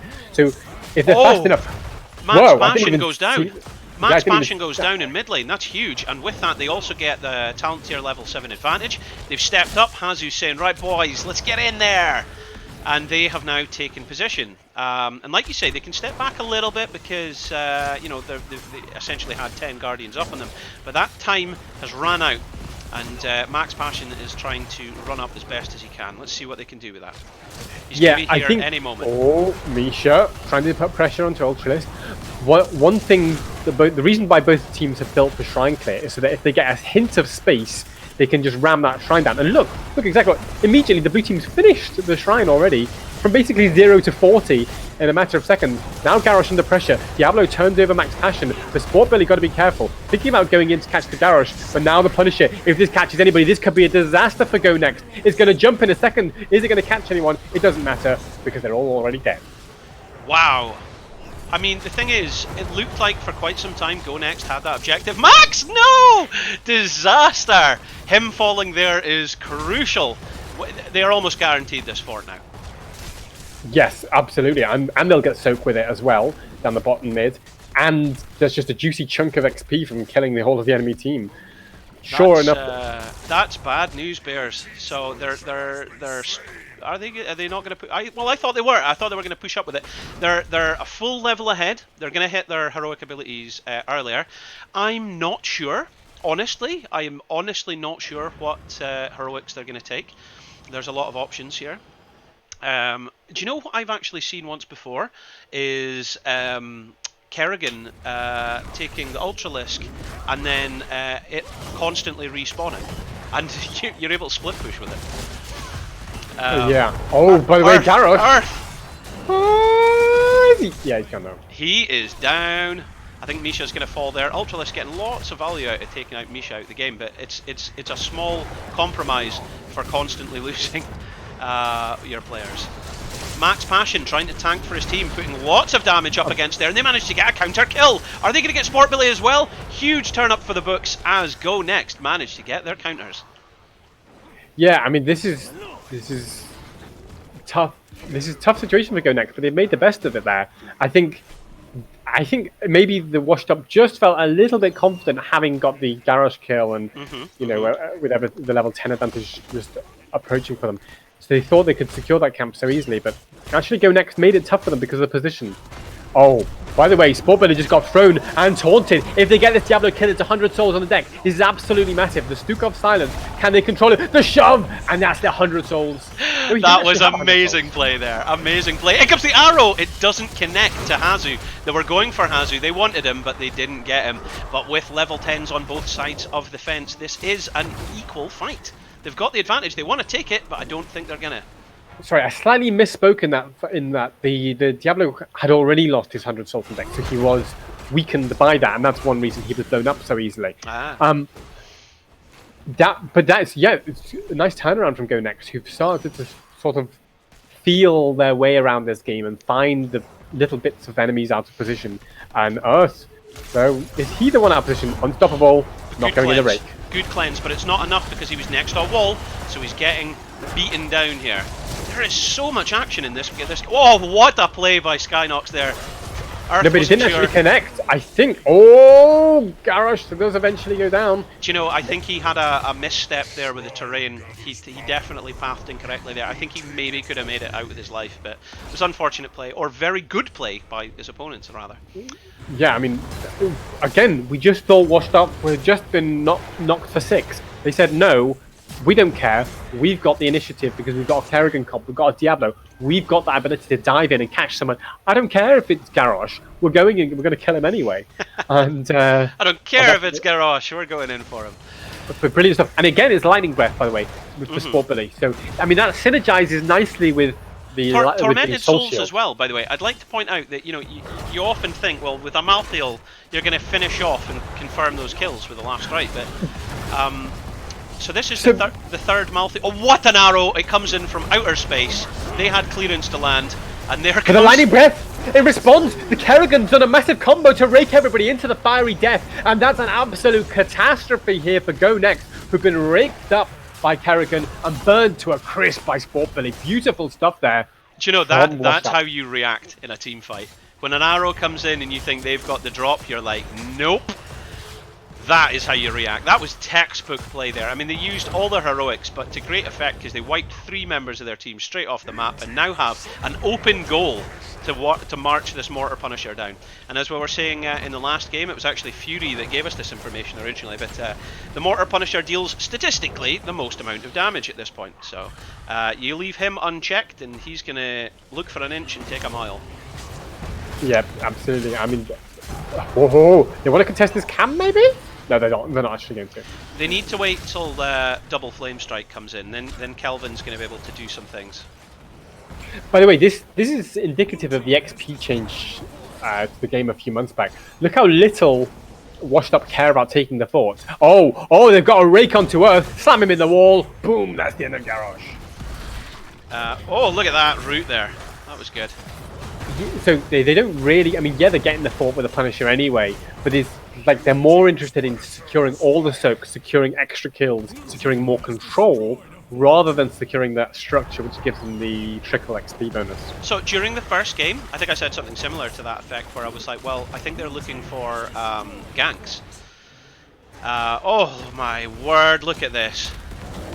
The aggression, maximum passion, getting completely locked down by Misha, Diablo, and Kerrigan. That's nasty. Oh! The Hanzo arrow, can they catch Banana H? Gosh, Misha just slides. Just too slow. That Misha stun saved a life there. I mean, for sure. That was really, I mean, this is the thing, is if you get caught by that comp, the comp of Washed Up is so aggressive. They've got the Lord of Terror, they've got the Queen of Blades, and they've got the Bear of Bears that is Misha. And so they just keep diving, keep getting control, aggression. And that's just the difficulty that the Go Next have to play into. And anytime any of them get found out, there's no cleanse from the Stukov. You know, it's just you get in trouble if you get caught. So that's a 16 to 14 advantage. So they've got 8% more health and mana than their opponents, but they also now have a very good power spike advantage with that talent tier. So got to be careful here if you're Go Next. But we've frequently said that when you're this far behind, you got to take risks. But I just don't see where their opening is. The window has been slammed shut, the glass smashed clean in their face. They haven't been smashed clean in their face yet. I think the window is at the moment closed, but it could be opened. So okay. The difficulty is, how do they find that? One way is if the enemy splits up, you find a gank. Right now, Washed Up said, no, we're not going to split up. We're going to go together. And what's more, we're going to go together aggressively so that you've got to always think 3 times about whether you're going to leave your base. You know, you've got to be really on your guard, because look, Kerrigan there throws a combo, and it's more of a warning shot than anything else. It's saying, I control this space, so you're not leaving your base. For sure. Which rhymed unintentionally. We need to get more Halloween rhymes. That's what we're By the way, yep. The Earl of Sandwich. The Earl of Sandwich did take the Earl of Sandwich talents. He has gone for the wall sandwich. He's not going for the full W build that we saw. He's Johnny earlier. Wallbanger. He is Johnny Wallbanger. They're still maintaining that 8% health and mana advantage here as well. Oh, and look at that. They literally do not care about their opponents. They are sitting on their doorstep just saying, I'm taking this, by the way. What are you going to say about it? What are you going to do about it? It's like a cat prowling the edge of its territory, just saying, you know, come on, if you want to come in and have a fight, you can. But I'm the bigger cat, and you're going to get your eyes clawed out. And that's everything that Go Next are afraid of right now. They need to get that level 16, become the bigger cat themselves, and then they can have a fight over the territory. Well, Max Passion's trying his best to soak up that experience, and it shows down there, you know, with his Malthael game. But as I say, I'm not used to seeing him on Malthael like this. It's really difficult. This I'm unsure about the kill fast build with Kelvin as well. 16s are in. Here we go. Right, so what we're going to get? We're going to get the double flame strike? No, he's actually went ignite. So, he's trying to Kerrigan taunted. Kerrigan taunted. Hanzo arrow connects onto Rhaegar, but onto nobody else. The lightning breath trying to zone. Max Passion in there with the tormented souls, trying to create space. Kerrigan hides in a cocoon. Trying to deal as much damage as they can. Nick getting a crucial heal there, keeping him from going down. Kelvin trying to get out as much damage as he can against his opponents. Sport Billy managing to literally just sit through everything. There goes Stukov. Earth's going to be the next to fall. He uses his cleanse, but it's not enough. And that is it. The heal on Horrified, so important. Kerrigan waited in the cocoon for Rhaegar to get in position to give the ancestral healing as soon as she came out. That rescued her from a lot of trouble, and then on top of that, Gul'dan drops the Horrify on top of the enemy team, and that was all she wrote. That was the end of that fight. And now it's going to be another Punisher, Frozen Punisher, which will disable the keep. You'll put a lot of pressure on that top lane. They're level 19 already, and soon they could be knocking on the door of level 20. I'm not sure. It'll become clear in the next few moments if they're going to actually make a play to end here. But if they do, that's going to be another clean sheet for Washed Up. So Aviator's pointing out that Double Flame Strike isn't, and the build that Kelvin's went for is currently the meta. So he's pointing that out. All I'm saying though is, based on the gameplay at the moment, you could have potentially had more space made. Tauntaun Diablo, sorry to interrupt, but they want to fight here. They want to try and catch Sport Billy. The Tormented Souls is up, but Stukov has been melted by Nick at the back. Nick's going hippity-hoppity. This is my property. Then they're starting to absolutely massacre Go Next here as Kerrigan goes in and starts to clean up 3 members dead here. This Punisher's knocking on the core. This could be game number 2 going to Washed Up. That was amazing play by Kelvin there, using that gravity lapse to prevent the dive from Nick. But Sport Billy, Nick and Banana H say, "We're coming for you! We're coming for you!" Oh wow. The game's still not over! The game's still not over. Hasu was in a bit of trouble. The fear with Banana H to follow! That's nasty. That's nasty from Hasu. 300 HP and he's still in charge. Brutal stuff from Hasu Ops. The master of farm himself. He calls his team. That's funny. Game number 2. It's a 2-0 victory for Washed Up. Wow, wow. Big plays there, big plays. Absolutely amazing. So that's, as you say, I'll just take us over there to the overview, just to close that out. So that was Washed Up taking that victory as well. So picking the maps and taking 2 for 2. So that's a very good play there. This is the statistics that we saw. 20 takedowns to 4. 8 deaths on Garrosh. Garrosh is not a flimsy hero, and yet they were just going in and locking him down and blowing up. He's a hero. He's a hero who's got massive armor and a self cleanse, and Washed Up did not care about that.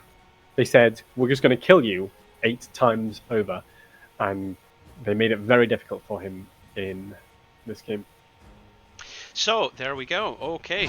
Well, ladies and gentlemen, we're now going to get a quick look at the position of everything. And from this, we should be able to work out where we're going next.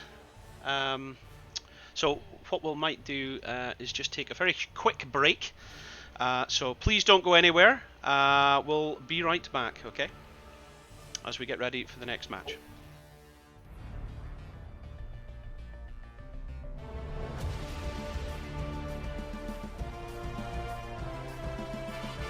Passion! You just got dived. There's the first takedown. First takedown of the game. They're looking for another one. Concussion Mine actually saving Skydogs. They're looking to catch Earth. They use the portals just keep these fights going. We've got a big fight coming down bottom. Is Max Passion going to die and lose 34 gemmies? He might be. Sport Billy, though, has to be careful. Starts running away, but the Tranquility healing him up so much. Riptide comes out just to try his own Tyrael. Gets the Ancestral Healing, wants to go in here. He has the Sanctification available. Tormented Souls comes out. Can they group for the Sanct? Here it comes. Saves them from the Tormented Souls for a while. In the ley line, though, completely shuts down the Sanctification. Now, can they start getting a response onto Sport Billy? No, they can't. Tyrael's dead. But they managed to get a counter kill on Malthael. Malthael there with the trait on Tyrael. Chelvin looking very low. He's going to need to get out of there. He's running for his life. Sport Billy trying to see if he can close the gap to use his stun. I don't think he's going to be able to. And with that, that's the end of the team fight. Don't worry too much, but look where he is. He's the bait and switch with the Eldruin. Bait and switch. We'll guide you this way, and then I'll go the other. Yeah. Level. Washed Up decide to take this camp from under their nose. Earth trying to give them vision, see what's happening here. Sport Billy tanking up the front for his team. In comes the Warlord's Challenge, holding Earth in position so he can't get away. In comes Ancestral, keeping him alive. Yeah, but the crucial thing about that Warlord Challenge is they interrupted the Sanctification, but now the Chen's going in, starts to chase. The portals providing so much disengage here for Banana Age. Chen stuns come in, shut down 2 of the Chen illusions, Hang on, if that little Chen gets caught, the whole Chen dies. No, he's okay for another sanctification. Is it a turnaround? Chen jumps in, looks for Dayquaza into the fray to safety from Sport Billy. This is a back and forth, like a wave crashing against the tide of the coast.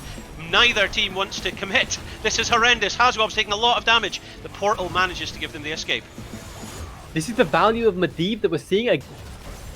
Oh, switcheroo. He did remember the Earth did take the switcheroo challenge. Chen doesn't have the Buki Wonderland. Can he survive? Yes. Has a lot of shields from his teammates and from himself. The Riptide has been torn down. They're like trying to catch Sport Billy, but he's got a Warlord challenge and it's completely turned it around. Rhaegar and Tyrael are on the deck. The gems, that's like 60 gems that I can see on the deck there. And now they're looking to catch more. Maybe they can catch the Chen here. Max Passion, he's got 47 gems. If he goes down, it's a disaster. Flying Kicks tries to escape, but he's gone down. That is a huge nail in the coffin there as they lose what I think might have been 100 gems. Because that was 60 gems and then, 47 on him? Furion, Tassadar pops the Archon. Skynox is still alive with a massive ancestral healing. In comes the Tormented Souls and it's starting to do some serious work.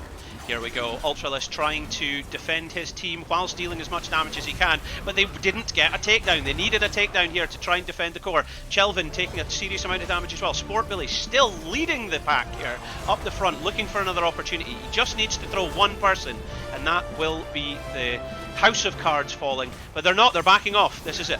Sanctification isn't going to hit anybody except Tyrael himself. The Leyline doesn't even need to deny. Oh, it's caught someone there. It's caught them on 260 HP, and that's surely going to be the end of Rhaegar. He's gone down. Chen's taunted, thrown in, Earth stunned as well. I think he's going to be the next to fall. This is looking pretty back now for Go Next. That was really unfortunate because the thing is, you could see the moment where Rhaegar turned around, and with that there is 4 members of the team down, Dimensional Shift being available to save Ultralisk, but that's it. It's going to be the game. It's GG. It's first win out of this best of 3, falling in favour of Washed Up. Save him from that one, and Sport Belly puts him in the corner. Boom, that's in the garage. Shrine down, and look exactly what, immediately the blue team's finished the shrine already, from basically 0 to 40 in a matter of seconds. Now Garrosh under pressure. Diablo turns over Max Passion, but Sport Belly got to be careful. Thinking about going in to catch the Garrosh, but now the Punisher, if this catches anybody, this could be a disaster for Go Next. It's going to jump in a second. Is it going to catch anyone? It doesn't matter, because they're all already dead.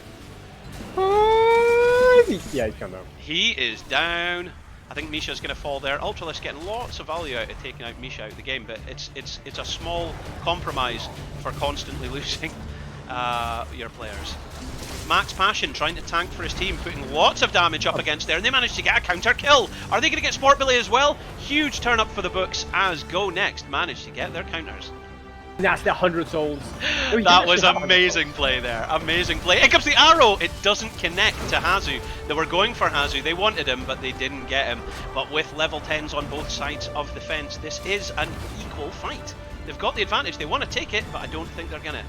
Sorry, I slightly misspoken. Maximum Passion getting completely locked down by Misha, Diablo, and Kerrigan. It's onto Rhaegar, but onto nobody else. The Lightning Breath trying to zone. Max Passion in there with the Tormented Souls, trying to create space.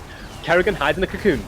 Trying to deal as much damage as they can. Nick getting a crucial heal there, keeping him from going down. Kelvin trying to get out as much damage as he can against his opponents. Sport Billy managing to literally just sit through everything.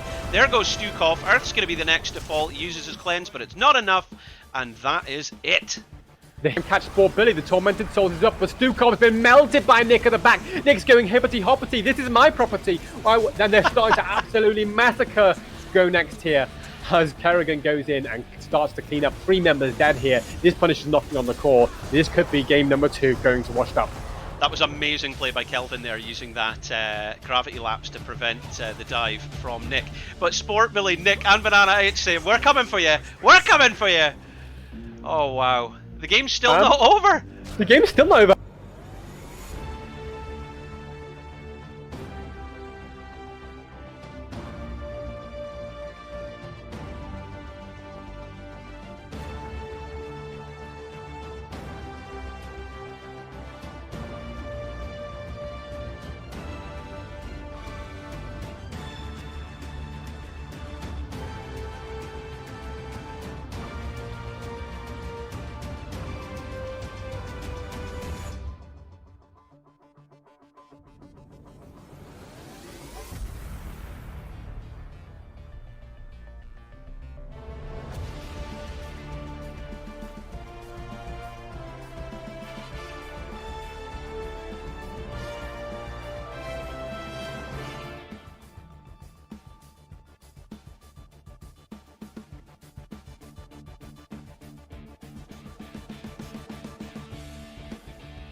Okay, ladies and gentlemen, I'm back, and yeah, Karis has become a team logo, which is I'm a quite fun. team logo now. You should. Oh, There you go. That's you back now. Sorry about that. That was a bit funny.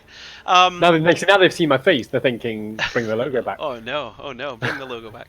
So, where were we? Basically, I was saying earlier, we. Do you know what? It'd be so much easier if I just brought up the oh no! I brought up mail by accident. Oh, errors everywhere. I clicked the wrong button.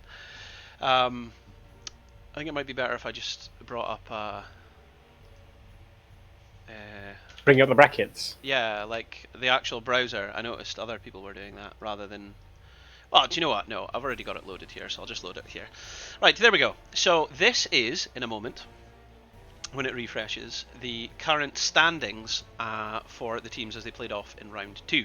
You can see there that basically in every series it's been a clean sheet, and that just goes to show how convincing the competition is in terms of skill set. Trans, by the way, pointing out there that Karis's face for a logo would be good for a new team. I think that's what I'm translating that as. That's what he's saying. I'll bring Maybe that he back. means just that would be the name of the team, Karis Face for logo. Karis And then face. actually the team would have just a different logo for fun. No, it would have to be your face for the logo. No, but Absolutely. it'd be more funny if the name was Karis Face for logo, and then my face was not actually the logo. Yeah, that. Well, I don't know. Carry on. But As you were. if I bring this back up, so this is currently the standings. You can see washed up. Do I need to refresh that? I feel like I need to refresh that. Yes, refresh. Shut down when not visible. Refresh. Right, here we go. Transitioning. Doodly doodly doodly doom. There we go. So you can see. It's 100%, 100%, 100%, 100%, 100%. There are 4 teams that are yet to lose a series. I think even a map, maybe. So that's quite a convincing lead they've got there, eh? Yeah, I think we were expecting some of those big name teams to. Well, the thing is, Go really Next are currently, according to this, and it might just be because we're in round 2, but Go Next are behind Complex. And Go Next are a Division S Heroes Hype Premier Series. They can't be because Complex lost their second round. Yeah, but so did Go Next. Oh yes, of course. Yes, sorry. So there you go. There you go. It boggles the mind. Very very exciting. This. I love it. I love it. I love it. Hallows Cup, exciting. Yes. There we go. He loves it. I do love it. Yeah, I feel like you're not loving it quite enough. I'm loving it, loving it, loving it. I'm loving it just like this. Like that. Yeah. You need to put your mic down just a little bit, by the way, and So it's not hooking up. because you're no. I mean, there's more air above you than there should be. So there we go. Like for example, you can't see me, but I could do this or I could do that. And you can see there's lots of animals up there. But anyway, I'm needing to come down here. So you should do the same. Anyway, we're talking nonsense here. You're here watching the All Hallows Cup. This is the qualifiers. It is open qualifiers. We historically had an invitation-only tournament that went 3 rounds. All Hallows Cup 1, 2 and 3. This is the 4th All Hallows Cup. If you would like to know more about the All Hallows Cup, you can do so on the Liquipedia esports page that it has there. And as I say, it was traditionally it was for the space between HGC, which is over here, and then there was the amateur grassroots tournaments like Heroes Lounge. I mean, years ago there was like the ESL Heroes Sunday Cup kind of thing, and then we had the Wednesday Cup, Heroes for Cup or something like that. Had a weird name. Somebody in the chat will get that right and tell me what it was. But anyway, there was that, and then Heroes Lounge kind of stepped in and took over, and it started off with 3 divisions, and then it went to like 5, and then 7, and what have you got, like 10 divisions now? No, is it still 7? There's still 7 divisions in Heroes Lounge. Well, plus Division S, which has been confirmed is coming back. Oh, that's very good. And of course, by the way, I can point out, Karis will know, because Karis is a member of the board of Heroes Lounge, aren't you? I will know, and I do know. Yes, I am on the board of Heroes Lounge, yeah. There you go. So there was this amateur environment with Heroes Lounge that went up 7 divisions. And then when you get to Division 1, the competition was quite fierce. It really was like the upper echelons of skill. And you would have Masters and Grandmasters in that division. However, it got to the point where those players were frequently entering the HGC Open division and competing there to try and get a spot in the HGC. But in between that, there wasn't enough practice. There wasn't a platform for it. So Heroes, the All Hallows Cup was an environment and a platform to demonstrate that for people as best it could. And when HGC disappeared, we held the third one, and it had a lot of HGC talent in there. So I'm so pleased to bring this back for you guys. But this time we've opened it open qualifiers for anybody that wants to play. Yeah, Okay. and it's looking great. I think already that qualifier system's adding a real mix of new people into the scene, and so we're seeing some teams there, and we've seen it from some of the other invitational tournaments that have sprung up as well in recent times as well. So it's great stuff to see this whole range of teams getting involved at the top level of Heroes Esports. Before I cut you off, where are we going next? Have we got We still waiting at the moment for the final game of 5-man stack versus Pork 9 to finish. From what our analysts are telling us, it's very likely that game will result in a Pork 9 2-0 win in the next, I would say, couple of minutes. And so when that happens, then we're going to seed round 3 based on the results of round 2, and we'll see who's going to get cast by us. Okay, so should we have a very quick break, and then we'll be back for round 3? That's what we're saying. Okay. Okay, we'll have a quick break. Come back in the next 4 minutes, folks, and then we will let you know where we're going for round number 3. We'll be taking a different team, and we'll be seeing how we go. All right, we'll be right back. Don't.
Okay, ladies and gentlemen, that's us back. Thanks for joining us. We're on air.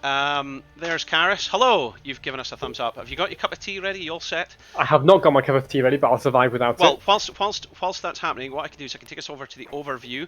These are the two teams. It's Complex versus Hoplita Esports. Hoplita Esports being a Premier Series team from Division 1 in Heroes Lounge. They're the Spaniards. We saw them do very well in the Masters Clash qualifiers, but they didn't make it all the way to finals, but they did very well nonetheless. So looking forward to seeing what they can do here in this series. This is going to be a much more I feel a closer series, so this could be interesting. It's exciting. So indeed. I'll tell you already something that makes it more close. So both of these teams are in Heroes Lounge. Have you got map bans as well? Sorry to interrupt. Just make sure that you have that information. We're waiting for that information to come through. Okay. Yeah. So Complex is the top of Division 3 in Heroes Lounge. Okay. But Oplita's in Division 1, but they're kind of lower down in Division 1, let's say. So it's kind of, there's the kind of the bottom of one division and the top of a lower division. I think this could be potentially quite close, although the favourites obviously have to be Oplita Esports, just coming into it as maybe a more experienced team in that sense. But I think they've got a bit more synergy. The Spaniards are a very good and aggressive team, so we'll see how they get on. So we're just waiting, as I say, for. I've got some news. Okay. Which is that Oplita Esports are going for first pick, which means that Complex have banned Cursed Hollow, and then Oplita Esports have banned Dragonshire, and then Complex have chosen Tomb of the Spider Queen. We're just waiting for that to get set up. Who picked the map there? Sorry. Complex picked Tomb of the Spider Queen. Okay, so there you have it, folks. That's what's happening. That is the selections there. So we're just waiting to get this show on the road. Caster's Curse saying it's going to be close. Oh my, yes, that's right. We don't want to be picking up as Calaris once was. The Calaris core curse. That would be horrendous, yeah. Well, I'll tell you something something that might make Complex have a bit more of a spicy chance here. Okay. They've got you tell us what spices. They've changed their roster from their normal Heroes Lounge roster. They've got Tylan playing for them today, who normally traditionally has played for Battle Beast Boys in. Oh, you might know them in Heroes Lounge. The Battle Beast Boys. Me and Tony love those guys. Yes, I know those boys. Yeah, and so the BBBs. Yeah, exactly. And they were a Division 1 team back in the day, and now so Thailand from them is playing for Complex. Sure. So that might give a bit more of that kind of Division 1 level of energy to the Complex team, who, as I say, have already been doing at the top of their division. I love it. The Division 1 energy. That's what we're looking for, is it? Brilliant. You're very animated there. I like that. Yeah, So the thing is, there is a Nano on Nano. Well, no, sorry, hang on, let me get this right. So Nano that plays on the Spanish team will pick a mage, and then their support will pick Ana, and then Nano, and the Nano boost can be very powerful, and we've seen him wipe teams with that in the past. So what we're looking for here is some of that action. See what's happening there. So I'll tell you, speaking on that kind of name synergy, I was very disappointed that we didn't see Ultralisk picked by Kerrigan last game, because I wanted to see an Ultralisk killing Ultralisk, but that didn't happen. We were let down. Well, no, hang on. Nick did play Kerrigan against Ultralisk. Yes, that's what I'm saying, but he picked Maelstrom, not Ultralisk. Oh, I see what you mean. Thank you very much for the subscription, by the way, Aaron Jaeger Hots. Thanks for the subscription. That's very nice. That's very good. Thank you. Aaron Jaeger is actually the most famous Irish-Russian streamer in Turkey. Do you know? Now, for those of you that don't get what he's just said there, that is correct. Yes. So Erin Jaeger is Irish. She speaks Gaelic, or the Irish equivalent of it, so it's Gaelic, but is by genetics Russian, and happens to live frequently in Turkey. Is that what you're saying there? She doesn't actually live in Turkey, but we'll claim she does. Well, where did you get that from then? What's that? Because it's just a recurring joke that Erin is Turkish. Oh, right, I see, okay. Everyone on the internet believes that. Oh, right, okay. So, there we go. That is hilarious. Okay, so we'll just tell the teams. There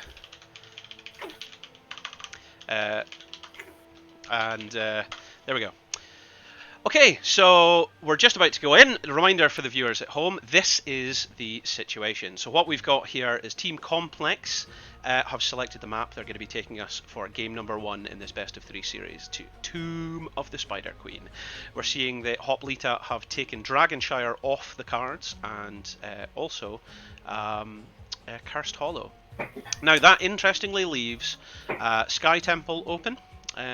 Which is a map that a lot of teams despise because it gets well out of hand with the objective.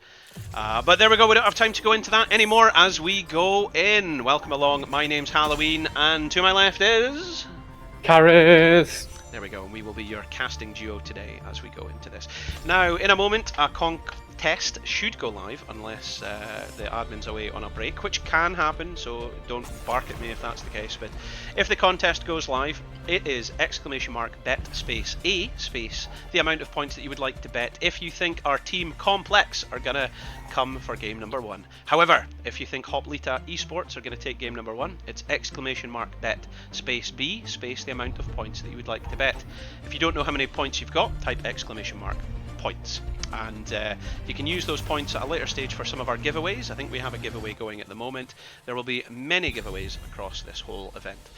So, Karis, what are we seeing here in the draft?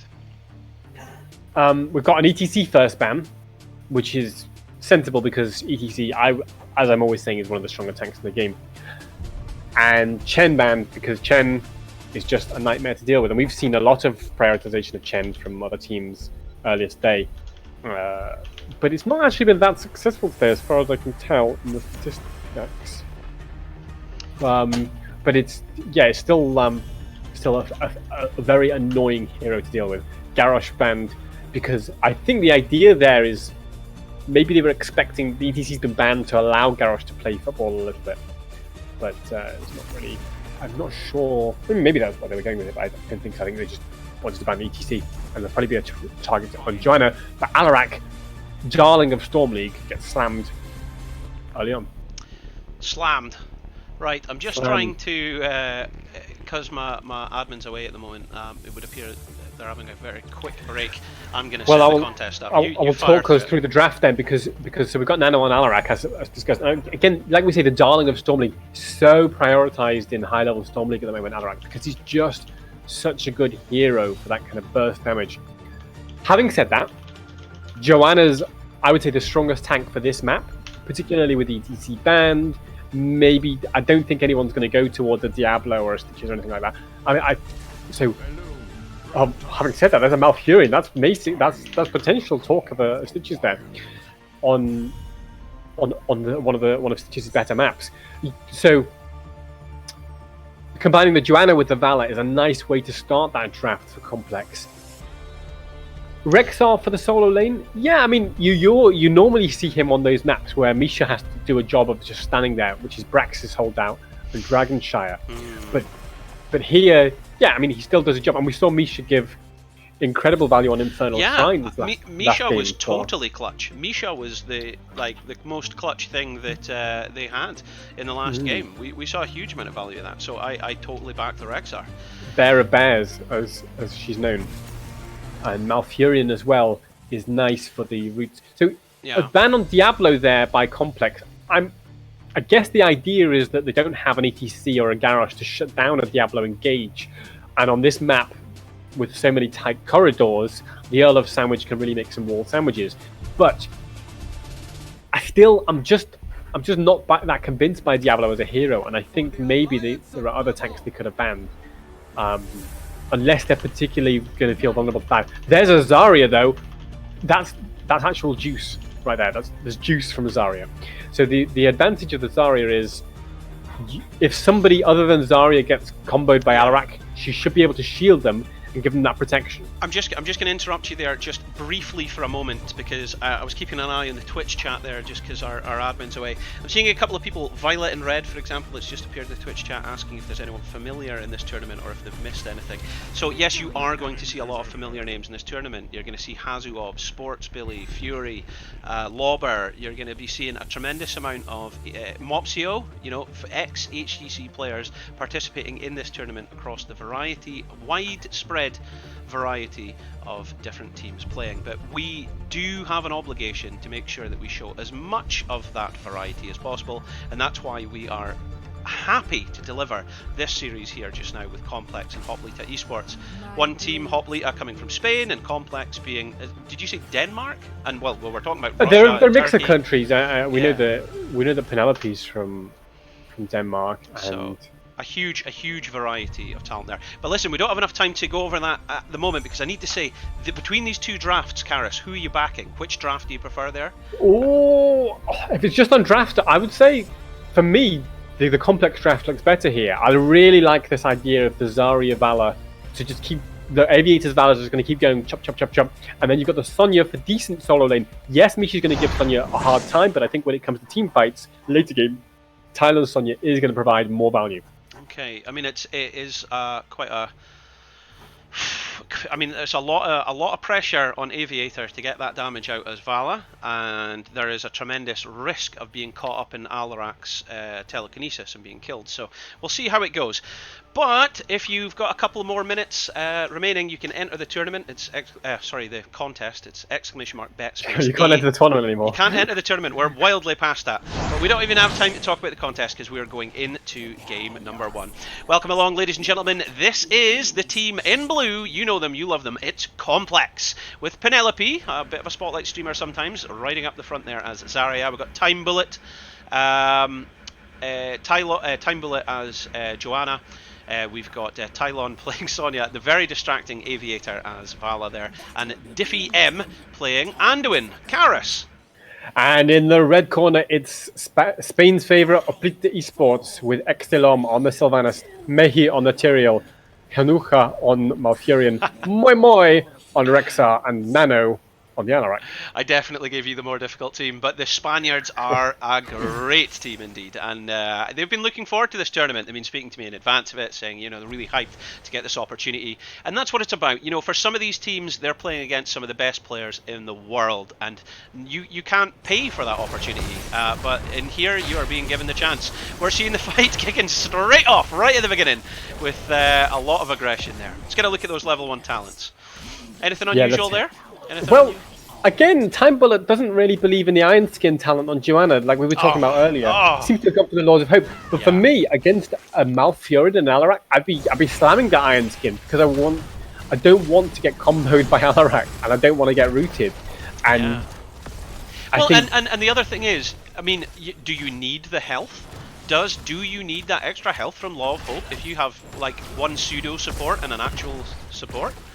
Yeah. Well, yes and no. I mean, it's more of a sustained talent again, Laws of Hope. It will. I mean, and also, it just heals you in fights as well. But like now, he's already going to press it and give him some nice value. But so that's the idea there from Time Bullet. Is every time Sylv does a bit of chop on him, and Sylv can do a lot of chop as we know. Choppy. Then that's the idea, to keep Joanna sustained without depleting all of Anduin's resources. But I just think, for me, the Iron Skin would have allowed him to be a bit more fearless into walking into an Alarak or a Misha.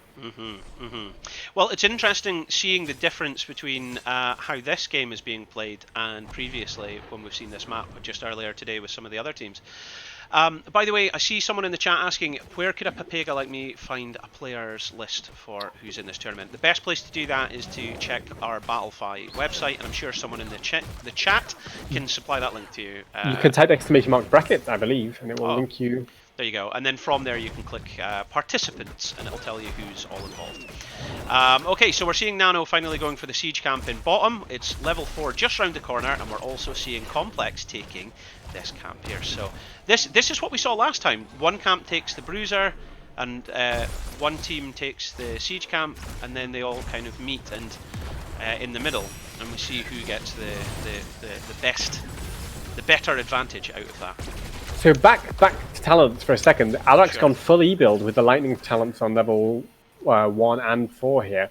Sylvanas going for the quest at level 1, the Shadow Dagger. And that stacks infinitely. So late game, that could potentially be a real source of nasty damage coming out from Sylvanas, the Banshee Queen herself. The Banshee Queen herself.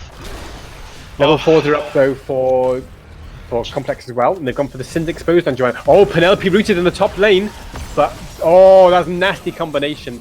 The roots into the Alaric combo, and that's going to be the end of Zarya. That was first blood after 3 minutes and 10 seconds. That's quite a long time. That's quite a long time. It's quite a long time because I'll be honest, when I play Storm League, first blood is usually at around the 15-second mark, and it's usually me. That's exactly it. It's usually at least under a minute, not It's 3 times the length of that. But I wouldn't. The thing is, Oplita Esports did not manage to get a hand in with the time bullet. Gotta be careful. Doesn't have the iron skin up. Gets pulled to safety by Diffim's Anduin. Nice stuff there.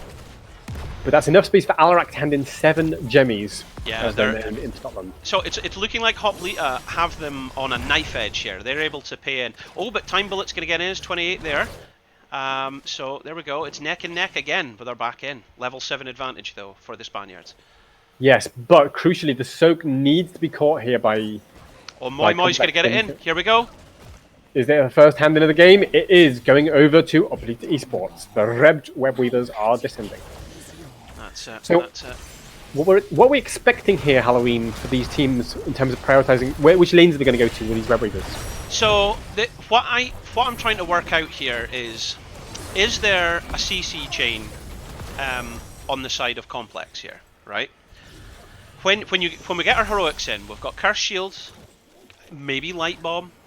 You could even argue that you could maybe go for the Leap rather than Berserker's Wrath, and then you could go Strafe and just deal damage over the whole thing. You know what I mean? And the Graviton Surge can hold them there even longer, allowing the Strafe to get more value. So I think you have an incredible CC chain there on the side of Complex. Whereas when you look at the right-hand side, you've got Sanctification, which can negate all the damage. So you have to really worry about that. And then basically everything else they have is moot point. So here's. I'm not sure. What do you think? What do you think? So you're talking about the Leap versus Berserker distinction in particular. I mean, for me, the thing that would worry me about going Leap is what if you Leap and you don't kill Tyrael in time and he presses Sanctification? Well, that's Then it. you're all in. You're all in. You put all your eggs in that basket. Yeah. And suddenly the basket says, I'm going to eat your eggs. I'm going to make an eggy omelette. I'm going to egg your house as if it is Halloween. We've all came out with toilet roll and eggs, we're going back into the game. Throwing them at your house. Now, but it's okay because we're ready. We are ready. Yeah. So my issue there, as I'm saying, is if you can wait until. Oh my gosh! So much damage. So much damage. Aviator trying to run. Meji, you're in a place that you don't want to be. Gets away though. He does get away. Yeah, and so this is the thing though. Now with them pushed back a little bit, the Sylvanas is going to provide so much value to this Webweavers, and potentially they can get this fort here. But actually, no. Joanna comes in, scares them off a little bit with the help of the Zarya, and that should allow them to clear this middle Webweaver. Now the problem is going to be the top lane, which, although the Webweaver's not that healthy, it's got a huge wave with it, and Tyrael, don't forget, can shield that wave, and Sylvanas can disable the fort. Absolutely, absolutely. They've managed to actually protect all 3 forts here. This is a very good defense by Complex against arguably the better team, Hoplita. So this is. Well, we won't know until who the best team is until approximately 1 hour from now, when we see how this series has gone. By the way, it's neck and neck. Pretty neck and neck. Yeah, it's neck and neck, and that's after a Webweaver phase in favour of Avita. So, we'd have to say this is going about as well as Complex could hope so far, and I think they're going to be pretty satisfied with their performance. Nano maybe looking to catch someone in a combo, but to be honest, I don't think he has the sadism to one-shot anybody. 83 sadism at the moment, it's not a huge amount. Yeah, showing down there, 83. So, level 10's just round the corner for both teams here. We're going to see which way this is going to go. Like I say, it's all up in the air.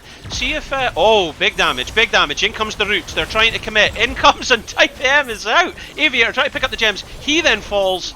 Are they going to go for more? Is Penelope going to be the next to go? 400 health and falling. 200 and falling. It might well be. Time Bullet now got himself caught in a route. I think he's going to be okay, and he managed to pick up the gems on his way out.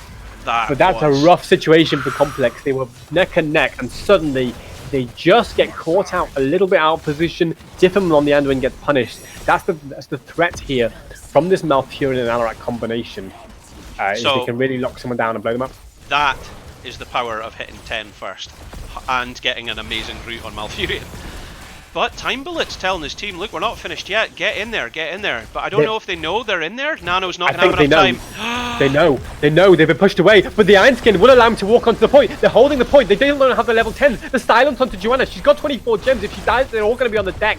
And that's going to get Time Bullet all those gems. And that's why you don't fight on a point. Oh, my. Oh, you get the gems? Tylen, good job. Oh, beautiful stuff from Tylen there to secure those gemmies. But then finally the level 10s are in for Complex. But it's just a little bit too late because, of course, now they don't, they lost a lot of casualties there. Yeah. So, interestingly, it's all different. It's all very different from what my kind of prediction would be. I was thinking Light Bomb, I was thinking Leap and Strafe, and they've went the opposite for everything. So that's fine. Oh, no, they have gone Light Bomb. No, they have, yeah, sorry. But they haven't gone Leap. Or Strafe. Yeah, and I think the idea of the Reign of Vengeance is to... Do you know as well, Nano's taking Counter-Strike, but how aggressive he's playing, I wouldn't be surprised if he took the dashing strike, Maybe. I mean, the Counter-Strike idea is also to play aggressive, and then when you get in trouble, you just press Counter-Strike. A little bit is the idea. But just to comment on the Reign of Vengeance, what has to happen for Complex to win a fight is they have to stop the sanctification from happening in the first place. Yeah. Or force it to be in the wrong place or not on his team. And Control is one way they can do that. Now they're looking to engage onto Nano's Alarak. They find a black hole onto Malfurion. They're going to get Mehi as well. He does have the sanctification available in 4 seconds, but I don't think he's going to use it just on himself. But he's created enough space for Alarak to get away and save his own sadism. And for Rexar to ram that bot lane with those web weavers. Wow, I didn't actually quite notice how much value Moi's getting. With that amount of minions and stuff, he could possibly get the keep here. They've got a level 13 talent advantage as well, so they've got that 8% health and mana lead, but that is horrendous. Luckily though, Complex have the Joanna and the Sonya. They should be able to clear up the wave pretty easily. That's very juicy wave clear. So that's not going to be too bad for them there. And now, of course, Moi going for that siege camp with Misha and Rexar there. Okay, so bottom lane siege camp getting picked up, as you say.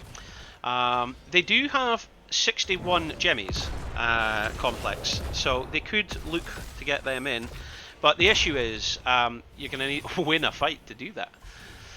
The developers famously said this was like a knife fight in a back alley, and it'll feel like that. You don't have a lot of room to get around. There's a lot of terrain. It's actually just they're drip feeding in. They've got time though. They don't have space, but they have time, and that's actually important here for Complex. What they can do is because of course Oplita can't hand in yet. Complex can just soak up the 13, wait for their moment, clear the bot lane, siege giants. Well, they need to do that sooner rather than. Okay, it looks like they're abandoning those bot siege giants, and they're going to go for the fight. No, I've spoken too soon. They are going to clear those siege giants, knowing that they do that they're on the camp. Good peel there. Good peel. That's how you support. Well done there, Anduin, of course, protecting Time Bullet from what could have been disastrous. What is going on up here? Snaky. Looks like they're going for the boss. The throw pit has been activated, and because we're seeing Misha and a camp in mid, they think they've just bought space. They're like, hey guys, we're alright, look at this, we can clear this, no worries. They could pay, but they're not going to. Why? I'm not sure why Complex didn't contest that, to be honest. Well, I don't know. Did they know? Maybe they didn't, but they must have seen that Oplita Esports were not on the map, and that means with them not contesting that. Oh, Time Bullet, Iron Skin used. Yeah, that's Okay, a well, good iron skin. fair enough. Aviator, not on great HP. If he gets caught by an Alarak combo, he will disappear.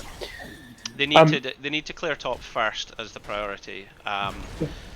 This is a difficult position for our boys in blue here. They're going to have to work twice as hard to stay in this match now, I would say. The problem they have. Counter strike, Time Bullet getting locked in by the whirlwind. Iron skins for safety. Good play from Time Bullet. Saves himself for now. The wave of healing comes in from Diffin and heals Time Bullet up, so they can clear this boss, and they do have the wave that's pushing. The problem is that they've used all their gems to get that Web Weaver phase, and they couldn't really push with it anywhere because they had to defend that boss. So it's kind of a little bit wasted. And now they can push with it. Now the enemy has 16. So Complex have to be really careful here about going anywhere near a PT Esports, who are starting to show a good level of control on this map. They are. They haven't lost a fort yet, so it's a powerful, commanding position to be in. Rexar, is he getting engaged on? Oh, not quite. And now there's a counter engage. This could be rough. Penelope uses her shield. Black hole! Can they follow up? Thailand goes in. No, chooses not to go in. Aviator gets saved by Diffim. Huge play from Diffim to save the Aviator's Valor there. But Sonya got a little bit caught out by the Alarak in that retreat. Aviator trying to get some value, scare off the Sylvanas. Knows he's only got 10 gems to give, whereas the rest of his team might be in more trouble. Oh my gosh, the light bomb wasn't able to deal any damage, so it didn't get the stun because the sanctification was deployed. He's now cut off from the rest of his team. The man is an island. He's going to go down. That is 4 members of the team to nothing. Ouch. I think they can end. There is only 8 seconds until Sonya's back, but they've now definitely earned that right to try and end. This is game number 1. It is surely about to fall in favour of Hoplita Esports. I'm not entirely sure. Teriel's pretty low, and there's no sanctification, don't forget. So Thailand's just going to try and provide a bit of space, create a distraction. Aviator's Valor's respawned, hunting immediately to Teriel. But Teriel wants that. Teriel wants Valor to chase him. And it's not 60%. It's falling. It's 50%. It's falling. 40. Black Here hole. we go. I'm not sure. I think maybe Hoplita have overstepped here. 40%. Now, can they control the Alarak long enough? 15. Rexar's next 10, to fall. Teriel. 8. The Teriel tray will finish it, surely. Even if nothing else does. Teriel's going to blow up and finish There game number 1. GG. Wow. I tell you what, that was close. At the end there. Do you think? I mean, the game overall was not so close, but No. that ending, I think that almost backfired there for a PT Esports. And of course, if Complex had, been 5 seconds sooner in securing those kills, then there would have been a huge window open for them to get back into the game. That would have been horrendous. Absolutely, that would have been horrendous. Comeback air. That would have been absolutely horrendous if that had happened. So there we go. Still, yes, that's a it's victory. It's a best of 3. Don't forget. Okay, so have you got any information from the? I think you're massively overestimating how fast teams are in sorting out. Yeah, and recovering off the back of something like that. Yeah, that was. They're going to need a moment to breathe and go. There you go. That's what they're going to need to do. But what I can do is reload this, I think, and we can see what's happening. So, I mean, from your perspective, what is it that Complex needed to do differently in that game? From my perspective, yeah. There was a couple of things. I mean, you yourself mentioned when we were talking about it, like they noticed everyone was gone, but they didn't go up to check the boss. But I think when you realise that sort of thing, you're already too late. So you're not going to be able to go up and defend against the boss. But what they could have done is they could have paid in bottom, absolutely. Or the Rexar that was just roaming about, they should have jumped on him and staggered some deaths. Now Rexar notoriously can get away because he can use the Misha to stun and then run away. But there was no attempt, at least, and they maybe could have. So that's something they could have done different. Just getting a look for the viewers at home. This is currently where we're at in terms of positions and scores and things. So it looks like Lauber's fan club have taken the first game against Feel the Heat. Feel the Heat, of course, with X-Ray, Toulouf and Wit are some powerful names in that team indeed. So going up against Lauber's fan club and losing is setting a bit of a standard there. Right, I've got some news for you. Okay, take me to the news. Take me to the news. The news is that Complex have chosen map pick for game number 2, and they've chosen to go to Towers of Doom, which is a map that plays very differently from most other maps. So clearly, I think Complex are trying to play this strategically and not go for kind of team fight focus. I think they're going to say, look, we want to play the macro, and know what we and feel a bit more in control that way. Sure. Oh, I just realised I haven't picked the winner for that last game, so that was Hoplita. So there you go. Anyone that's in the chat, you enjoy your points. Enjoy your points, because they make prizes. There we go.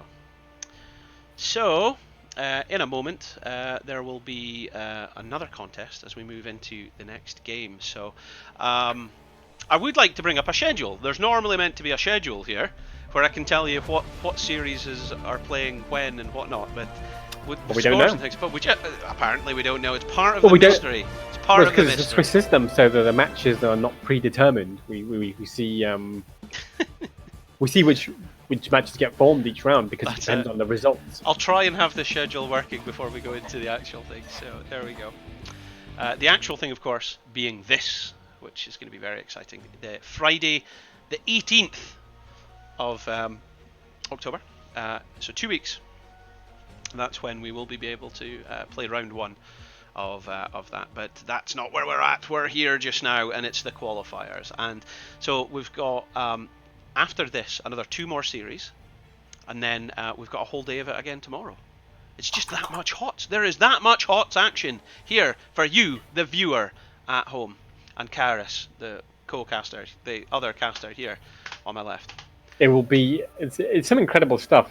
I've just noticed that you brought up an empty schedule screen because obviously I've seen. That's what I was talking about. I was joking, and you were just speaking about it. Yeah. So the I mean, we just got so much HOTS action here in the qualifiers. 10 best of 3 series, and that's just the ones we're covering. There are actually others being covered by Tazdingo, Malgané, the German and French casting teams for this event. But so it's sensational stuff. It's still early. It's very early. We've seen a few favourites coming out maybe already, and so obviously Washed Up looked very strong. Lauber's fan club looked very strong. And I think those are kind of the things we were expecting to be very strong anyway coming into it. But what I was going to say earlier, I think we're nearly ready to go into Towers of Doom for our game number 2 in this series. But those top 3-4 teams, we probably have a pretty good idea which teams are going into that. But the other 4 teams that are going into those finals on the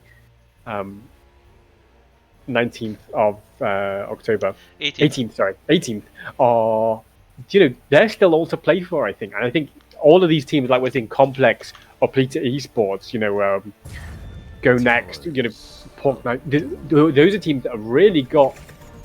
They all really have to fight for those positions, and they all have a decent chance. And so, expect to see some tough competition here at the All Hallows Cup as we go into Towers of Doom, game number 2, in our 3rd best of 3 series of the day. Okay, I'm just going to start the contest there. There we go. Okay, ladies and gentlemen, if you think Team Complex have got it in them to rally behind their captain and get a victory in this series, then you want to type into the chat right now, !bet space A space the amount of points that you would like to bet. However, if you think the Spaniards are not finished yet and they're going to come out swinging, then it's !bet space B space the amount of points that you would like to bet. And if you don't know how many points it is, it's !points. And if you'd like to get some points for free, just click follow. And of course you can use these points to enter our giveaways, and there'll be many giveaways across this whole event. If you want to find out what our current giveaway is, type !giveaway.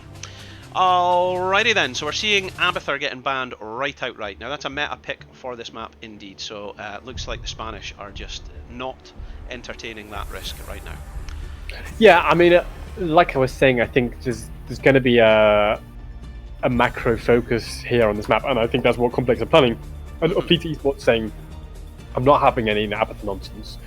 And I wouldn't be surprised to see them target another macro-focused ban here, although they might also go for something more kind of meta, like an ETT.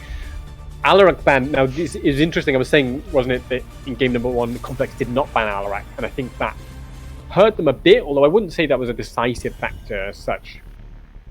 Chen ban, or we've talked about that a lot in all of the series so far, the prioritization of Chen, and how he can be a real nuisance. Oreo McFury is saying he just want to see some hats. Have you got any hats that you can wear? No. Okay, well... I do not own any hats. We can offer you some hot. That we might can definitely see some hot. We can offer you a pillow. There you go. You can't see this, of course. You can have some heroes and the storm. There we go. Okay, so I think the Alarak ban, as you were saying, is a meta pick against Nano, and Chen being banned is a meta pick against Chen, because let's be honest, he wins games. So, first pick coming in, and it's Malfurion. First pick Malf, by the way. First pick Malf. We've only seen Tranquility out of Malfurions thus far, by the way. I'm wondering if this might be our first opportunity to see Twilight Dream. Well, it depends, of course, on the draft. I mean, if you see a very hard dive draft, like a Genji and a Tracer from Complex, then yeah, you'll see a Twilight Dream. But a lot of the time, you want to play a bit more stable. There's the hacker. There's the macro focus immediately from Complex. They're saying, no, we're not waiting until later on in the draft. We're playing our hand right now. Get us looking. Hang on one second.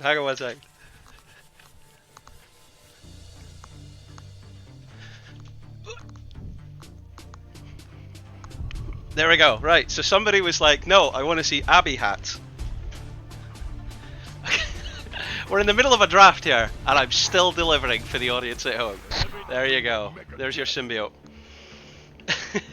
Excellent. EDC and Hanzo picked up by Oblita Esports. I think those are just ordinary picks. They're not playing anything fancy. They're saying, we're going to play calmly. You might see a stage dive coming out from ETC, but I think probably it's still going to be a main tank ETC, not going for the solo lane ETC. The audience are trying to predict that Vikings might appear here, by the way. They've still absolutely got the space for it, but I mean, yeah, I don't know, but I would be surprised against the hacker if you then took the Vikings. But, I mean, the thing is, if you took a stage dive ETC, you could totally do that with Hanzo. Like, I'd love to see it. Come on, guys. Give us something off the chain. Give us Goldie looking Vikings. Well, hang on. We already saw stage dive ETC. I was just going to say didn't we see a Masters Clash one? Maybe it was earlier today, in fact. Yeah, the Hanzo arrow into stage dive. Yeah, we did. That was today. Yeah, that was today. That was this morning. You're confusing several months ago with. And we've got a bit of a technical issue in draft, so we'll just come back to looking at our beautiful faces. But well, whilst we wait for it to reload, we can watch last game's highlights.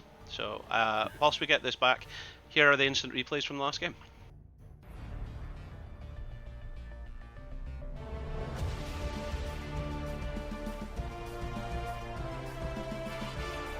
Skin up, gets pulled to safety by Diffim's. End of the game, it is going over to Oblita Esports. Aviator trying to run.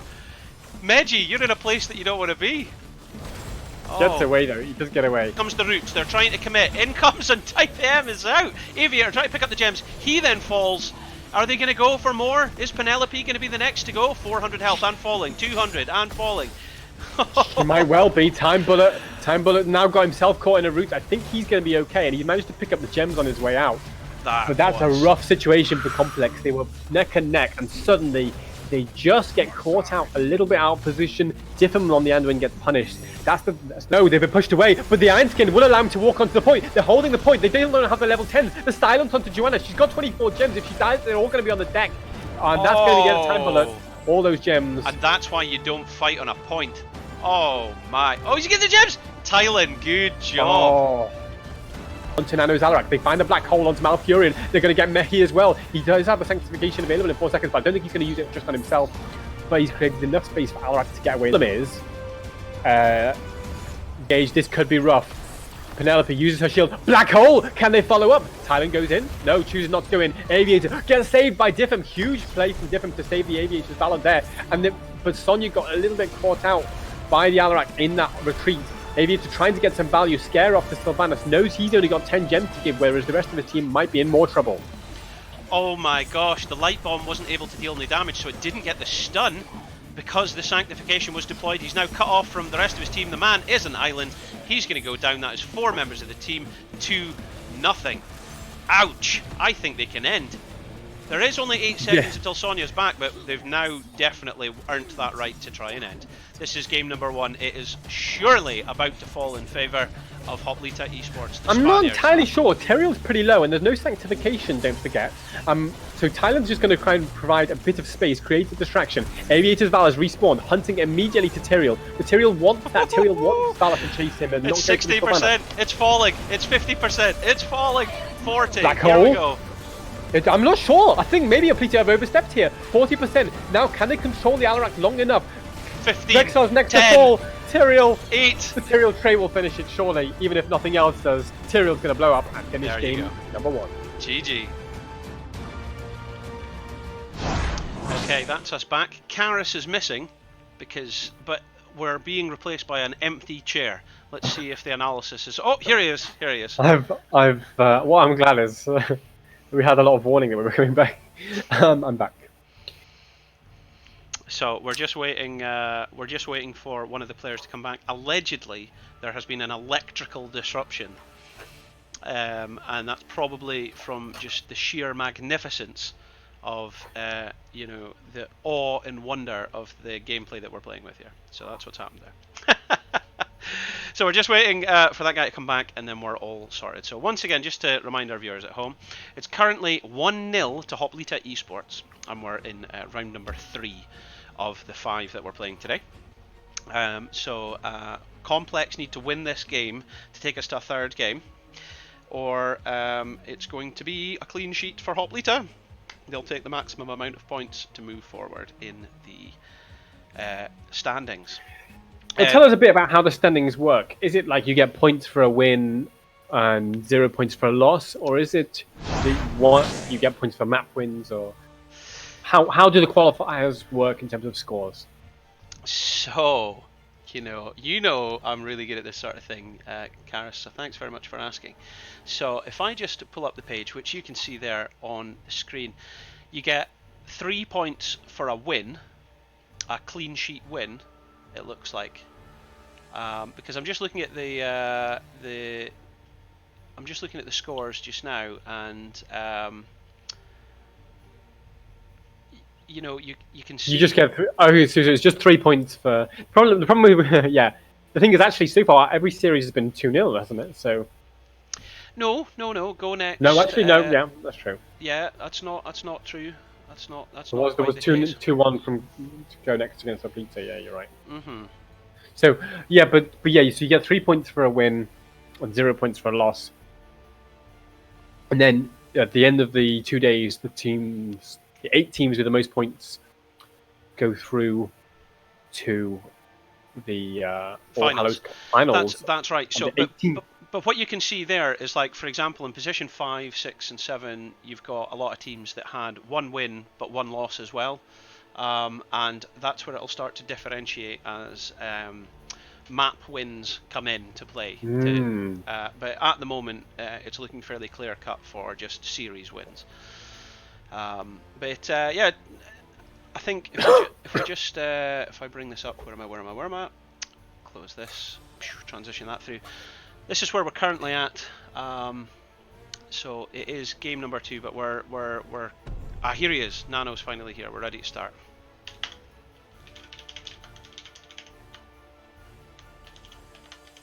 Okay. So we're going to go, I assume, very shortly back into the draft. And there's Towers of Doom, game number 2 in this best of 3 series. The draft has already, halfway through, but there was there was some tech issues. Okay, so we're going to do the draft again then, is that what we're saying? Yes, but it'll be lightning fast. It'll come out of nowhere lightning fast, and it'll kick Chuck Norris in his cowboy ass. What was that? That is hilarious. That's a song. Credit to anyone in the chat who knows what that song is. Right, so hopefully they're going to rush through all these bands. I mean, I wonder if they remember all of them perfectly. Okay. The Abathur was definitely the first ban. Alarak ban. And there'll be an Alarak ban, yeah. Then back here. Do you remember what this one was? Oh, do I? Chen, it was Chen. Chen ban. And then I don't know, but I remember Malfurion was first pick. Malfurion was first pick. Malfurion first pick. Then it was ETC. No, then it was not ETC. Then it was Dahaka and Jaina. Dahaka and Jaina, and then over here it's then ETC for yeah. Exilium. If you just tuned in and you think we're oracles, then I'm an oracle. I am an oracle. I'm not Urkel. I'm an oracle. There we go. Lemon Demon Ultimate Showdown. Yes, correct. Whoever said that is correct. Oreo McFury, you get the. You've been awarded this card. That's so funny. Okay, so here we go. What we're going for here? I don't think we got this far, did we? I think this is now where we're now actually entering draft. Oh. So now what I'm saying is I'm expecting a Joanna here from Time Bullet. I know the Complex really value those meta tanks over kind of instead they're going for Garrosh. Now, okay. I rate that. I big time rate that. I actually was just thinking that's a dreadful idea. No, I'm joking. But like, I think one of the reasons it'll be difficult for Time Bullet on the Garrosh here is he's against an ETC and a Hanzo. And if you think about heroes that Garrosh doesn't like to go against, ETC and Hanzo are pretty high up there. Hanzo just can provide that consistent long-range poke, being annoying. And ETC says if Garrosh gets too close, boom, off he goes back again. And he has to start running up through the Hanzo poke again. And there's a Medivh to respond even more if somebody does get thrown in. If they do get locked down, but he's going to protect them, he's going to give them a door out there. Do you know, this might be an opportunity for Earthquake, and then use Stage Dive ETC. What's your thoughts? Yes. Earthquake is absolutely the thing they should be picking here, because it will allow them to retreat when necessary and engage when necessary. But not necessarily Stage Dive? You don't have to take Stage Dive, but I mean... Okay, well, we've run out of time. We've got to pick a draft here. So, out of these two drafts, Karis, who is it that you are backing? And can you give us a brief explanation as to why? I'm 100% backing Oplita Esports in the sense that I think that ETC and Hanzo have all the answers to Garrosh. Okay. The only strength, the strength in the side of Complex is that Dahaka will offer them a macro option, and so it could be that Complex plays this better in the macro sense, and that's what they've got to play for here. Okay, well, back to you in the studio. Sorry, what I'm doing very quickly is I'm going to restart the contest to allow people at home to enter it because we didn't have time with the draft. Okay, so you sneaky little so-and-sos have now got a second chance to enter the contest. That's it now live. A second chance! And what I'll do is very quickly, I'll take you here so you can see it as well. Right, so if you think the team on the left, which is Complex, have got the draft to win, it's exclamation mark bet space A space the amount of points you want to enter. However, if you think the team on the right have got it, then it's exclamation mark bet space B space the amount of points. But there we go. Okay, welcome along, ladies and gentlemen. My name's Halloween, and the team in red on the right is Hoplita Esports. We've got Meji playing ECT. We've got Wanuxa playing Malfurion. We've got Nano on Hanzo, and we've got Moi playing Thrall. And who could forget Elixium playing Medivh. Karis. And in the blue corner we have Complex with Penelope on Jaina, Diffim on Anduin, Time Bullet, the Bullet of Time, on Garrosh, Tylan on Dahaka, and Aviator playing Raynor. There we go.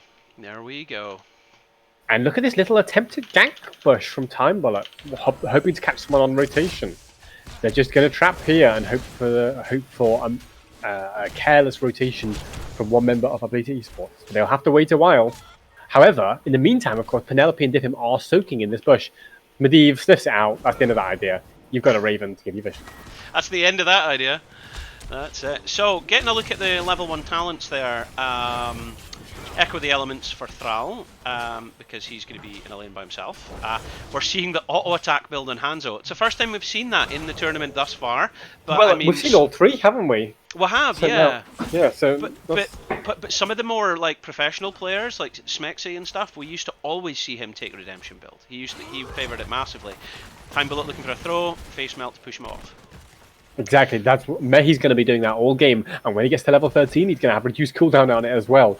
And so the idea that Time Bullet's going to get a throw and a lockdown onto somebody here is going to be very tough indeed for Garrosh. Well, both teams are picking up their camps almost simultaneously, so that's good play. Oh, he's got... Oh, see, that's the thing you were talking about there. He's being denied pretty heavily there. So ETC's face melt ability is sometimes called Go Find Becky, because Garrosh comes in and you say, no Garrosh, go find Becky. As he's going to do right now. Look, Time Bullet is not allowed in. Now, go find Becky. This is a reference to a meme of like a bird from like 1999 that nobody knows, and it, like, you might as well start coming out with your Fred Astaire references again. So. Oh my word! Go find Becky. So we're going to rename ETC's face melt to Go Find Ginger Rogers. That's it. Right, now then, one of the things we saw that was a bit interesting there is Thrall and Dahaka both did a bit of double soaking, but neither of them are really built for that. Oh, actually, Dahaka is, sorry, he has gone enhanced agility, so Dahaka really is going to go for double soak. He can rotate very fast, and also that's going to allow him, when the team fights actually come, to get in there and pull somebody out. The problem is, again, that Medivh is the answer to all of these questions. So I don't know that... Oh, slide in though. Huge play by Anduin there though, just preventing any risk. So the thing is, it is, as you say, all about the bottom lane. By the way, Time Bullet just threw ETC in. Mehi, thinking about sliding in and getting some value, decides to get back after taking a fair chunking of damage from Penelope's Gene. I think for now, yeah. Yes, you're absolutely right. It is all about the bottom lane in a macro sense. But early in the game, like now, I think the teams are going to play a little bit cautiously. Dahaka secures the top left, can Z in any moment now, and is thinking of doing so. And in comes the Burrow. Can they catch ETC? Uses the portal to get out. Looks for the tongue. Miss. Doesn't catch. Swing and a miss. Thrall's going to arrive in about... Yeah, Thrall's going to arrive in about 6 seconds as well. What a sonic arrow. That was very well played there by Nano on Hanzo. Big stun from Time Bullet, but it's not enough. Aviator getting a huge power slide from Meji. Cleanse coming out on Time Bullet. He's looking pretty low. He's getting a big heal. Moi Moi. The portals from Moi Moi tries to finish off the job. Penelope's on. Yeah, she's gone down. And the slide from Mehi. It's brutal. It's caught 2 members. I think it's going to be more as well. It's a 5-man team up here from Oblita Esports. Beautiful play from them. Dancing with portals. Dancing with slides. Dancing with death. Big play. Big play there. I mean, the whole team's going to be back up, but that's a painful reminder of who you're up against. That was very well executed there by the Spaniards. Taking a talent tier advantage, capping the objective, and taking a lead with the bell tower shots. So, like I say, these team fights are not what Complex have drafted for, and so that's not really... They're not going to be too worried about losing team fights, so long as they can secure control of this bot lane and still win on the soap. Medivh's trying to secure a gank onto Hacker. I don't think they'll catch him. He's a notoriously hard hero to gank. Oh, is this an engage? Time Bullet wants to find a throw. Dahaka has the Brush Stalker available if he wants to come in and support his team. Time Bullet falling pretty low there. The Hanzo poke is just so consistent. And now Medivh's going to come in, provide ETC with a portal to get in the back door, try and catch Penelope. The slide's there, and Jane is going to go down. Oh, that was a horrendous catch there. Good rotations, powerful movements from the Spaniards, and they get the kills. I think that was a very tough situation for Complex. They really want to force fight, but Medivh, like we saw actually in the washed up game earlier, Medivh says when you can have a fight and when you can't. And Aviator's gonna... Wow, look at that. That's severe aggression from the Spaniards. They're just saying, listen, we're going to dive in. We don't care where you're placed. We're taking names here. Wow, I mean they've got that 2-level advantage. So they've got the 8% health and mana lead here, and it's feeling very aggressive. Level 10 just round the corner. They're about to be able. They're going to be able to get both of these. Because you can't even contest this. Level 10's right there. Complex have to just give this, and they shouldn't really be looking to go in. They've got to be a bit careful. They've got to be, I would say, very careful. In fact, I don't even know. Because I get their logic that they're thinking, well, maybe we can get like one pick. We can look at like getting a kill, but. No, I don't think so. They sensibly retreated there, and they didn't overcommit. It's the Mosh, it's the Ley Line, it's the Tranquility. We're holding off. It is Earthquake, Dragon's Arrow. That is our heroic abilities on the side of Hoplita. Absolutely everything that we would have expected. So nothing surprising there. One thing to watch out for is if they use Ley Line to set up a mosh pit, because that can be nasty. That can be really nasty, because ETC then doesn't have to use his slide to set up the mosh pit. He just gets in position as the Ley Line finishes and presses that cowbell. Dip, dip, dip, and everyone dances. How's it go? Dip, dip, dip. That's it, for sure. Beware, Karis's dip, dip, dip, dip. In comes the There's Ley Line. Here he goes. Dip, dip, but dip. he did. No, he didn't. He didn't. Yeah, They just killed the rain. he did not. That's what he didn't do. They killed them without the need for the mosh pit. I tell you what's happened. They've lost their minion cover, and they didn't even. Oh, they did get it. I was away to say they didn't get it. Oh my gosh. And of course they got the Rainer kill, don't forget. That's the advantage of the really strong engage that Medivh's giving them. And, if they need to, they can dip, dip, dip. They can dip, dip, dip. I can't say without laughing. You can't even do it, man. Level 10 just round the corner here for Complex, and it is the last lifeline that they are so desperately holding out for. Just waiting for it any second now. Oh, they're diving in. Here we go. Penelope. Oh, they dip, dip, dip this time. They caught 3 of them in the mosh pit. They're all dancing. They got the kill. They got the kill. Time Bullet looking to throw one of them into the bell tower's shooting range, but it's not going to happen. There you go. Bottoms up. They've got a sapper pushing in. This is horrendous news. Yeah, this is really rough now for Complex, and great play from Complete Esports. Perfectly playing around those portal engagements from Medivh. They're so coordinated with them. And this is the thing, I'm surprised we don't see more Medivh in competitive play, because I feel like, here's the Ley Line as well. There's no Mosh or anything to follow up, but they do have a route to try and catch Time Bullet. He'll be okay though for now. So that Ley Line not really securing that much, but still, every time it goes off, you got to think the hearts of Complex are probably stopping a little bit every time they get Ley Line, because it's just a warning shot fired across the chest. Across the bow. Because this ship has sailed. What? That was the best. Oh, look at this! And the arrow from absolutely downtown slides in, catches Penelope, Diffin with another huge save from Anduin. This time, can they catch the Aviator though? So much damage coming out from Medivh, and secures the Rainer kill. In isolation on ETC, sure, will make him walk around in a circle. Nice tongue onto Medivh, but he's got to protect. Do you know, you were saying earlier, I can't believe we don't... Oh my ham! They got that kill. Oh my days! You were saying you don't see enough Medivh in competitive play, and you were thinking, I wonder why that is, but you just saw an absolutely fantastic micro play there by Meji. Like, getting through a portal to escape the light bomb explosion. What? My tongue be wagging.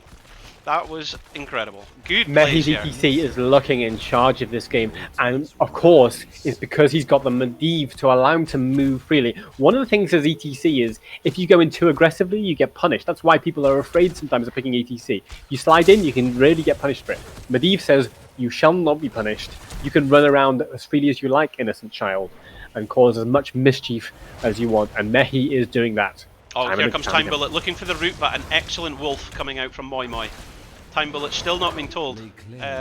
Still not realised he needs to come back yet though, because in comes the Ley Line. Throws Thrall in, but he might counter with the Earthquake. The stun onto Garrosh stops it from hitting everyone else. Thrall's going to go down eventually, but here comes the mosh pit, making everyone dance. Penelope pulled to safety by Diffim, who's doing a phenomenal job on this Anduin with these saves. Tahako in a world of trouble though. Do you know, gotta give kudos to Diffie for the saves actually. His saves have been very good. But it's not going to be enough. Look at that, them trying to catch him. Where'd he go? Where'd he go? He's gone. He be gone. He's up here, that's where he is. Yeah, for sure, if Anduin hadn't done saves this game, the Complex would be even further behind than they are. These saves have been phenomenal from Diffin, but it's just not enough. I think they're really struggling to deal with this Medivh, who's just running just running them down again and again. For sure, for sure. So that's going to be another 3 shots going over their bow, or their chest, as you were saying. So we're going to see how that ends up. That's going to leave them with only 5 remaining, assuming these get over. The next altar phase is here, here, and here, which means they realistically need to get all of them to stay in the game. They can get away. They can afford to give away one. The problem is, okay, yeah, if they give away 2, they've lost the game. If they give away 2, they've lost the game, okay, and that's going to be a difficult. That means they've got to win 2 altars, a talent down, 3 levels down. This is such a rough situation for Complex right now, and Hoplita Esports are going to be feeling pretty confident as we go into this altar phase in 13 seconds time. This is grim. This is a grim position. Grim Fandango. Are Complex going to try to find the fight beforehand? Yes, they are. Taunt onto the Thrall. They've got the lockdown. The Protect comes in just in time. ETC tries to go in for the mosh, but gets booed back. This time, maybe they can do something. Dahaka is going to die, though, probably at the end of this. He doesn't have any essence to keep himself alive. It's 4 members down. It's going to be a 5th. It's going to be a total cleanup from Hoplita Esports. That is a well-executed team fight there. And with that, game number 2 falling in favour of Hoplita Esports. Wow, what a turn up for the books, eh? Phenomenal play from them. I mean, game number 1 looked a lot closer, I have to say. And you got the feeling in game number 1 that Complex were all kind of always almost there. Yeah. Game number 2, this was a bloodbath. And let's be honest, I have to say, I really think draft is a big factor here. I think picking Garrosh into ETC Hanzo is tough to start with.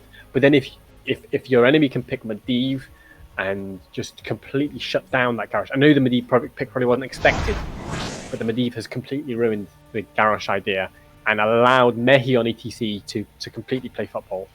So, I mean, just to take you back to the stats there for a second, 12 takedowns. Sorry, I almost said the wrong thing there. That was 12 takedowns. It was 22 takedowns. It was 22 takedowns. It was 22 takedowns. 22 takedowns in total, but 12 of them were by Nano with no deaths. Oh, okay. That was what I was getting at there. That was a very convincing victory there. Wow, wow. Okay, so with that, just for the completionists out there, that means, of course, that the second game fell in favour of Hoplita Esports, giving them a clean sheet victory, which, if I take her over here, will mean that we are about to see improvement on the scores when they appear. God, it's so slow, this. I hate how slow this is to load. There we go. So, is there any games? So it looks like washed up. I've got a game number 3 to go to. We need to jump into one of them. Are you able to? Yeah, we're gonna look and see which games we can get into. If you can give them a shout, for game number 3, but we'll see. So we'll be right back in just a couple of minutes, ladies and gentlemen. We'll put you onto the instant replays here. Again, as I say, we'll be right back. We're just taking us into the next game, okay?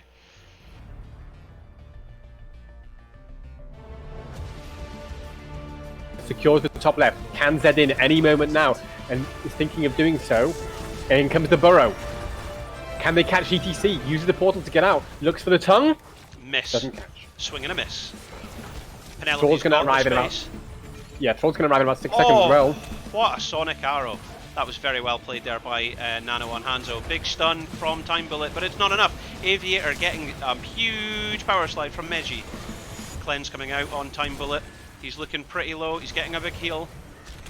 The portals from Moi Moi tries to finish off the job. Penelope's on. Yeah, she's gone down. And the slide from Mehi. It's brutal. It's caught 2 members. I think it's going to be more as well. It's a 5-man team up here from Hoplita Esports. Catch Penelope. The slide's there, and Jade is going to go down. Oh, that was a horrendous catch there. Good rotations, powerful movements from the Spaniards, and they get the kills. Oh, they did this time. They caught 3 of them in the mosh pit. They're all down. They got the kill! They got the kill! Time Bullet looking to throw one of them into the bell tower's shooting range, but it's not going to happen. There you go, bottoms up. They've got a sapper pushing in. This is horrendous news. With another huge save from Anduin. This time, can they catch the Aviator though? So much damage coming out from Medivh, and secures the Reina kill. In isolation on ETC, sure, will make him walk around in a circle. Nice tongue onto Medivh, but he's got to protect. Do you know, you were saying earlier, I can't believe we don't... Oh my ham! They got that Oh kill. my days! Here comes the mosh pit, making everyone dance. Penelope pulled to safety by Diffim, who's doing a phenomenal job on this Anduin with these saves. Tahako, we're in a world of trouble though. Do you know, gotta give kudos to Diffie M for the saves, actually. His save... The protect comes in just in time. ETC tries to go in for the mosh, but gets moved back. This time, maybe they can do something.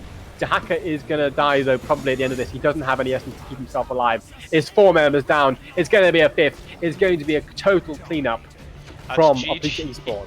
That is a well-executed team fight there.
Okay, Karis, that's us back.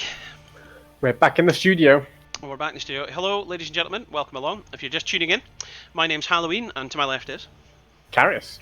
And we are your casting duo here for the English channel of the All Hallows Cup. Now, the All Hallows Cup, historically, was an invitational-only tournament that was trying to fill the void between top-tier amateur grassroots and professional players, where you're salaried, just earning big prizes all the time. There was a middle ground. There was a place where master to grandmaster players were participating, yearning for a platform and an opportunity to get ahead, and the All Hallows Cup was trying to provide that. Now, as the demise of HGC occurred, the third All Hallows Cup that we did basically had a tremendous amount of HGC teams in it, and it was great. It was great. We had Granite Gaming there. I remember we had leftovers, and we had kind of the first formation of Washed Up, which are now playing here, and it well received. It was good. If you want to see a highlights reel of that tournament, by the way, you can do by going on to my Twitter at Northern Wizard, and the pinned tweet is the highlights reel from that. So it was really good. But anyway, it was invitational only, and so this is the first time I've brought the tournament back as tournament director, and I've said, rather than just make it invitational, let's have qualifiers. Let's have open qualifiers that allow anyone and everyone that wants to participate to play, because I wanted to see if there would be a market for it. Now, with very little advertising, I put a Reddit post up, was maybe about it, maybe a couple of tweets. Boom. Huge amount of people trying to form teams and get involved. Enough for us to do this. And I thought, well, that's fantastic. There is a community here that wants to see it, wants to participate, and that is enough. I mean, I said it in one of my Reddit posts that when I was at the Masters Clash, having spoke to some of the players, like Hazu Obs and Many and stuff like that, they are so enamored by the positivity and love from the community that this echo chamber that you frequently hear from and see where folk are saying negativity about it doesn't exist.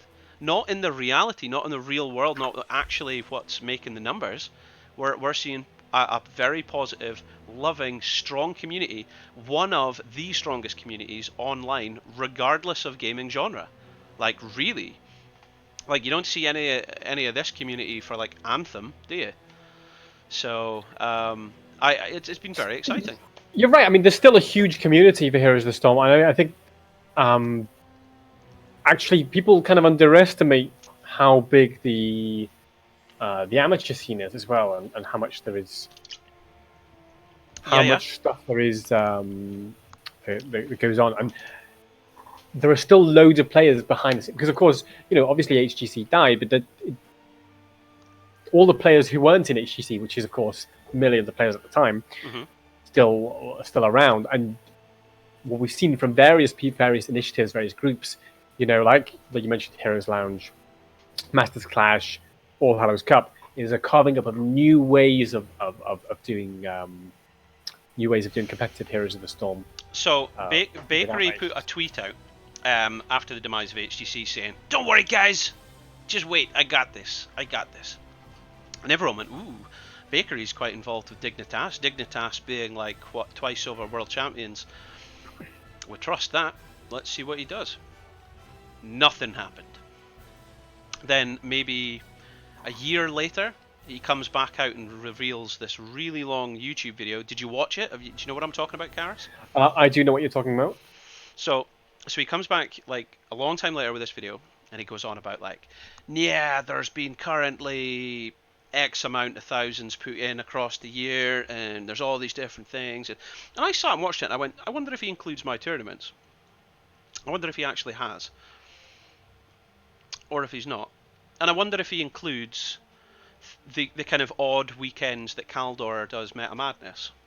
Like there are cash pools. There's lots of that's the thing, is I was just saying there's loads of little tournaments that go on, and obviously we're here to support All Hallows Cup, but there's loads of loads of things that go on, and it's great for the HOTS community. And actually, and like we've just said, anyone can have a go, and get involved. And Well, for this one, yes.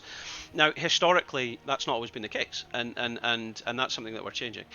By the way, ladies and gentlemen, we're talking just now, and we're having a conversation with you about stuff, but we are just, the reason we're doing this is because game number 3 for 2 series is still underway, and because of the timing of us coming out of the last series, we weren't able to broadcast this one, so we're waiting for that series to finish, then we will seed the bracket for round 4, and then we will know where we're going. And I think we're going to be going back to either following Lobber's fan club, or I'd like to maybe see Feel the Heat this time. That's where I'm maybe going to bounce us to. So yeah, that could be really interesting. Yeah. Whoever Feel the Heat is against, that's where we're going to probably go. So that's. But anyway, stay tuned here for Feel the Heat. Where? Here. That's where.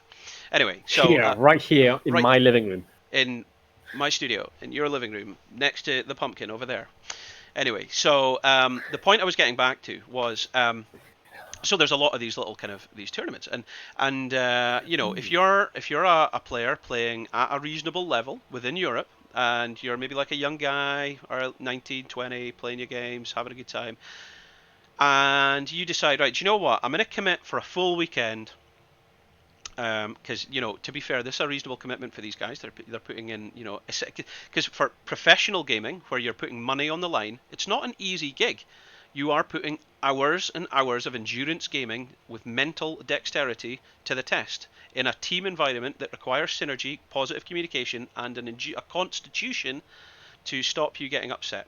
And there's a lot of factors in this. But anyway, so if the guy goes, right, okay, I'm going to commit 5-6 hours for like 2 to 3 days, but then gets £200, maybe, I would, maybe a bit more, depending, you know, I would say that's a good weekend. What's the cash prize running? The prize pool running at so far for the All Hallows Cup? Well, I mean, include. Well, hang on, I'll tell you in a sec. Because I was going to say we've got like about. I think it's about £120 per player for hardware alone. That's juicy. That's juicy. So and then we've got at the moment £710. So you're probably looking at like first place team getting about £1,000. You know, maybe a little bit more. Including the hardware prizes. So right, yeah. So I've just heard in my ear from our producer. Okay, yeah. That Complex have dropped out of the tournament. I think they found a bit too tough because they've been against some really big name teams. That's unfortunate, but they've decided to drop out, and Clowns also dropped out. Clowns as well. They actually have. We said it was the Team Russia one. And yeah, I would have thought they would have made it through. Yeah, I think they did well, but I think they just didn't. And some of the players that were in that have played in All Hallows Cup before as well. Yeah, absolutely, and great players. You know, some of the top players in Europe, as we know. Apparently, I don't know, there's some kind of timing commitments or something. Well, that's part of my point here. It's like, you know, you have it's a bit of an endurance thing. Yeah, and you know, have your clear schedule. It is tough. No, it is tough. And you know, one of the things that, you know, tournaments like this do, as you say, is, you know, make it worthwhile for players to give up that time, even though, as you say, it can be a real investment. So my point is, like, you do a weekend like this and you pull in £200 cash. That's a good weekend, you know. And then if there's another tournament, you pull in another £200 through Meta Madness or something like that. Like, for a guy that's a young guy or girl that's doing that, picking up cash prizes like that every few weeks or once a month or something like that, that's legitimate.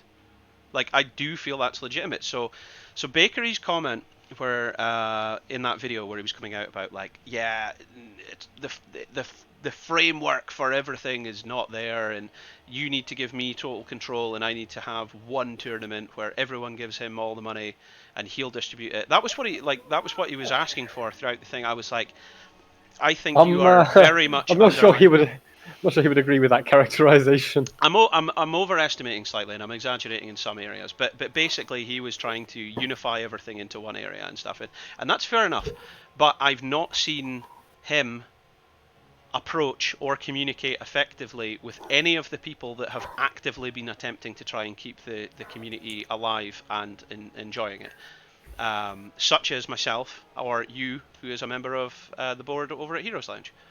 So I mean, I'm surprised. That's all I mean. But I'm not surprised that the community is still continuing to thrive, and that the players are well-known players that keep coming back round at time and time again because we know and recognise them, and they're having a good time, and that the platforms for them to continue to play are still here. Yeah, absolutely, and I think it's also not just the platforms, but also the community engagement and and the fans. And you were disagreeing. No, hang on. I'm going to cut through to this. You were disagreeing with some of my points there. I could tell. But so give me your disagreements. What was that you were going to say?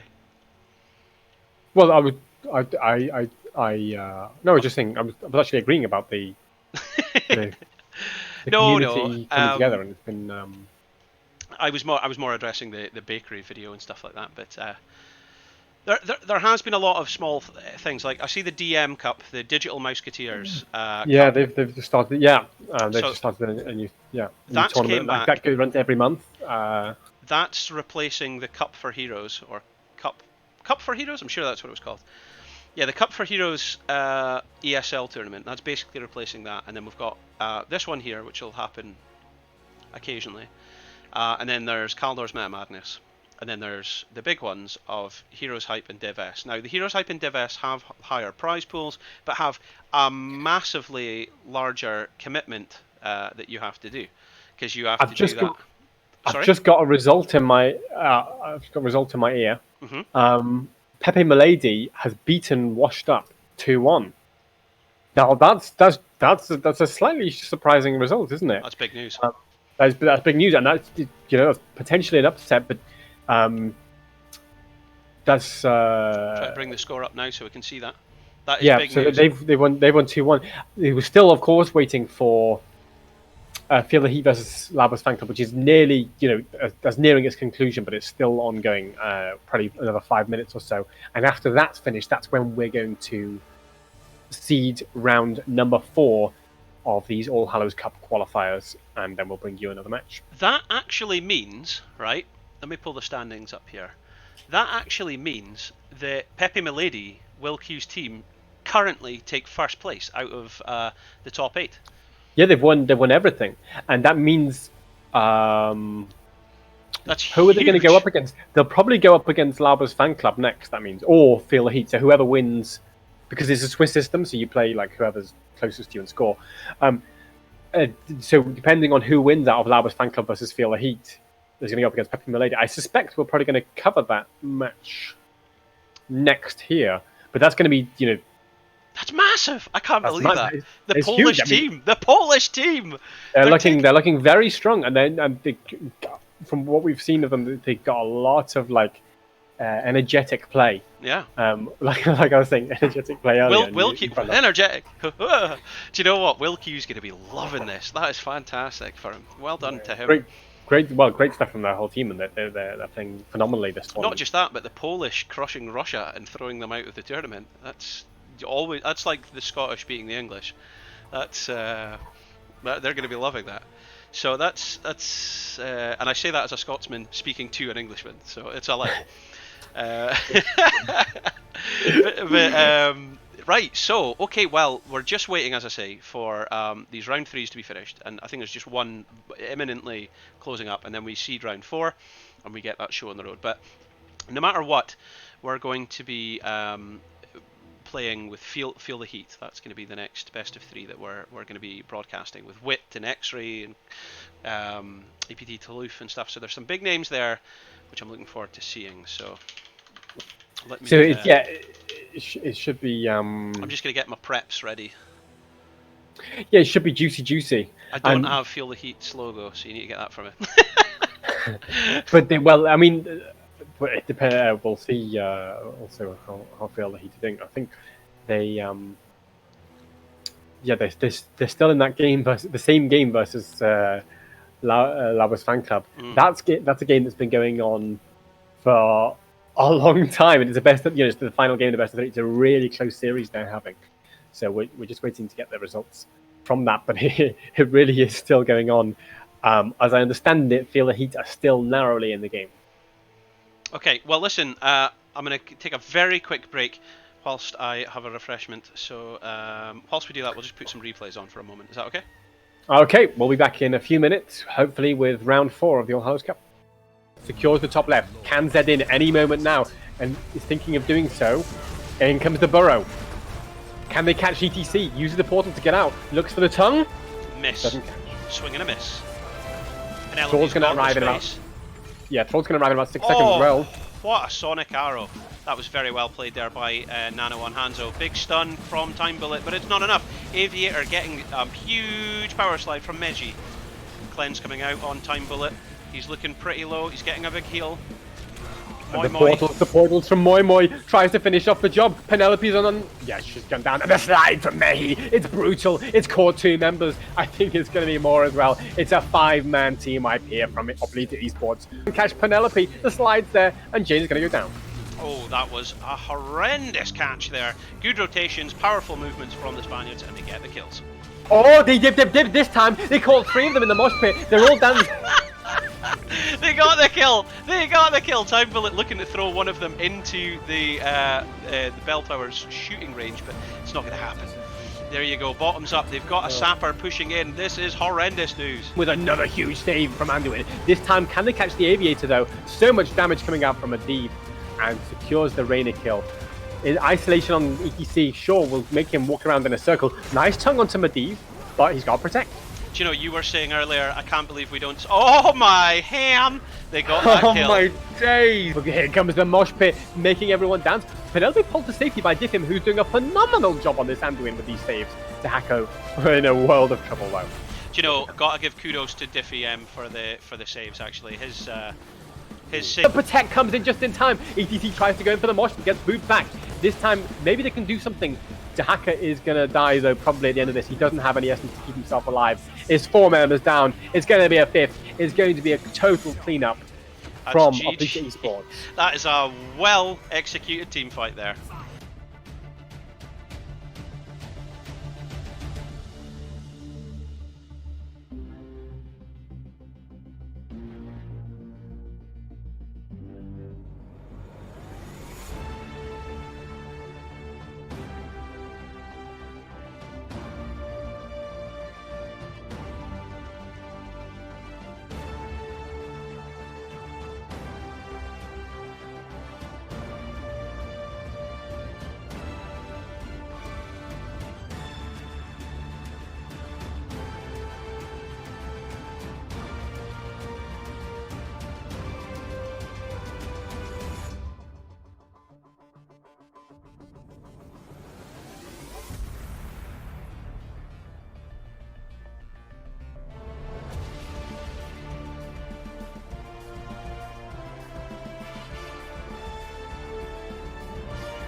Okay, Unique New York. Unique New York. Zagara was denied a bank loan.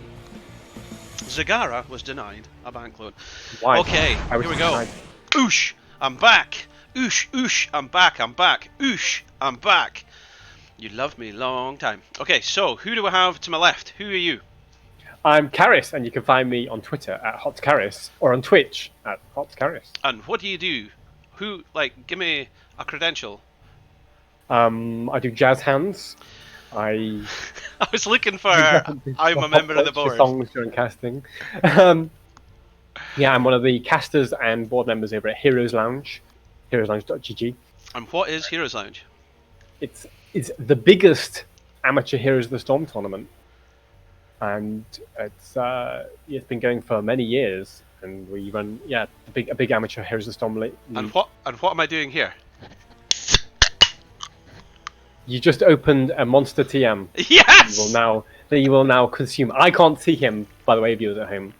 I live in this box here. That's it. I can see him. I can see his box, but he can't see mine. So that's what's happening there. I feel like that went the wrong way, but I've got news for you, okay. ladies and gentlemen. Good, Ladies and gentlemen, and Halloween. You've saved us. I will tell you that round 4 of the All Hallows Cup qualifiers has now been seeded, and for those of you who don't know, Feel the Heat just lost 2-1 against Laubers Fan Club. So that means that Laubers Fan Club and Pepe Milady are the 2 front runners in the tournament right now, with both being undefeated. But that's not going to last much longer because they're going head to head in the next round. But I believe we're going to watch Go Next versus Feel the Heat, aren't we, Halloween? We are indeed. So if you could let the admins know that is where we're going, Karis, that would be fantastic. As we get ready to figure out what is happening between these 2 excellent teams. Of course, Go Next having a great history with us. We've seen them in Division S, Heroes Hype and Masters Clash. All over Europe doing all kinds of things. But this is a different roster. Ex-DNA Galaxy, he is not there. I used to take the mick out of him for his KDA. And I used to ask when people went over to his stream, I said, give him grief about his kill-death ratio, his assists and deaths and everything. But I really was only joking, and I feel partially to blame the fact that he got evicted from his team because of KDA. I was like, no. That's not why he got... Is that why he got evicted? Part of it was, yeah. He was speaking to me about it, and he was going on about how Kelvin said that to him, and I was like, oh, but that's brutal, because I was really joking. I really was. Yeah, we weren't messing. By the way, DNA Galaxy, very popular streamer now. He's been quite successful as an independent streamer, and people can check him out on twitch.tv/DNA Galaxy, I think. Yeah, they sure can. Do we have any information about maps and stuff, by the way, yet? Probably not, no. No, we're just waiting on that. We're just investigating that as we speak. I will get you some information soon. Okay, yeah, you can tell Cross Albio that we'll do that, and I'll just explain that to the audience just now. Okay, so there was, as you know, 15 teams that came in at the start of this tournament. We had 2 NAs, we had a couple of Russians, we had some other things and all sorts. Throughout the progression of this highly skilled competitive tournament, we have had a few drop out and be evicted and eliminated, etc, etc. So rather than do 10 series where it's 5 each day, 5 today and 5 tomorrow, we're now going to reduce it so that it's 4 today and 4 tomorrow. So it's only down by 2, and this is about to be our 4th series.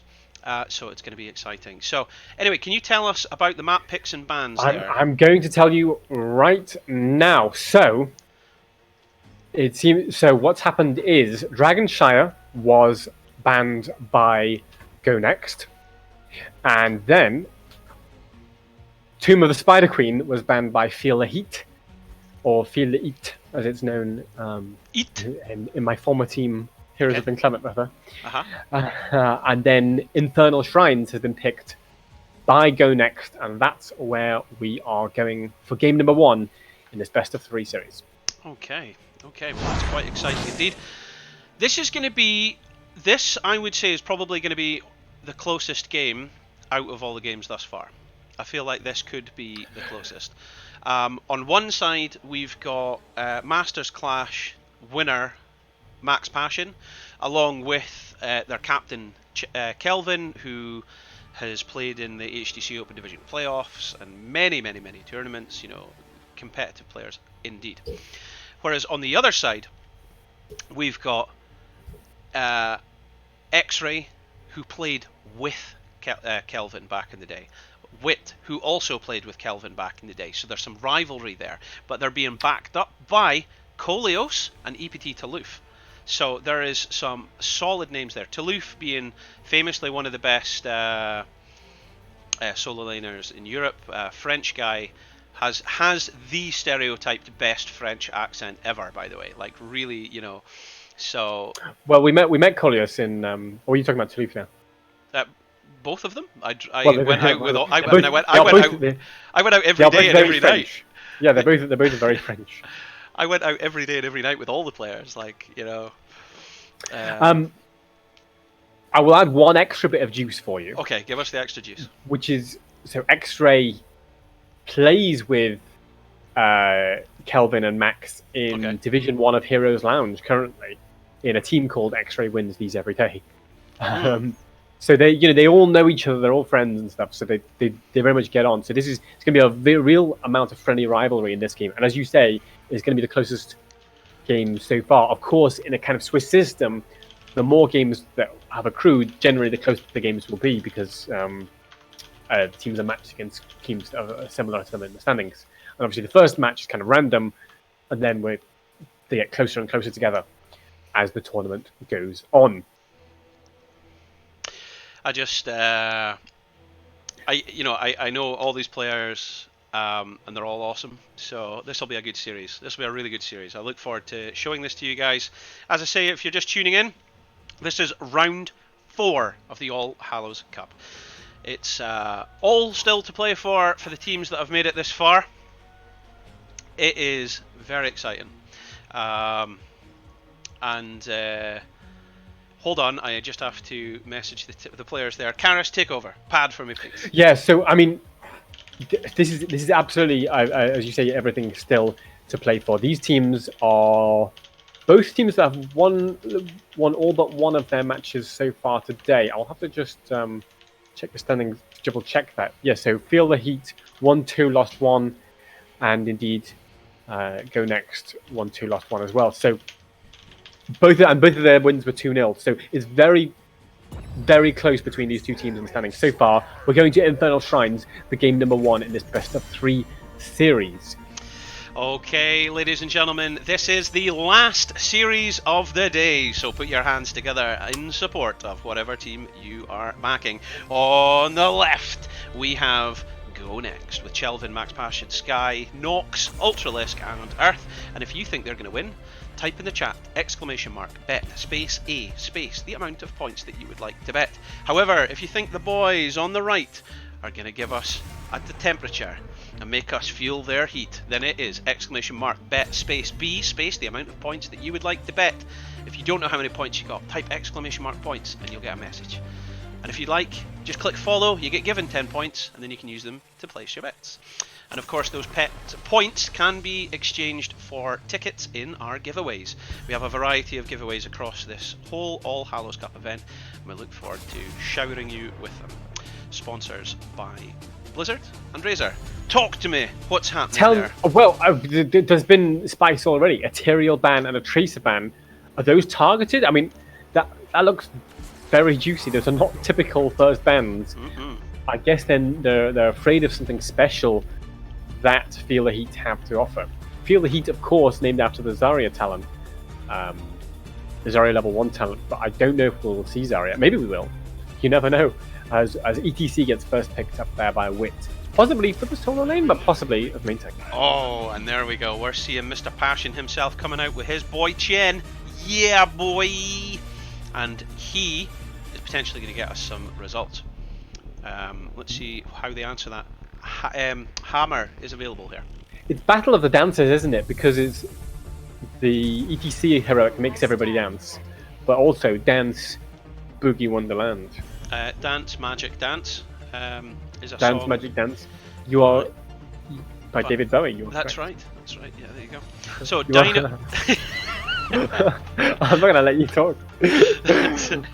Dino picking up Vala there. We've got the hyper carry being denied with Tassadar being blocked there, Rhaegar being blocked there as well. Now we've seen them pick Rhaegar.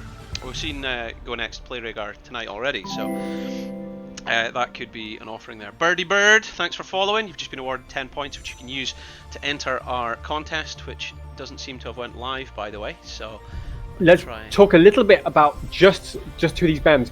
The Tassadar ban, stopping that Vala on Dinah from being hyper carried, stopping the Tassadar from supporting that. And then in response, the Rhaegar ban, because Rhaegar is such a great support for shrines because of the light and shield clearing the shrine minions and because of the claustrophobic nature of the fights around the shrines as well. Instead, though, they pick up Alexstrasza, again, a popular support here on Infernal Shrines because of that Dragon Queen of value. So Diablo also is the tank has been traditionally the tank of choice on this map. Against ETC, I think he can struggle, but I said that in the first series we covered today. I think that was washed up, and Diablo there was hugely impactful. So shows what I know. Shows what you know. Well, yeah, I mean, I think Diablo, Johnny Wallbanger, has been huge this tournament, so we might see that again. I'll really rate Koleos on Maev, though. It's going to be some of the juicy plays that you... Right, okay, I've got to say this then. Has Medivh not had a 100% win rate in this tournament so far? He has. So him coming in now might be game-changing. Okay, with that in mind, whose draft do you prefer? Who are you backing? Who are you backing? So tough. The only thing is, I'm not sure that... Come on, you gotta pick I'm gonna back Feel the Heat, you know, despite... I think the Medivh spicy, I like the Diablo Alex, I like the Chen. But it just feels like the Feel the Heat draft is a bit more well-rounded, a bit more in control of the shrines.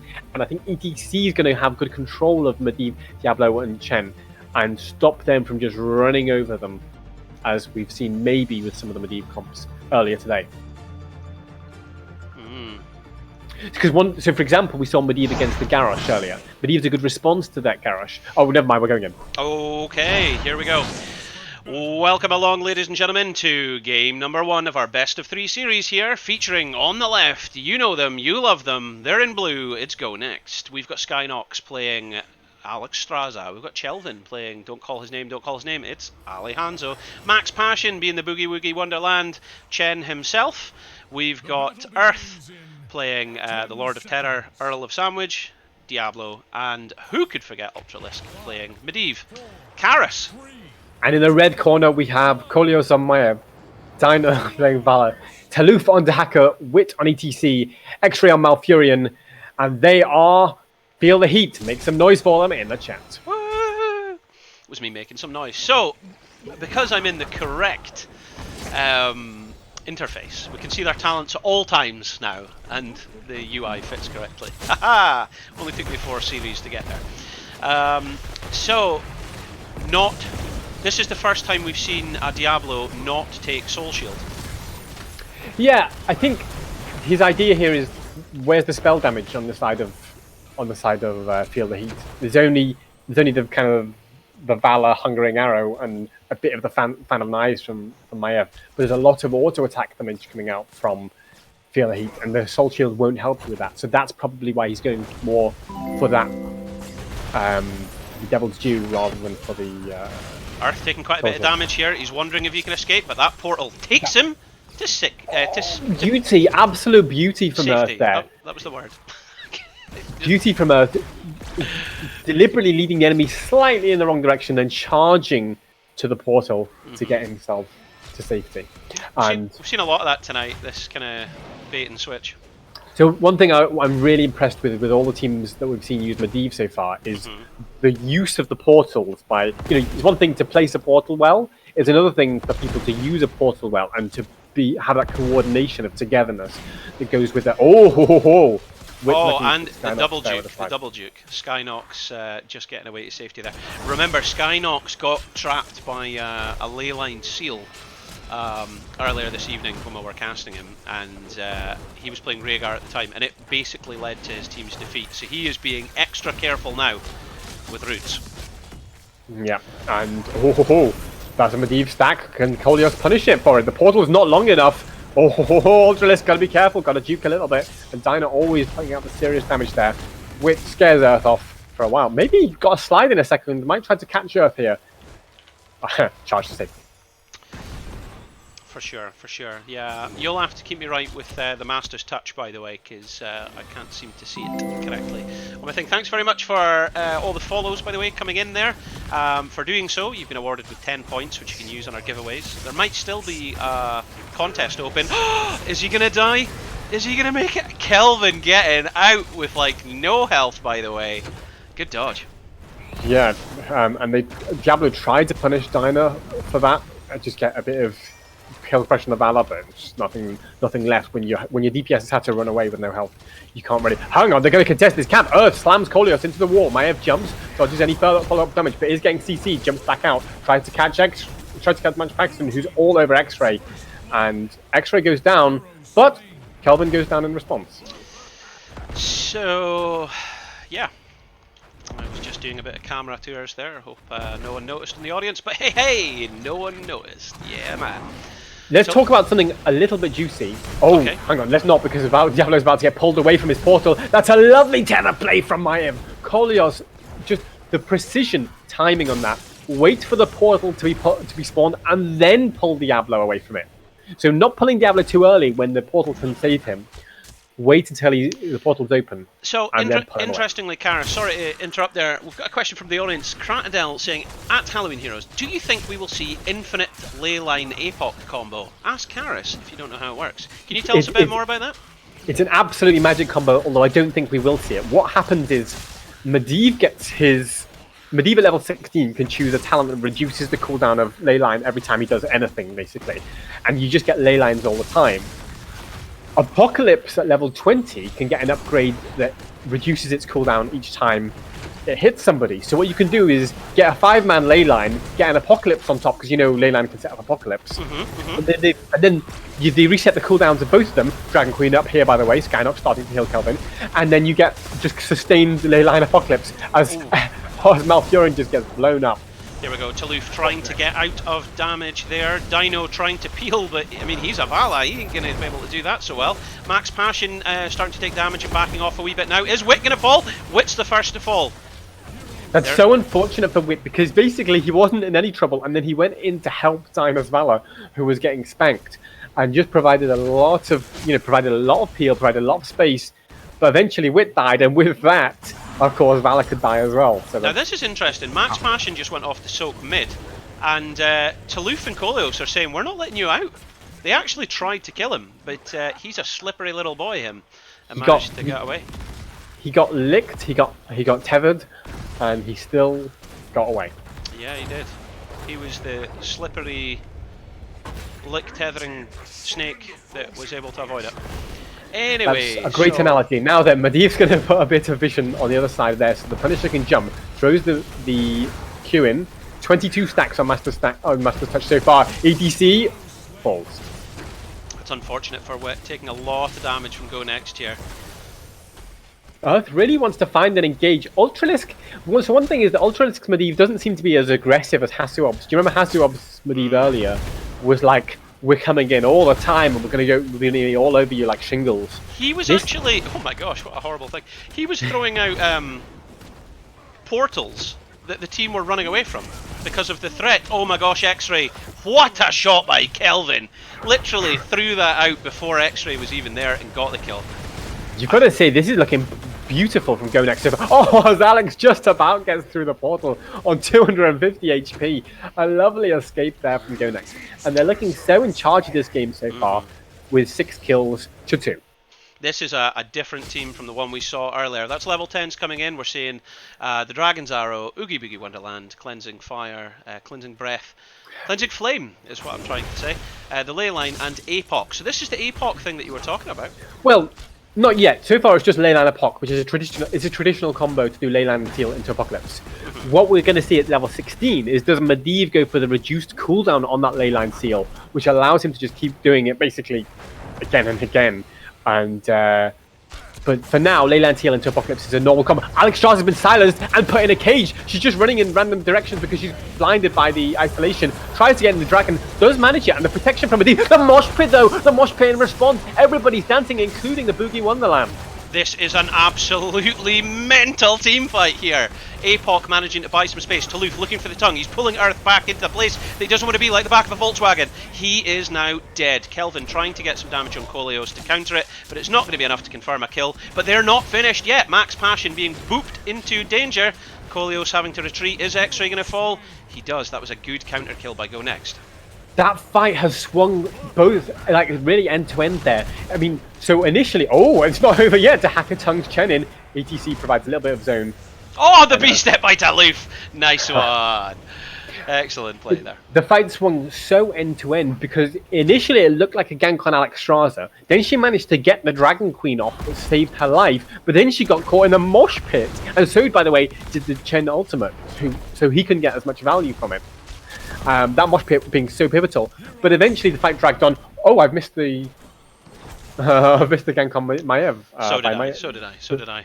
This is interesting though. Notice that Wits boys here feel the heat aren't actually capping, but Max Passion's going to take it. See if Max takes this. I will laugh so hard. Oh, X-Ray can't 1v1 at one with a Chen, but he's got friends. Diana comes in, starts to put some damage, uses the stacker to try and stay alive for a little bit, hold the point. Taluf tries to isolate, I think, there. Oh! But Chen dodges it. That could have been horrendous if it had made contact. Oh everything. My. Oh, DTC slides and the tongue onto Alexstrasza. That's a nasty combo. But the Medivh protect, and she can get through the portal. But Wits followed it, looking to try and find her on the other side, and gets it. It's still not over yet, as X-Ray now having to drop Tranquility to escape. Max Passion's still there. Earth's now in a place that he doesn't want to be. He's in the end. He thought where he is. He wants to find a charge out, but he's not going to. No. I can't believe this. Kill after kill. Everything in these fights is on a knife edge. Mm-hmm. So we saw almost Go Next winning that camp, but then the confidence of X-Ray as a Malfurion to stand on a point versus the Chen, and then to sidestep the Hanzo arrow. Brilliant stuff from Feel the Heat, and they kept themselves. As you say, it's been on a knife edge. I mean, like while Max Passion obviously said to his team, "Hey guys, look, the camp's up. Well, let's grab it. It's open goal." And X-Ray was trying to defend it against a Chen. You said instantly, "Well, he loses this fight." But it's because, as you see up here, they rotate. They rotate effectively. They came in, like a wasp doing the danger pheromone. It called for backup, and everyone descended very quickly. And well, there you go. I never knew X-Ray was a wasp, but we found out today. Leyland Seal. Is it into Apocalypse? Yes, it is. Here comes the combo. Doesn't quite connect onto ETC though. Max Passion jumps in, tries to catch Maiev. Dahaka's up in 5 seconds, and he's able to burrow into this fight, but Wit's not going to survive that long. He's down. They're tankless. They're looking for some peel. They're not going to get it. Koleos trying to tether people into danger. The Tranquility is keeping Koleos alive. He's fat of knifing like crazy. Chop, chop, chop, chop, chop. The sushi chef is in the house, and he's put everyone in a cage and torn them into little pieces. But they have got away with their lives. They just have to reset, tap up, and go in. They've got one minion to get, and then they've got the objective. The Dragon's Arrow comes through. It doesn't connect. Earth's been tethered though into the towers, gets the protect from Medivh. Can he walk out there? No, he charges him into the wall. Confidence from the Diablo, knowing as he does that he's got an Alexstrasza and Medivh to heal him. But look where Taluf is in the backline, causing a nuisance. He is being a nuisance. Remember, of course, the meme is that if you go for a one-on-one and lose it, that is to Taluf in lane. That is what we were advised when doing research on players. So tell me about this guy, tell me about that guy. They said, well, to Taluf in lane is to overcommit in a 1v1 recklessly and then die. Anyway, so the root coming in, stopping Diablo from going through the portal just long enough for them to put some damage on him, but he does indeed get away. This fort's going to fall. Can we take a moment to reflect on what's happened here? So, Go Next won the fight. They got a kill. You know, by all measures, they won the fight. And then they've lost the Punisher. And the reason, and this shows the extremely sharp game awareness from Feel the Heat, is that Go Next have long cooldown resources. In fact, here's one of them, Leyland Seal. With the mosh pit, the dip, it's hit! The Hanzo arrow doesn't connect onto the mosh pit. It connects onto X-Ray instead. But Wit took a bunch of damage for making them do that mosh pit. And ATC have been blown up by the Earl of Sandwich himself. Max Passion gets blown up before he can split into the Boogie Wonderland though. The Cleansing Flame isn't there to save him, although it will be there to save Diablo, who's trying to catch Taluf. Burrows in the ground, doesn't get slammed. If they kill this, oh my gosh, if they can kill Earth here, it's huge. Yes, they can. I think they can because they already killed Earth, Wind and Fire himself, and so now they get Earth for the two Earths. That was double Earth beat scissors, paper and rock. That was unbelievable. So they've got a level 16 talent advantage here, and wow, I mean, do you know what? There's 13 takedowns to 8 here on the board, but a moment ago it was 11 to 6. So it's starting to even up a bit better now. But I mean, The Go Next are looking like a much stronger team in this game, but this is a much more evenly matched series overall, I would say. Yes, this is just phenomenal stuff from both teams. So one of the things, okay, Medivh has not picked. I was just going to check. Medivh has not picked the ley line. I just noticed the guy in the chat. Sorry for interrupting there. He goes, NA would like their arrows back. And then Lazy Hydra replying, well, agreed, we're running low on arrows.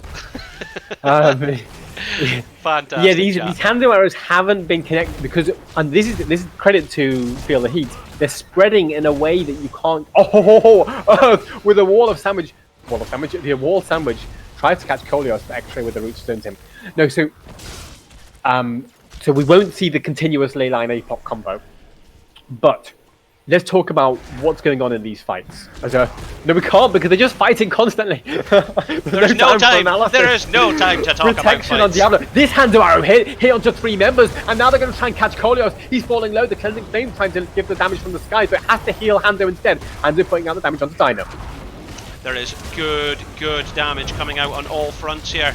This is looking very good, that ley line. There's no APOC for it to follow, but I don't know if it's even required with the serious amount of dipsters and damage that has been thrown around everywhere here. Wit knows that he's got to be careful or else he'll be burst down there, so he's backing off now a little bit. But it is 4v5 at this stage, so unless they get an amazing pick, you don't want to be continuing the engage. Bot lane, by the way, bot keep is under serious pressure. How fast can this Medivh rotate them down to clear? Will they be able to save the keep? I think they will, but it's looking pretty tender. It's looking what? Timber? Tender. It's not. I don't mean timber in the sense of it's going down. I'm yelling timber. That's not what I meant. I said it's and then tender. Everyone's got their hands in the air. Hands in the air. I'm yelling timber. My hands were up, but it doesn't work on the radio. If we can pause for just a shred of analysis. Okay.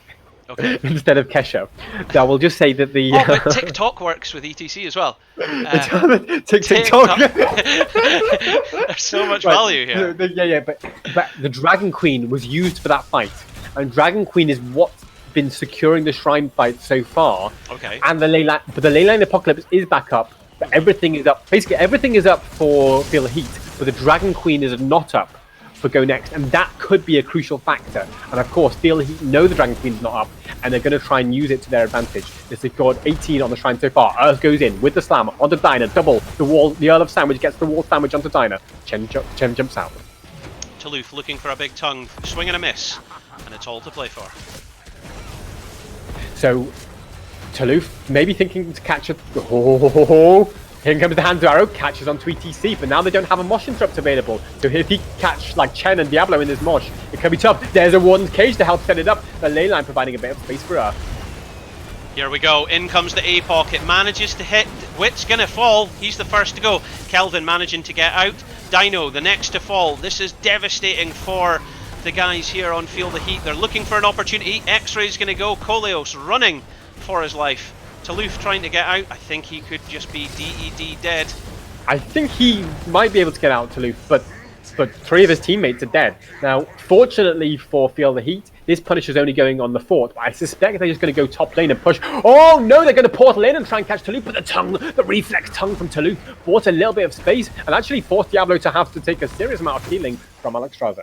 Yeah, that was probably enough to save Koleos' life there, but they're going to leave it. Arcane Punisher's going to go mid lane. Level 20 Storm Talent advantage now achieved. Oh, yep. Toulouf in lane. That's rough because honestly, without that death onto Hacker, there's no way that Go Next could have ended. Now, there's a chance. There's a chance that Go Next can just end. The Punisher's going to go down before it reaches the core. That's not the threat. The threat is that Go Next can just hit the core, and with the help of Alexstrasza's ridiculous healing and the Medivh protection, they might just be able to keep going here. Yeah, they've also got that Storm Talent advantage, and that's worth big money.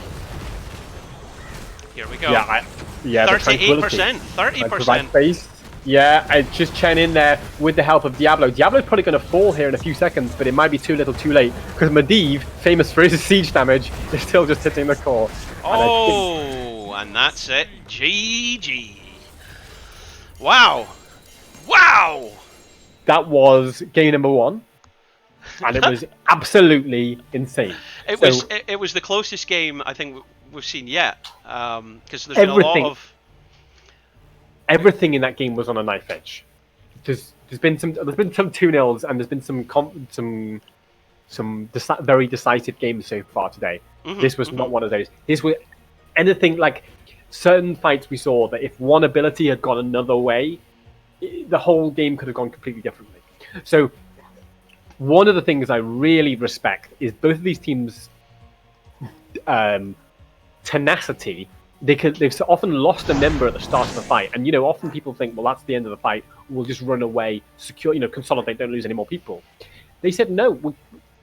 We're going to carry on fighting and use the fact that your cooldowns have gone to get the initiative that way, and just phenomenal from both teams. Ultimately, I think Witz ETC was stretched out of his mind because he really wanted to make a mosh pit play to catch somebody like Hanzo in it, or to catch Alex Straza maybe, so that some pressure could be put. But in the meantime, Diablo, Chen, and Medivh would go up front and use the portal, so they'd be kind of in two halves of the fighting space. And ETC didn't really know where to go. I think he probably had to play a bit more passively, but that's tough. When you've got an ETC in mind, if you want to be getting people, you want to be getting that aggression, catching people, using the Warden's Cage, but they couldn't get away with it because the aggression of Diablo, Chen, and Medivh caused enough of a problem. Okay, so I'm just seeing there. I was looking for it. Sorry if I was being a little quiet there. We're just trying to figure it out. So it looks like we've got our next map picked there, unless I've misunderstood that. And it looks like Go Next are opting for choice of map rather.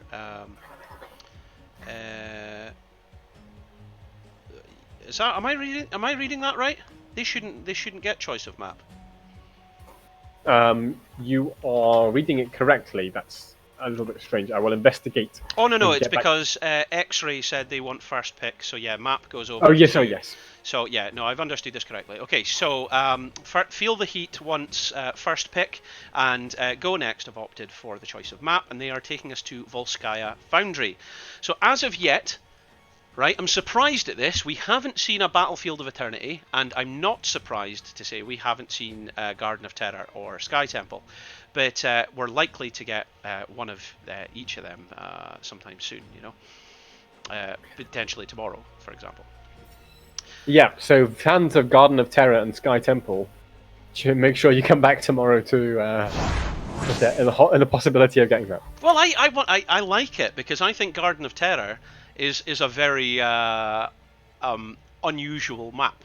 The meta is different, the objective works very differently and stuff now. I mean, do you remember back in the day how the Garden of the Terror worked? It was completely unbelievable. So the way it works now lends itself towards being a different game altogether.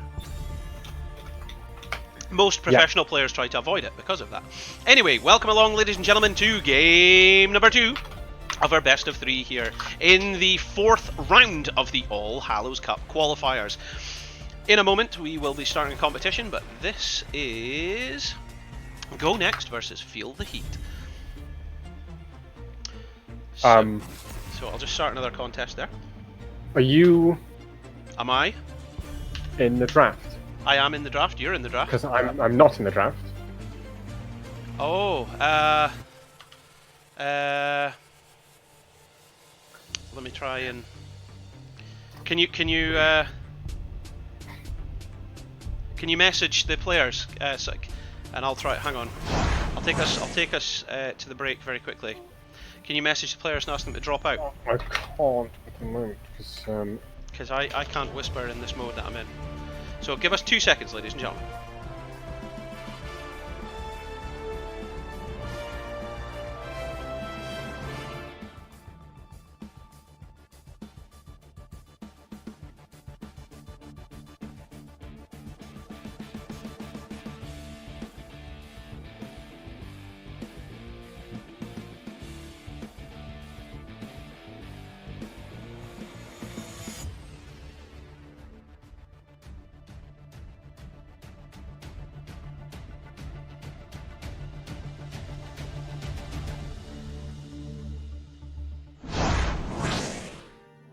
Okay, we're back. Thanks. Oh, I'm in the wrong bloody thing again. That's what I keep doing. There we go. And that should be you, right? Okay, there we are. And you're not full screen. I hate the disasters that I have to deal with here. Why are you not full screen? Why did that? Because you've clicked in your Discord, is why. No, I think that's it. There we go. You're now. Okay.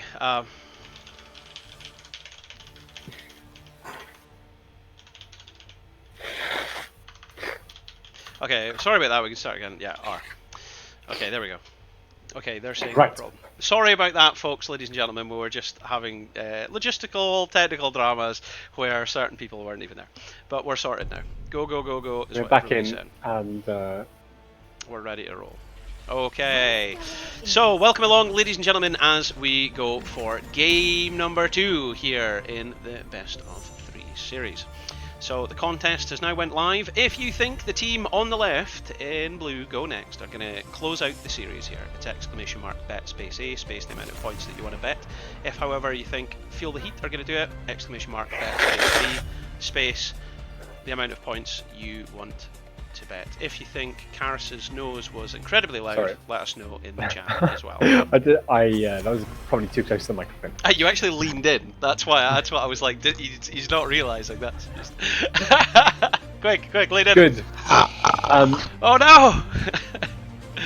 Oh, being funny. So back to the draft though. Chen Tyrael ban. banned again. Yeah, Chen. and now Chen. Yeah. That's explicitly against Max Passion, yeah. I'm surprised Chen wasn't banned more throughout the day. To be honest, we are. So for the Horde, in comes the best undercut in the game, Joanna. That's going to make Wit feel a little bit more comfortable because he must have been feeling like he was getting burst pretty hard as ECT ETC earlier. So now he's going to have that iron skin, which will give him that extra bit of oomph to escape the danger. Wit is certainly clever enough to consider the iron skin talent at 1 though, so let's see what he does with that. Don't call his name. Don't call his name. Alejandro. Yeah, I mean,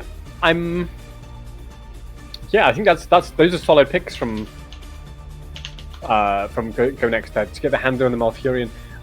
Solid playing around the fight or the objective. They're just going to keep sustain damage there and sustain heals and not worry about anything else. What's funny?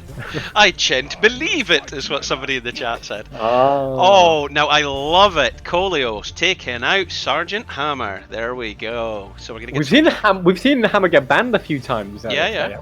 But for good reason, and because Chen's not there to block him in, like this could be quite good. It's anybody's game at this stage. It really is. It's anybody's game.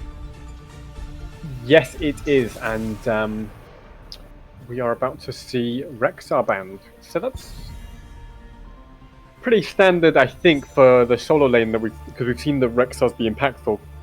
But Misha can just provide so much front line, just be a bit of a nuisance.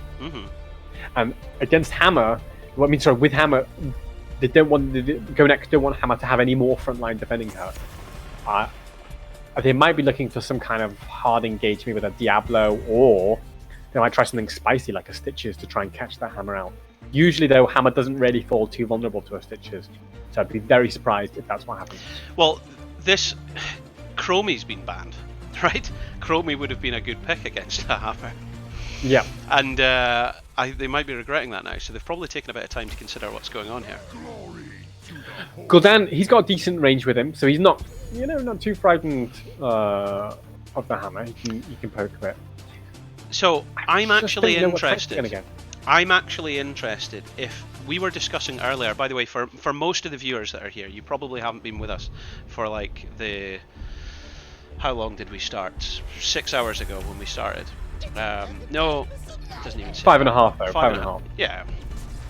When we started originally, we were talking about how Blizzard contacted me and asked me to keep an eye out for a little secret thing that'll happen sometimes.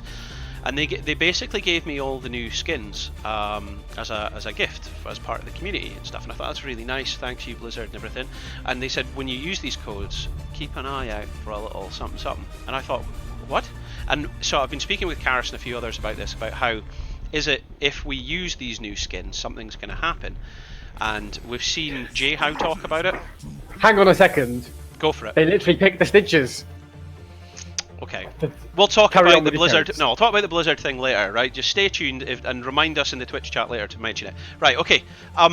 Volskaya, these two teams, whose draft do we pick? Who are we backing? Come on, Karis. Come on, we've got to back the stitches pick. We've got to. We've absolutely got to. He's just... What a large lad. Okay, for large lad reasons, we're apparently backing Go Next for this next game here in our best of three. The idea is they're going to catch the, hook the hammer in and punish her. They've got the Thrall routes for the follow-up. They've got the Malfurion routes for the follow-up. If they catch a good hook, that person will get blown up. The idea on the side of Feel the Heat is to not allow that to happen. Just be pushing your space a bit and win the fights that way. But honestly, this looks nice. Go Next. Okay, ladies and gentlemen, welcome along. My name's Halloween, and to my left is Karis. We're here, we're your casters. This is game number 2 of our best of 3 here in round number 4 of the All Hallows Cup qualifiers. We've got Skynox on Malfurion, we've got Kelvin here as Gul'dan, we've got Earth Wind without the fire, it's Stitches, we've got our main man Max Passion, hopefully still wearing shades and a big colourful rainbow wig, as Thrall, and we've got Ultralisk giving us a big twirl there as don't call his name, it's Alejandro. Karis. And in the red corner with Wit on Joanna, with X-Ray on Rhaegar, with Dinah on Junkrat, with Taluf on Blaze, with Kolios on Sergeant Hammer. Make some noise in the chat for the red team. Feel the heat. I absolutely love that skin. Look at it. What am I even looking at? That is delicious. It's so cool. It is so cool. Yeah. Anyway, getting a look at that level 1 talents, we can see here it's Q build Hanzo, we've got the Echo Corruption now. Gul'dan, so hey, by the way, dun dun dun, hold your ground on Johanna. I said it at the beginning. I've been telling them to do it all day, but they don't. You've been telling me. I never see anybody take it, and you're always advocating it. But it happens. I'm a big believer. The chat has pointed out, by the way, when you get excited, your arms start moving, and that's true. I love it. Well. You should count your blessings because Stitches has like 3 arms, so if I was him, I could be moving a lot.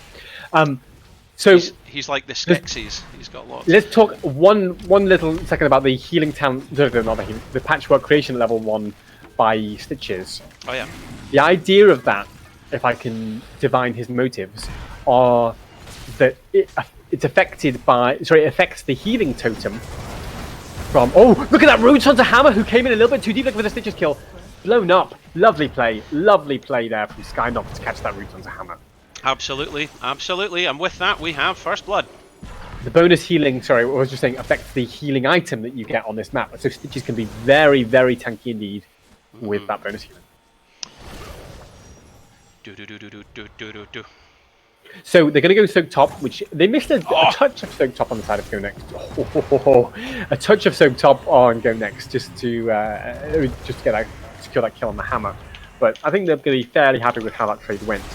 And of course, Hammer gave up her turret before dying. So not overall, so it's 1 item advantage here for Go Next. Net loss. Maybe they can catch a hook here.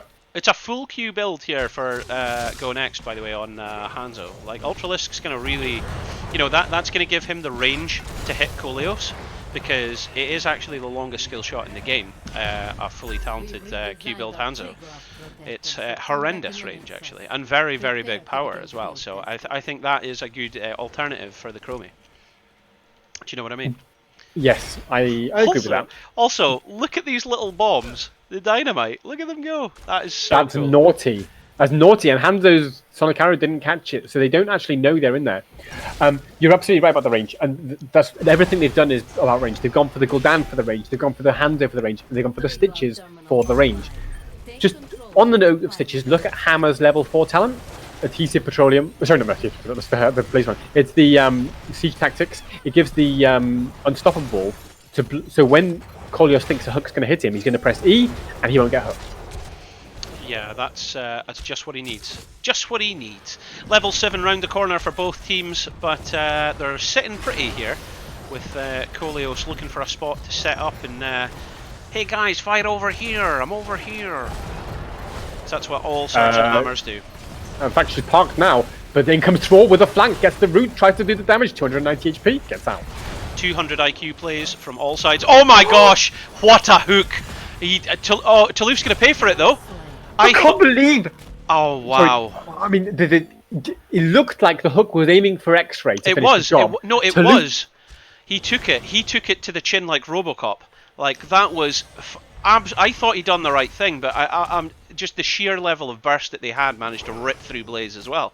But it's the roots. It's the roots that come after the hook. And bear in mind, those roots on Malfurion, look at his level 4 talent, reduce the healing on the target. You get hooks by the stitches. If you get rooted by Malfurion, you are going to die. There's no question about this. I'm so impressed. Some people in the chat thinking that our Wit player is going to take Falling Sword on Johanna rather than Curse Shield. I think that'd be pretty cool to see that if that's the way they go with this. I would be surprised, but not that surprised. I mean, X-ray, you're gonna die! No! It's nasty. See ya. This is the thing. Oh wow, that was. Oh wow, that's something else. Koleos trying to get that damage out. He's like stutter stepping all over the shop here, but Wit taking a lot of damage. He's having to back off there. There we go. So this Stitches pick is so far working out really well for Go Next. So basically, what the idea for Stitches against Hammer is not as simple as people think it is. Because sometimes people think you go. I was going to say sometimes people think you go Stitches against Hammer to do that. I missed that. To hug the siege hammer, but she was not, because she was just behind the gate. But it's also a slightly more nuanced idea, which is what Stitches worries about is like a hard engaged divey team. That threatens the Stitches. Sorry, just to interrupt you there, just to clarify for the audience there. Of course, the first objective of the game falling in favour of Go Next, and they're marching it down top lane now. All right, carry on. Talk to me. Tell me about your analysis. Just to the. On the point that a Stitches comp fears a little bit being dived by hard enemy dive heroes, but once you've picked Hammer, you can't really do that as well. Like Hammer's does not really that kind of dive hero. She can sort of gradually roll forwards. By the way, I was starting to panic there because I was thinking they're clearly trying to get that healing fountain. Like they're really committing everything they've got to it, and they weren't going to get it because it was going to run out of health on the Triglav Protector, but some teammates rotated round and they got the commit. So we're seeing Horrify, Tranquility, Earthquake, Dragon's Arrow and Putrid Bile on the side of Go Next. Just waiting for that level 10 to come in. Shelvin, very lucky to get that as well, by the way. Actually, he's halving now for reasons I didn't really understand, because he looked full on everything. But I wonder what that's about. But for now, the level 10s are finally in. It's Ancestral Healing for Rhaegar. It's the Bunker for Blaze. That's going to be crucial in saving any... Oh, what a dodge. Oh, there's the Blessed Shield. Catches on to Gul'dan with the BFG from on the Riptide. Brutal. It's absolutely brutal. And Skynox just about alive with the help of his own Tranquility. But now the Bile started to turn around. There's no more bunker left for them to hide in. X-Ray's falling pretty low as well. He'll get away. I cannot believe it turned quite as much like as it did, you know? Like, I can't articulate. I'm a caster and I can't articulate. You've got one job, and that's to articulate. Oh no. This is literally the game Articulate that we're playing right now. So let's talk a little bit about those combinations of heroics that we just saw Feel the Heat pick and immediately use. And it's the Blessed Shield into the BFG with the Riptire on top as well. That's kind of the response to Stitches is you lock that, you just kind of say, now we're taking the fight. I shield you, I run in, we're going to have a big aggressive fight. And yes, they got the Gul'dan kill with that. Great stuff. But it took them a bit longer maybe than they were hoping. And Skynox survived through what might be called a Christmas miracle. And then once you've done that, by the way, Stitch's sustained damage starts racking up and up with that Bile, with the slams, and Thralls in the flank starting to tear people apart. And that's how they won the fight. See, now the thing is, I thought Koleos was going to feel a lot more powerful than he has been yet. I'm wondering if there's a power spike incoming that's going to turn things a bit. Or is it just that Go Next are this strong? Are they just feeling this strong against their opponents? Well, it's partly the draft in that Hammer's really afraid of parking up against the Stitches unless she's got a very big front line in the way of the hook. Earth looking for the flank. Look, I mean, there's no bile up, but he's... Oh, there is bile up, Oh, actually. look at that hook there as well. You're absolutely right. Koleos got maybe like a second of being parked there. Yeah, and then has to panic because Stitches is looking aggressive. What I like about Stitches here is he's not playing too passive. He's not doing the mistake you see from some Stitches. Oh, Hanzo arrow incoming to the bot lane. Oh, that was huge! That was huge! Oh, Koleos didn't get the kill. Taluf now being rooted. He's having to drop the bunker to try and save his life because he's in a place that he doesn't want to be, like the back of a Volkswagen. Is he going to get out? X-Ray now falling low. They could drop that turret. They should drop that turret. Damage. The sustained damage from Earth in the backline trying to catch his Blaze, and he's going to catch X-Ray as well. Oh, that hook doesn't quite connect. There's quite a lot of damage coming out from the turret, though. Do you know... I don't know why Blaze went back in. It looked like Blaze could have made it out by running through the mid lane there, and he decided to follow his team into the bottom, and it cost him his life. I don't know. I'm not sure what the reason was for that, but wow. Well, I think he thought they were starting to turn the fight in their favour, and he thought, well, look, I've been a little bit healed. Maybe I can go in and get some healing off the fire. Yeah. Is that what it was? And also he felt probably that he had to peel because Stitches is the thing. Stitches bile is I'm not entirely sure what that hook was from Earth there, but Stitches bile is such horrendous sustained damage to the stand-in. So if you can avoid standing in the bile, then it's a bit useless. But if you get stuck in it because he's all up on your grill, which Earth has been consistently this game, then Hanzo. Oh, what? Oh, there you go. They got the counter that they were looking for. Feel the heat with their fire, and their grenades are feeling like a little bit more justified. So they can move in now. They can start the tiki-talkie. Kesha. The tiki-talkie, but of course there's no tick-tick-tick from ETC available in this game. No. As Hammer sets up. So with no Hanzo here, apparently they're still looking to go in, which is what might be called supreme confidence. No, I think they're just looking to force Blaze and Junkrat to rotate up without actually looking to go in properly. And that's it. The rotation has occurred. Here comes the fight. And the ripped tire. Huge play. Counter, not quite any arrow coming in that's stopping X-Ray. Big speed away from Taluf there. Good play. Yeah, it was just a little bit audacious, I think, from Go Next, who were trying to create a little bit of space in the top lane, but they paid for that space with one death because the lightning reaction to feel the heat to say, hang on, we know you're bluffing. We're going to come and thing is, bluff. There's 6 takedowns to 3 in favour of Go Next here, right? But that 3 deaths they've had has been enough to give them pause, I think. This game was starting to feel like it was falling in favour quite dramatically of Go Next, but feel the heat are pulling back a little bit now. They've now just won the second objective of the game, which is going to be a little bit more stronger with this Triglav Protector, and they're choosing to go top with it, I think. Hammer sensibly gets into that Protector before dying there, but Thrall's all over that Protector. He's tearing it a new one. And hang on. There's a counter engage onto Earth who's maybe been a bit too deep, but look at the self-healing from Earth. Skynox, though, does not help the same self-healing power and dies. Huge BFG from Koleos there, confirming the kill against Gul'dan. In comes the Rippin' in the Tyrian Tire. Wild Women looking for some flanking action. It's going to come in. It's going to hit Earth. There we go. Detonate. There we go. We get some kill. It's forcing him back, allowing them to push down top. That just licked the back of his heels there, by the way. Yeah, they licked the back of something. I mean, Taluf was very careful not to get hooked there, and this fishing hook. But remember how impactful those hooks were in the early game. Hook is a late game ability, and what I mean by that is not just that you get the length upgrade at 16, but it's also that a gank with a hook in the early game doesn't give you that much impact. A gank with a hook in the late game can win you the game.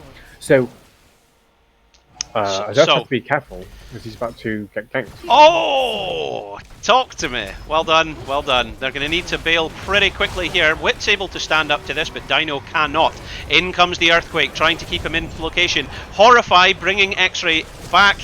He uses Ancestral. It was maybe a bit premature. Sorry, not primitive. And I don't know about premature because obviously he was in real difficulty. But yeah, I think he maybe could have just accepted his death. Well, that's what I mean. Yeah. I wouldn't have used it on the basis of. So he could be when he respawns still have it up maybe, but sure. Okay, Okay, Wit's got the support camp. Things are still looking. This game has actually, despite the very early game advantage that Go Next got, structurally there is quite a significant lead in favour of Feel the Heat now. Well, I would say the winds of turnaround have blown pretty hard, and they've blown this game wide open.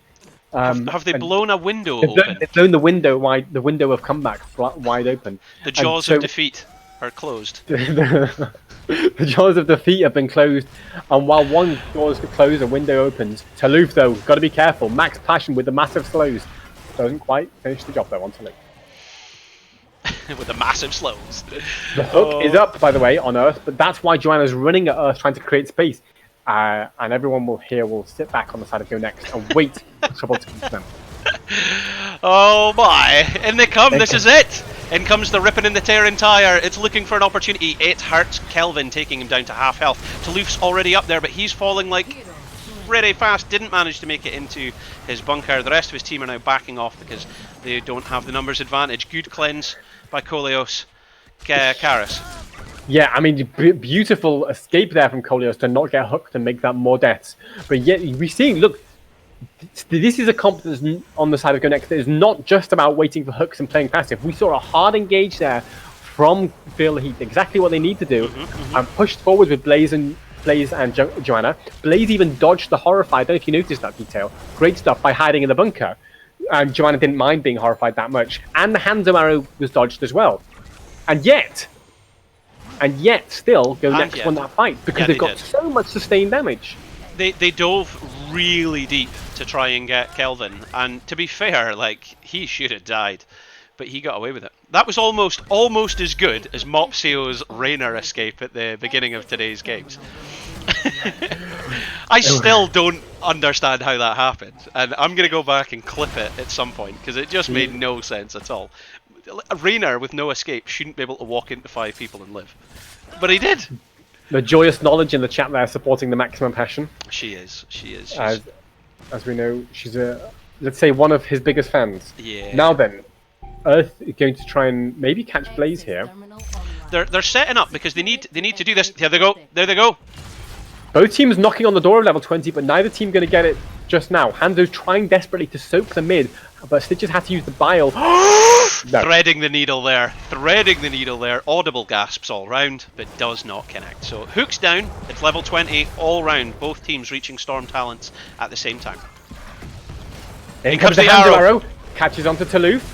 The lockdown with the roots. The cleanse is there just about in time to save Blaze, so he gets in the bunker. In comes the Riptide. Tries to finish off them out. Going with a bullet bill. That was a huge BFG missile there. Kelvin's too low to hang about. He's going to have to back off. He's looking for a way to heal up. He is going to heal up if they don't finish him off. Skynox falling very low, but he is Malfurion, so the longer this fight goes, the more tippy-toppy he can make his teams. Nobody died. Oh my days. Well, these fights are insane. Nobody died despite phenomenal engage from Go Next. The cleanse from Rhaegar saved, so crucial to save Taluf there, and he was able to get into his bunker. And by the way, Gul'dan, did you see like the Horrify that he put to save his own life? Phenomenal play. What was it, Karis? What was it? Phenomenal play from these teams. Keep themselves big damage from so sharp. So sharp. And one mistake either way could have cost anybody the game there. Yeah, absolutely. I would say that's a confident assessment from you there. Max Passion diving forward to remind him that he's still there, followed by Ultralisk's pokey damage. Now Earth's by himself if they wanted to rotate down and murder, death, kill, but I think the team's holding off. They're being careful. Nobody wants to make a mistake at this late stage. The thing is, I mean, yes, maybe they can murder death kill. He's got 6.7k HP, and any heals on him are amplified by 15%, and he's got a heal that heals himself for 20%. Oh god! Oh, the unstoppable from Koleos. What sound effect was that? That was hilarious. I'm enjoying this game a little bit too much, ladies and gentlemen. It's brilliant. I just love seeing Stitches games like this, where everything is on a knife edge. So close from both of these teams. Nobody's making a mistake here. Lots of damage coming in against Taluf there. He's having to back off. Earth coming in! There comes the arrow. In comes the earthquake. Huge play there. Huge the ancestral, and in the meantime, Hanzo has died to the BFG, but Max Passion on the back line causing a massive heart attack for the enemy team. He's starting to provide the slows. It don't matter, they don't care that they've lost 2 members. They're still putting massive pressure onto X-Ray, who doesn't have an ancestral available. He's going to have to sit back for now, but the Protector's gone over to feel the heat, and Go Next have to be so careful right now so they don't lose the game. Max Passion is in a place that he doesn't want to be, up against that Triglav Protector. Earth just managing to get the hook on Koleos. Koleos trying to run. What's happening here, Gareth? I think Max Passion wants to be there very much. He likes being in the back of this Volkswagen. He's tearing it apart. Shalhoub's going to fall down to Max Passion if he doesn't get a shield here soon from this Protector, which he does just about. But the Protector is pretty healthy and is knocking on the door of this keep in the bottom lane. Well, do you know what? That whole team fight, I was thinking, is Wit really going to leave his team without a tank? Oh, what a hook! What a hook! Earth, what? Yeah, that's a round of applause right there. That is a round of applause. Hang on, I'm going to do the same. Well done, Earth. Just God saving Max Passion there with a helping hand. I cannot emphasize how much I'm enjoying watching this. This is a game, isn't it? What a game this is. Can I just point out, this is like game number 1 in the Go Next lost this team fight. They lost 2 and they're pushing back a Protector. What is going on here? This is phenomenal stuff from particularly Max Passion in the backline there, but also Earth on the stitches to create the threat to give the space.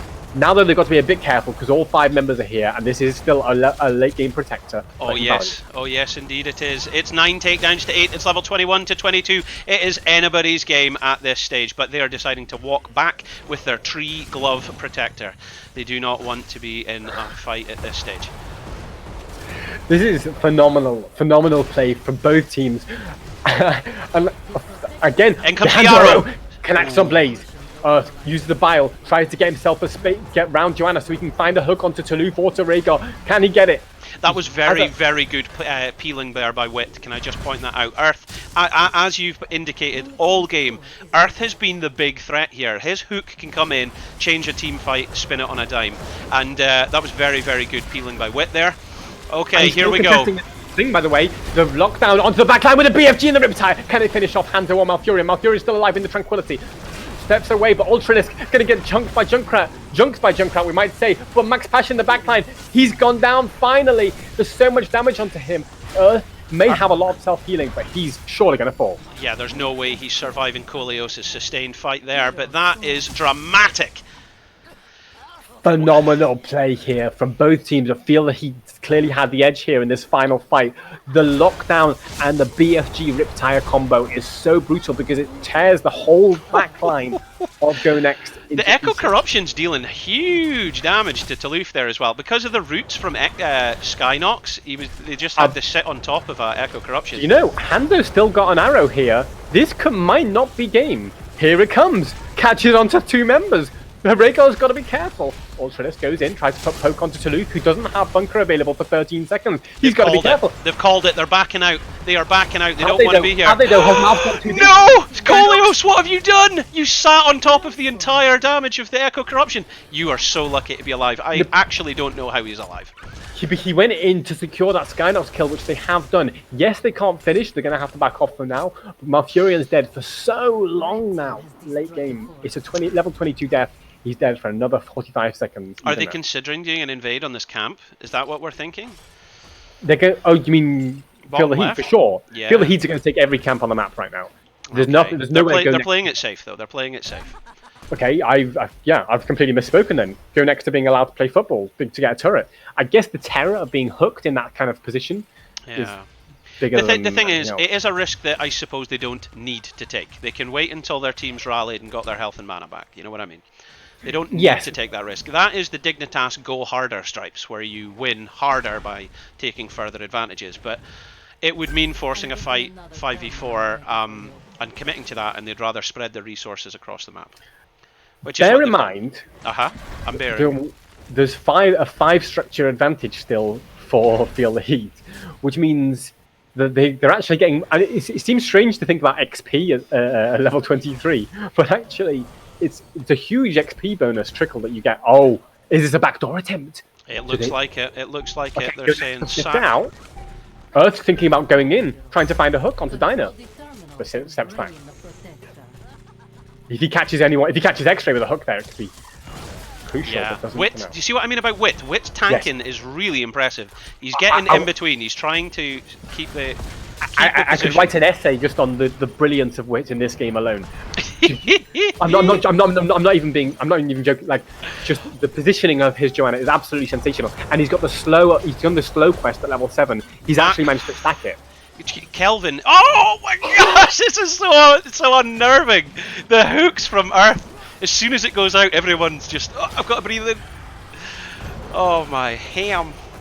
And bear in mind, if they hook Wit, that's the danger. If they accidentally hook Wit, he's probably going to survive, and he'll throw a Blessed Shield, and he'll be followed with the BFG and the Riptire.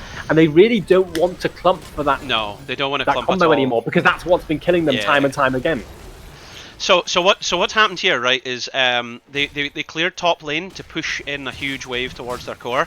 All right, it looks like the fight is off there, and they're going for the support camp. Wit's trying to get around. He's on the Johnny flank. Any arrow has been deployed. In comes the BFG gun. It commits the kill. They're down. There's 2 down. They're going for 3. Is Kelvin going to be the next to go?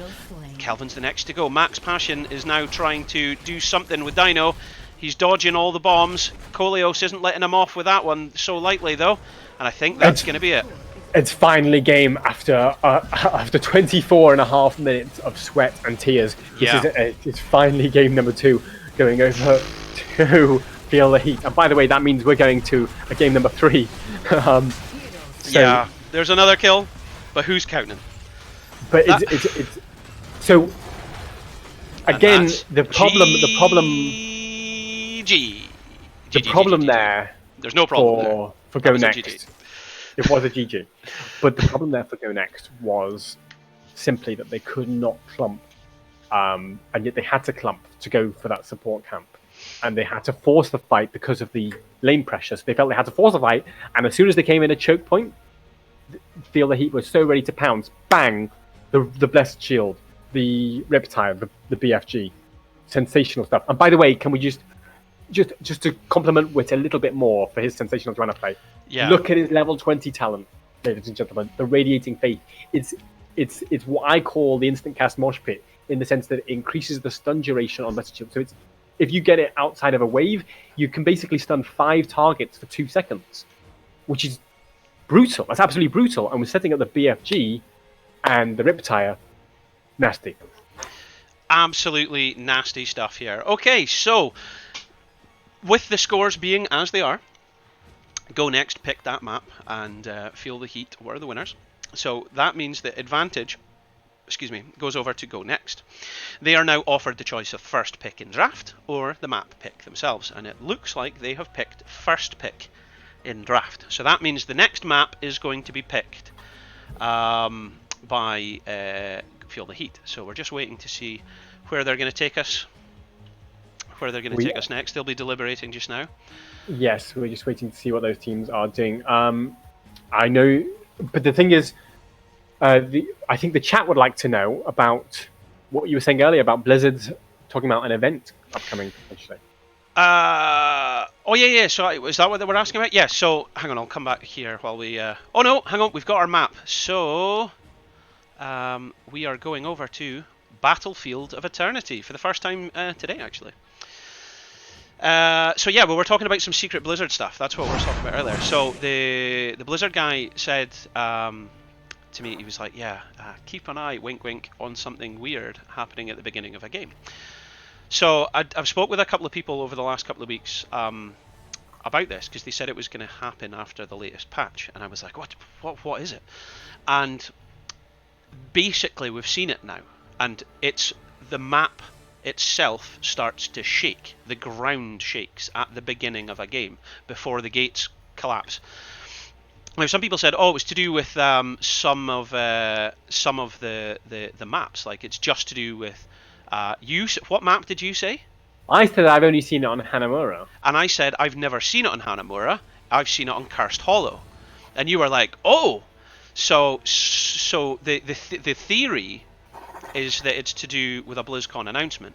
Now the thing is, I can say that I've seen information that there will be news at BlizzCon. Oh, hang on, I'm just getting pulled in now. There we go. Oh, hang on, I've got to pull you in as well before we make the same mistake again. There we go. All right, okay. So yes, some people were saying it's Deathwing, and I will be massively excited to see if that's the case, but we don't know.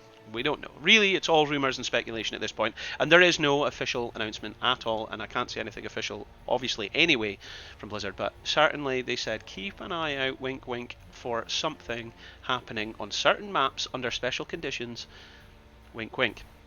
And so, yeah, I'm very excited about that. I'm certainly liking the new artwork on certain maps. I mean, Dragonshire's artwork's fantastic. And Sky Temple, that's the other one, isn't it?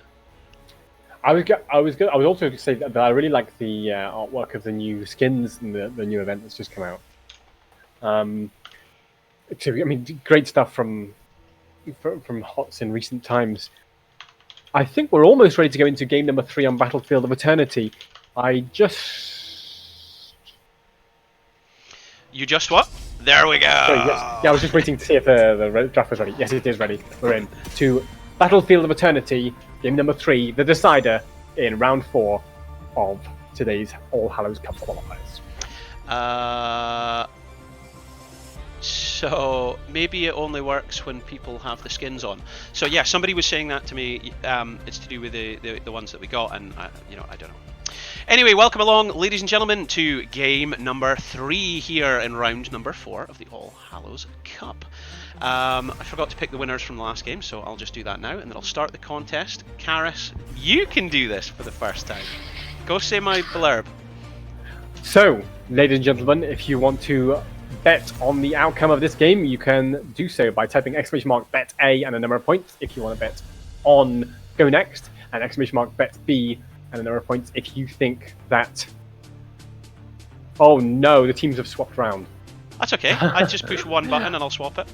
Okay, I will rephrase everything I just said about the contest. Take an !bet A and a number of points if you want to bet on Feel the Heat, and !bet B and a number of points if you want to bet on Go Next. There you go. I've got the teams the right way right now. So yeah, the team on the left is Feel the Heat, so it's !bet space A space the amount of points. That's what you always meaning. Yeah, exciting stuff. So we're seeing Chen getting banned. So that's going to stop Max Passion getting that. We're seeing Alarak getting banned. He's been very meta at this tournament. We've seen a lot of success with him.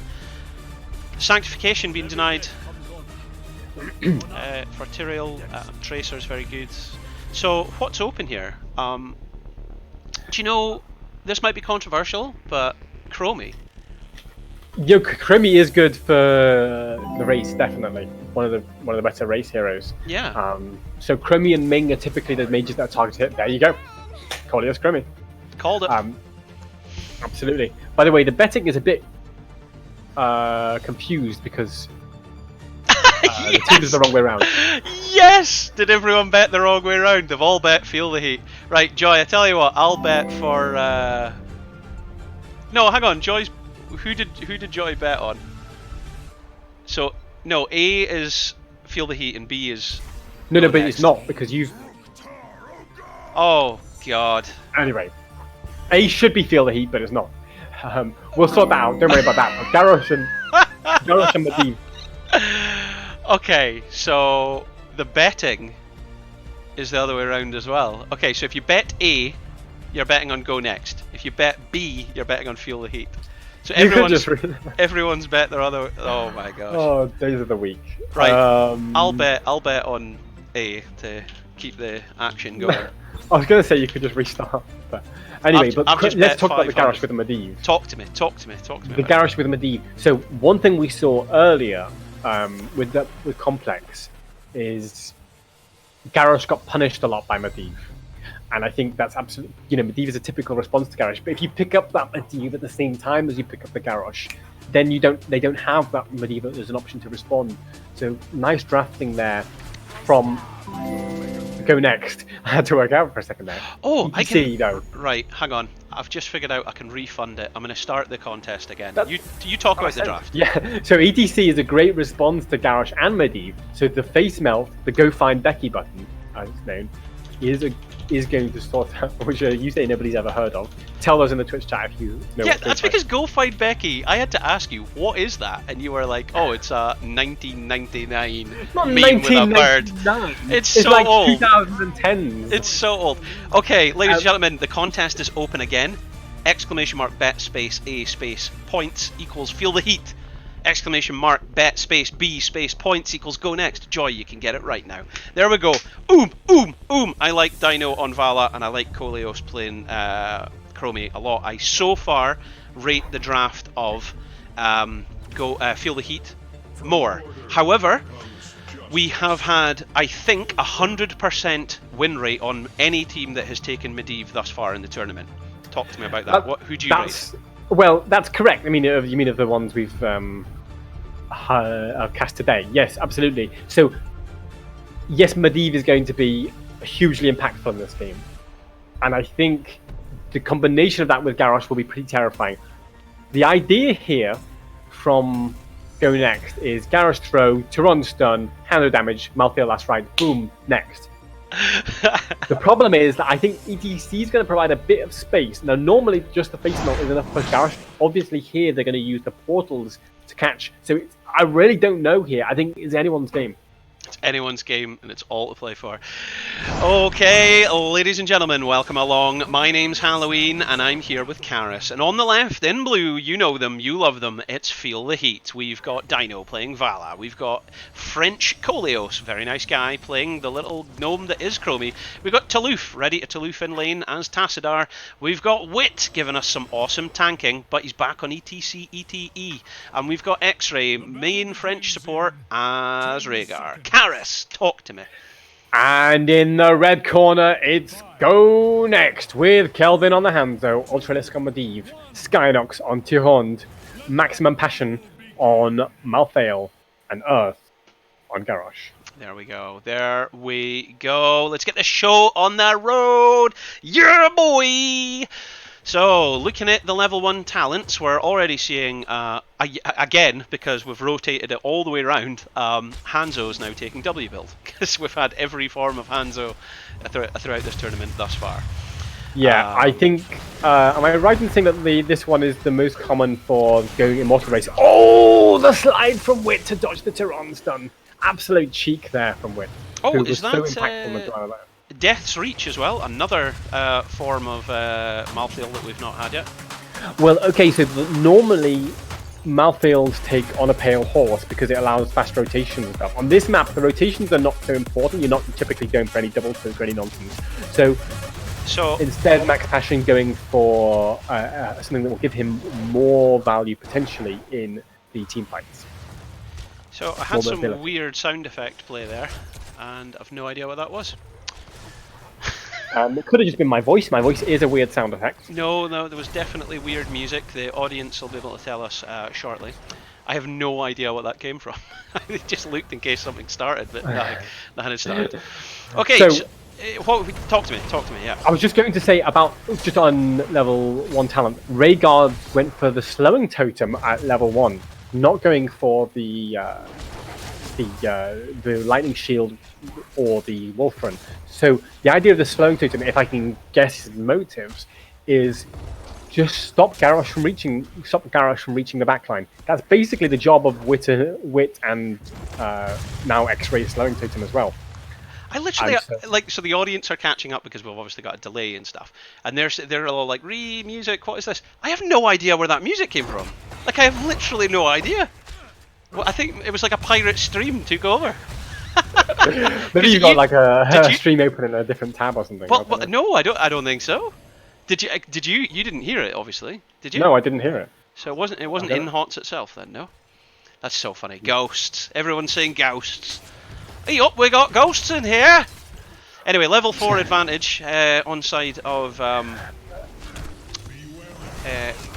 Feel the Heat. Wit, you're going down.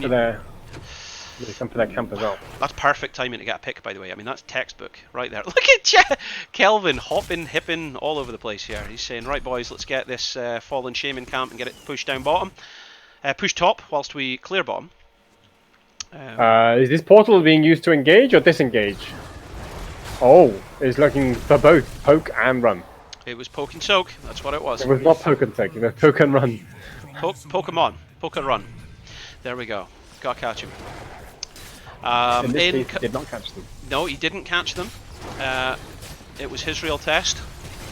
15 stacks on Medivh's Master's Touch. I'm rescuing you there. As Merc's Passion thinks about going in, puts a bit of damage onto Valor, but she's got double support, so she's not too worried. China thinking about dancing around, putting a bit of pressure, but sits back. Of course, at this point, Feel the Heat could just go for the... Oh, it has start dimensional shift. Now there's a slide on Scourish. No portal available. Knocked away from it. Oh, wow. What a play. He actually tried to escape, but I think the jump actually did commit to his death. It was a death trigger dive. Good. Oh, Malphael in trouble as well. Max Passion, can you reach the portal? No, you can't because the face melt is so good from Wit. Wit was on fire there. Well done. See his teammate pinged him as well to say, phenomenal play from Wit, who, as we talked about in game number 2, so impactful in stopping that Stitches from being able to just run over the enemy team. Yeah, brilliant. I don't think people appreciate just the value of like a solid peel there, because your positioning, like, you might not be dealing any damage, might not be using any abilities, but Wit's positioning in the last game contributed heavily towards the success on the team fights. Absolutely, and here we're seeing face melt used not just to push Garrosh away, but to stop people from using Medivh portals. That's next level plays right there by Wit. Well done to him for sure.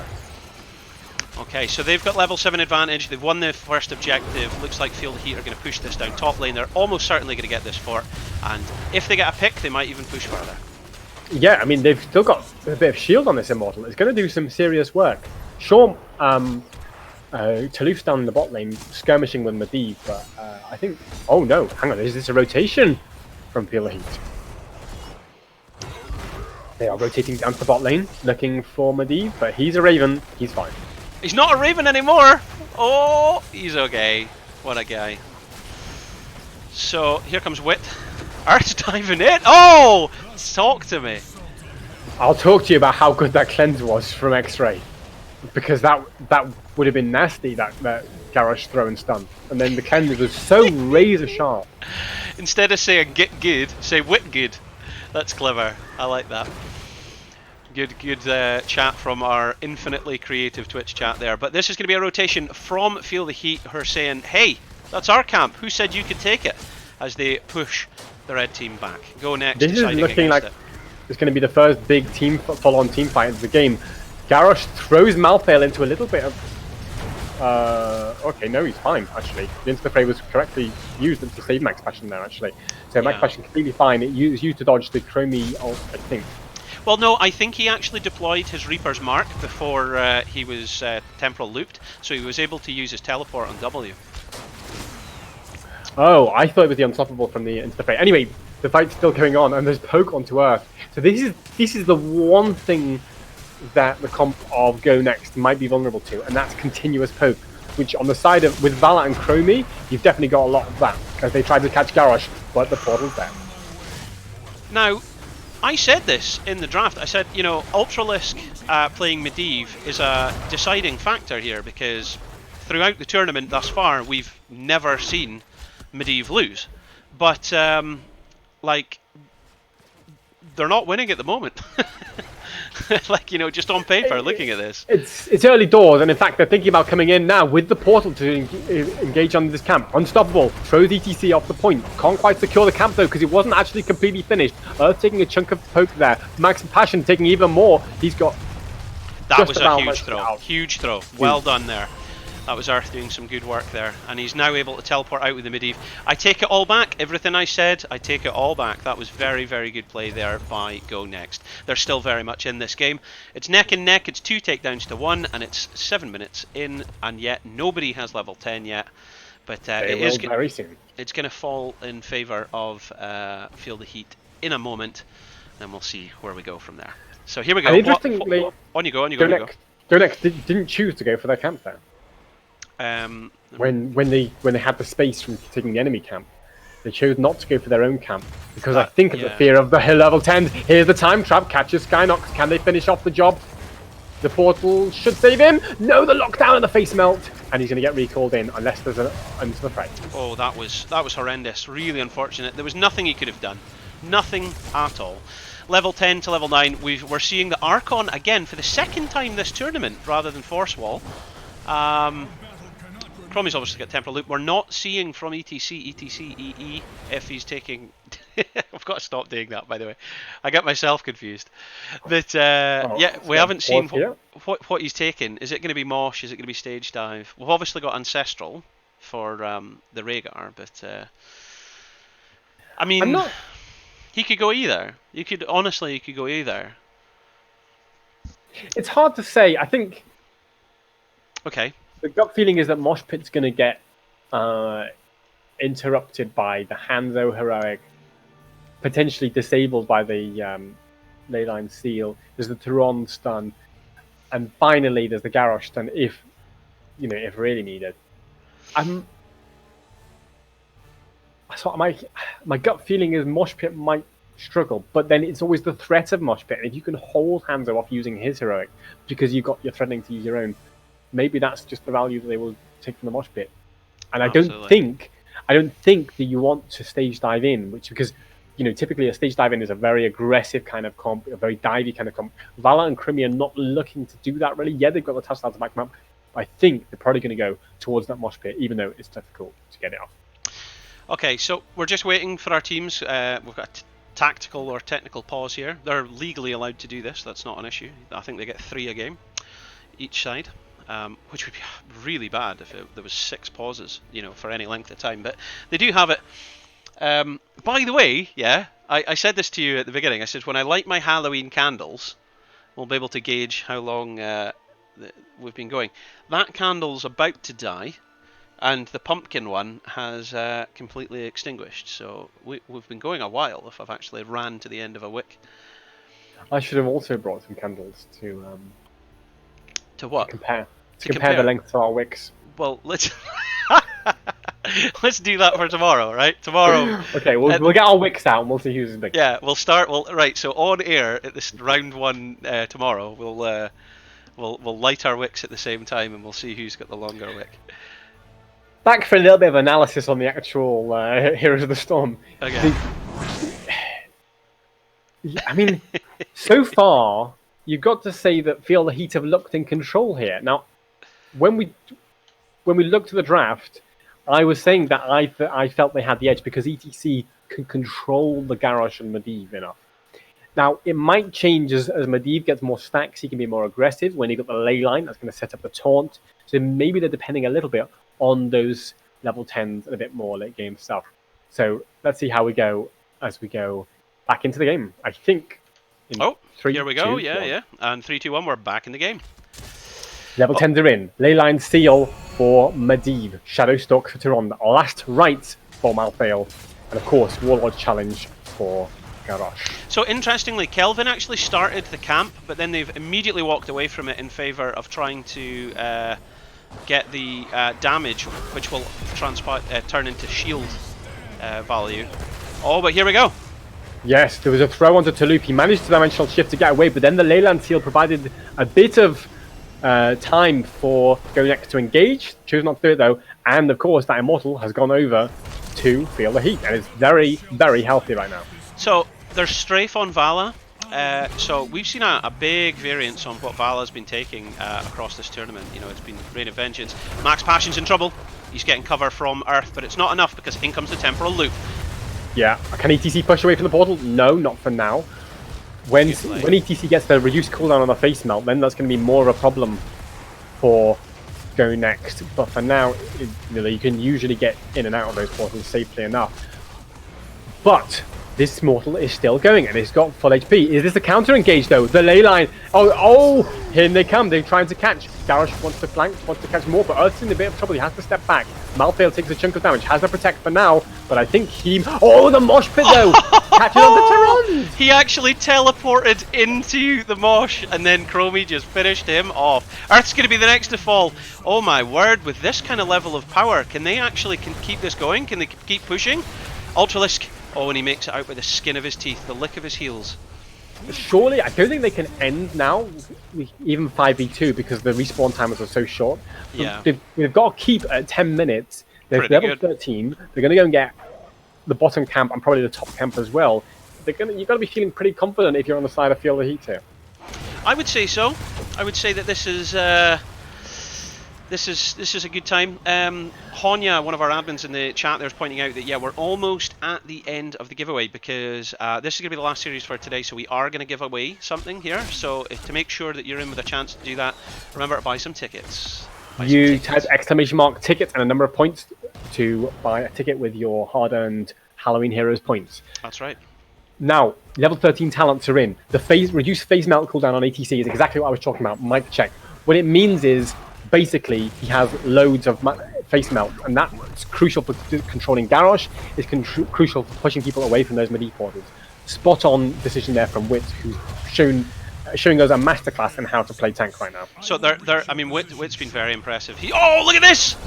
The ley line. Oh, but the cleanse onto Dyna. It was absolutely sick, and that's allowed him to continue the strafe and get away from there. But there is a taunt onto Rhaegar. He can't cleanse himself, and so he's taken a chunk of damage and gone down. That was still big value there. They're going to need to go back and clear their core, which is starting to take damage now, which unfortunate timing because they really wanted to push their advantage and get some early damage on the objective, which Kelvin's already started to do, so I guess that's okay. But Wit's going to come in shortly. Yeah, but still, let's talk about the audacity and the confidence of Go Next to take that 12 versus 13 fight and get themselves a kill. I mean, just good, solid good. Fight. Great ley line, great hands of arrow. I thought I thought the cleanse from Rhaegar had saved everything because it was absolutely sensational from X-Ray to cleanse Dyna's Valor there, but didn't save himself. For sure, for sure. This is still anybody's game. This is so close because the winner of this takes the series, and I would say that both those, well, certainly Go Next. Go Next needs the points to move up in the table here because they're a little bit lower down than Feel the Heat in the table at the moment in terms of I thought they were both 2-1. I don't think so. No, I think Feel the Heat's 3-0. I think. Check it for us in the chat, viewers at home. Type ! bracket in the chat. In goes ETC, controls the Garrosh. Oh, but in comes the ley line again. Catches two members. Is there going to be a taunt on top? Yes, there is. The hands of arrow to follow. The cleanse was used. Saves one member, but can't save Tasta, but he has a dimensional shift to get away. The strafe's going on. It is still neck and neck. Neither of the objectives have went to the halftime show yet. Look at Dino getting that damage straight over the terrain. Oh, Kelvin! Oh my word, you are so low. You do not want to be there. The mosh pit onto Garrosh, but Wit's taking the ancestral healing. The knowledge that Wit was going to take a chunk of damage in that mosh pit, so the ancestral was used to save him, and they've secured a kill. Nice fight there, and they're going for the slide. Catch Medivh, can they finish him off? Oh my gosh, that peel by Ultralisk. He almost got killed by the boss. Earth falling very low here. I think he's going to be the next to go. Is he though? The protect is absolutely huge. I don't think there's a portal available for another few seconds. There it is. Oh my gosh! Played. Sensational play here on Medivh. Gets away with 150 HP and still manages to rescue his teammate who has 300. Wow. That was very good. Very good. But remember, this is going to be a very powerful Immortal with only minimal defenses. So yeah, and the core's already taken a chunk of damage just to the bot lane. I think this is a time when Go Next have to force a fight before the Immortal reaches. Are you going to do your Caster's Curse thing where you say, this is going to be the last final fight of the game? The final fight of the game, ladies and gentlemen. This is the final fight of the game. Famously, I do talk like Joe Pasquale.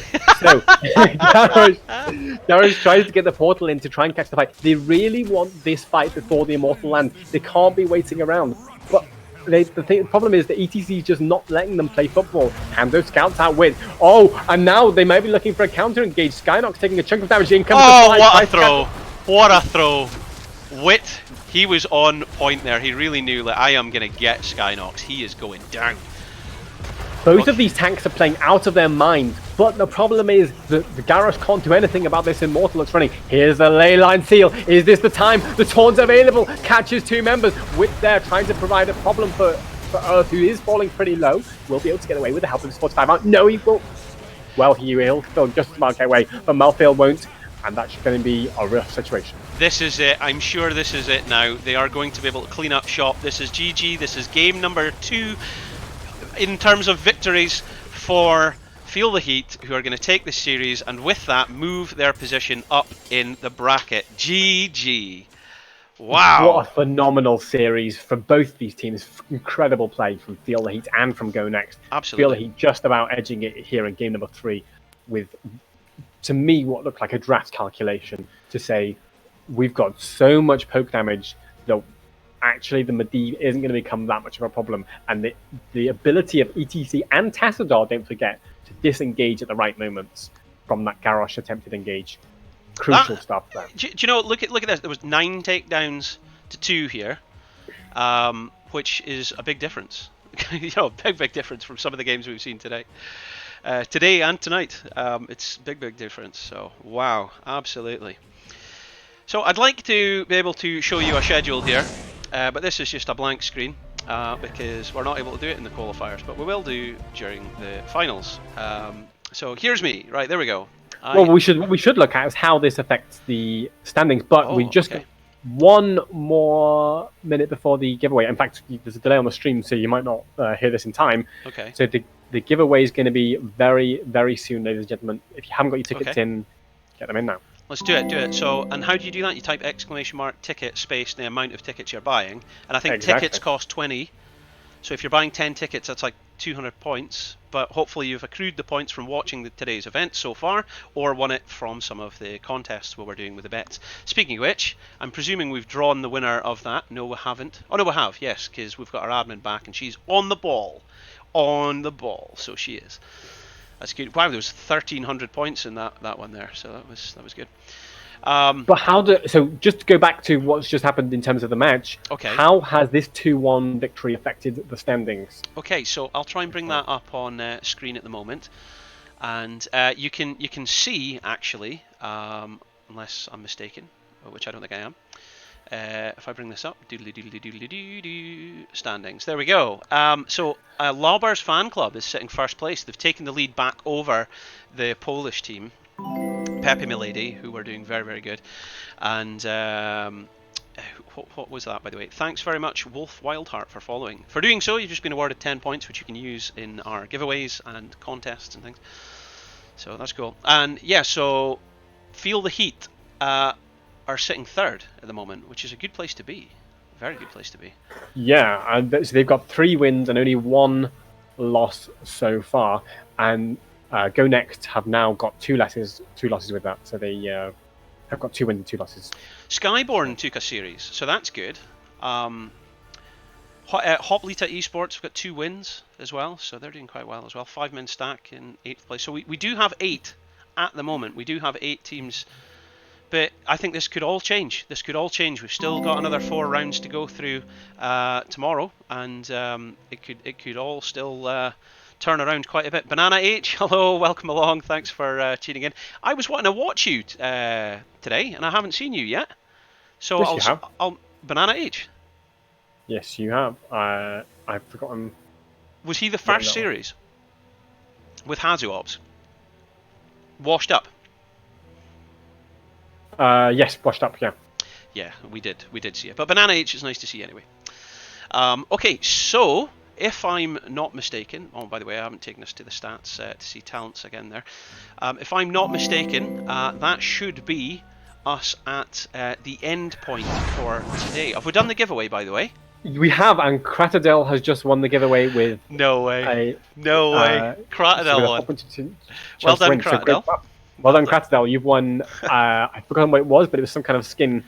I think it was the Techno Karazim. Techno.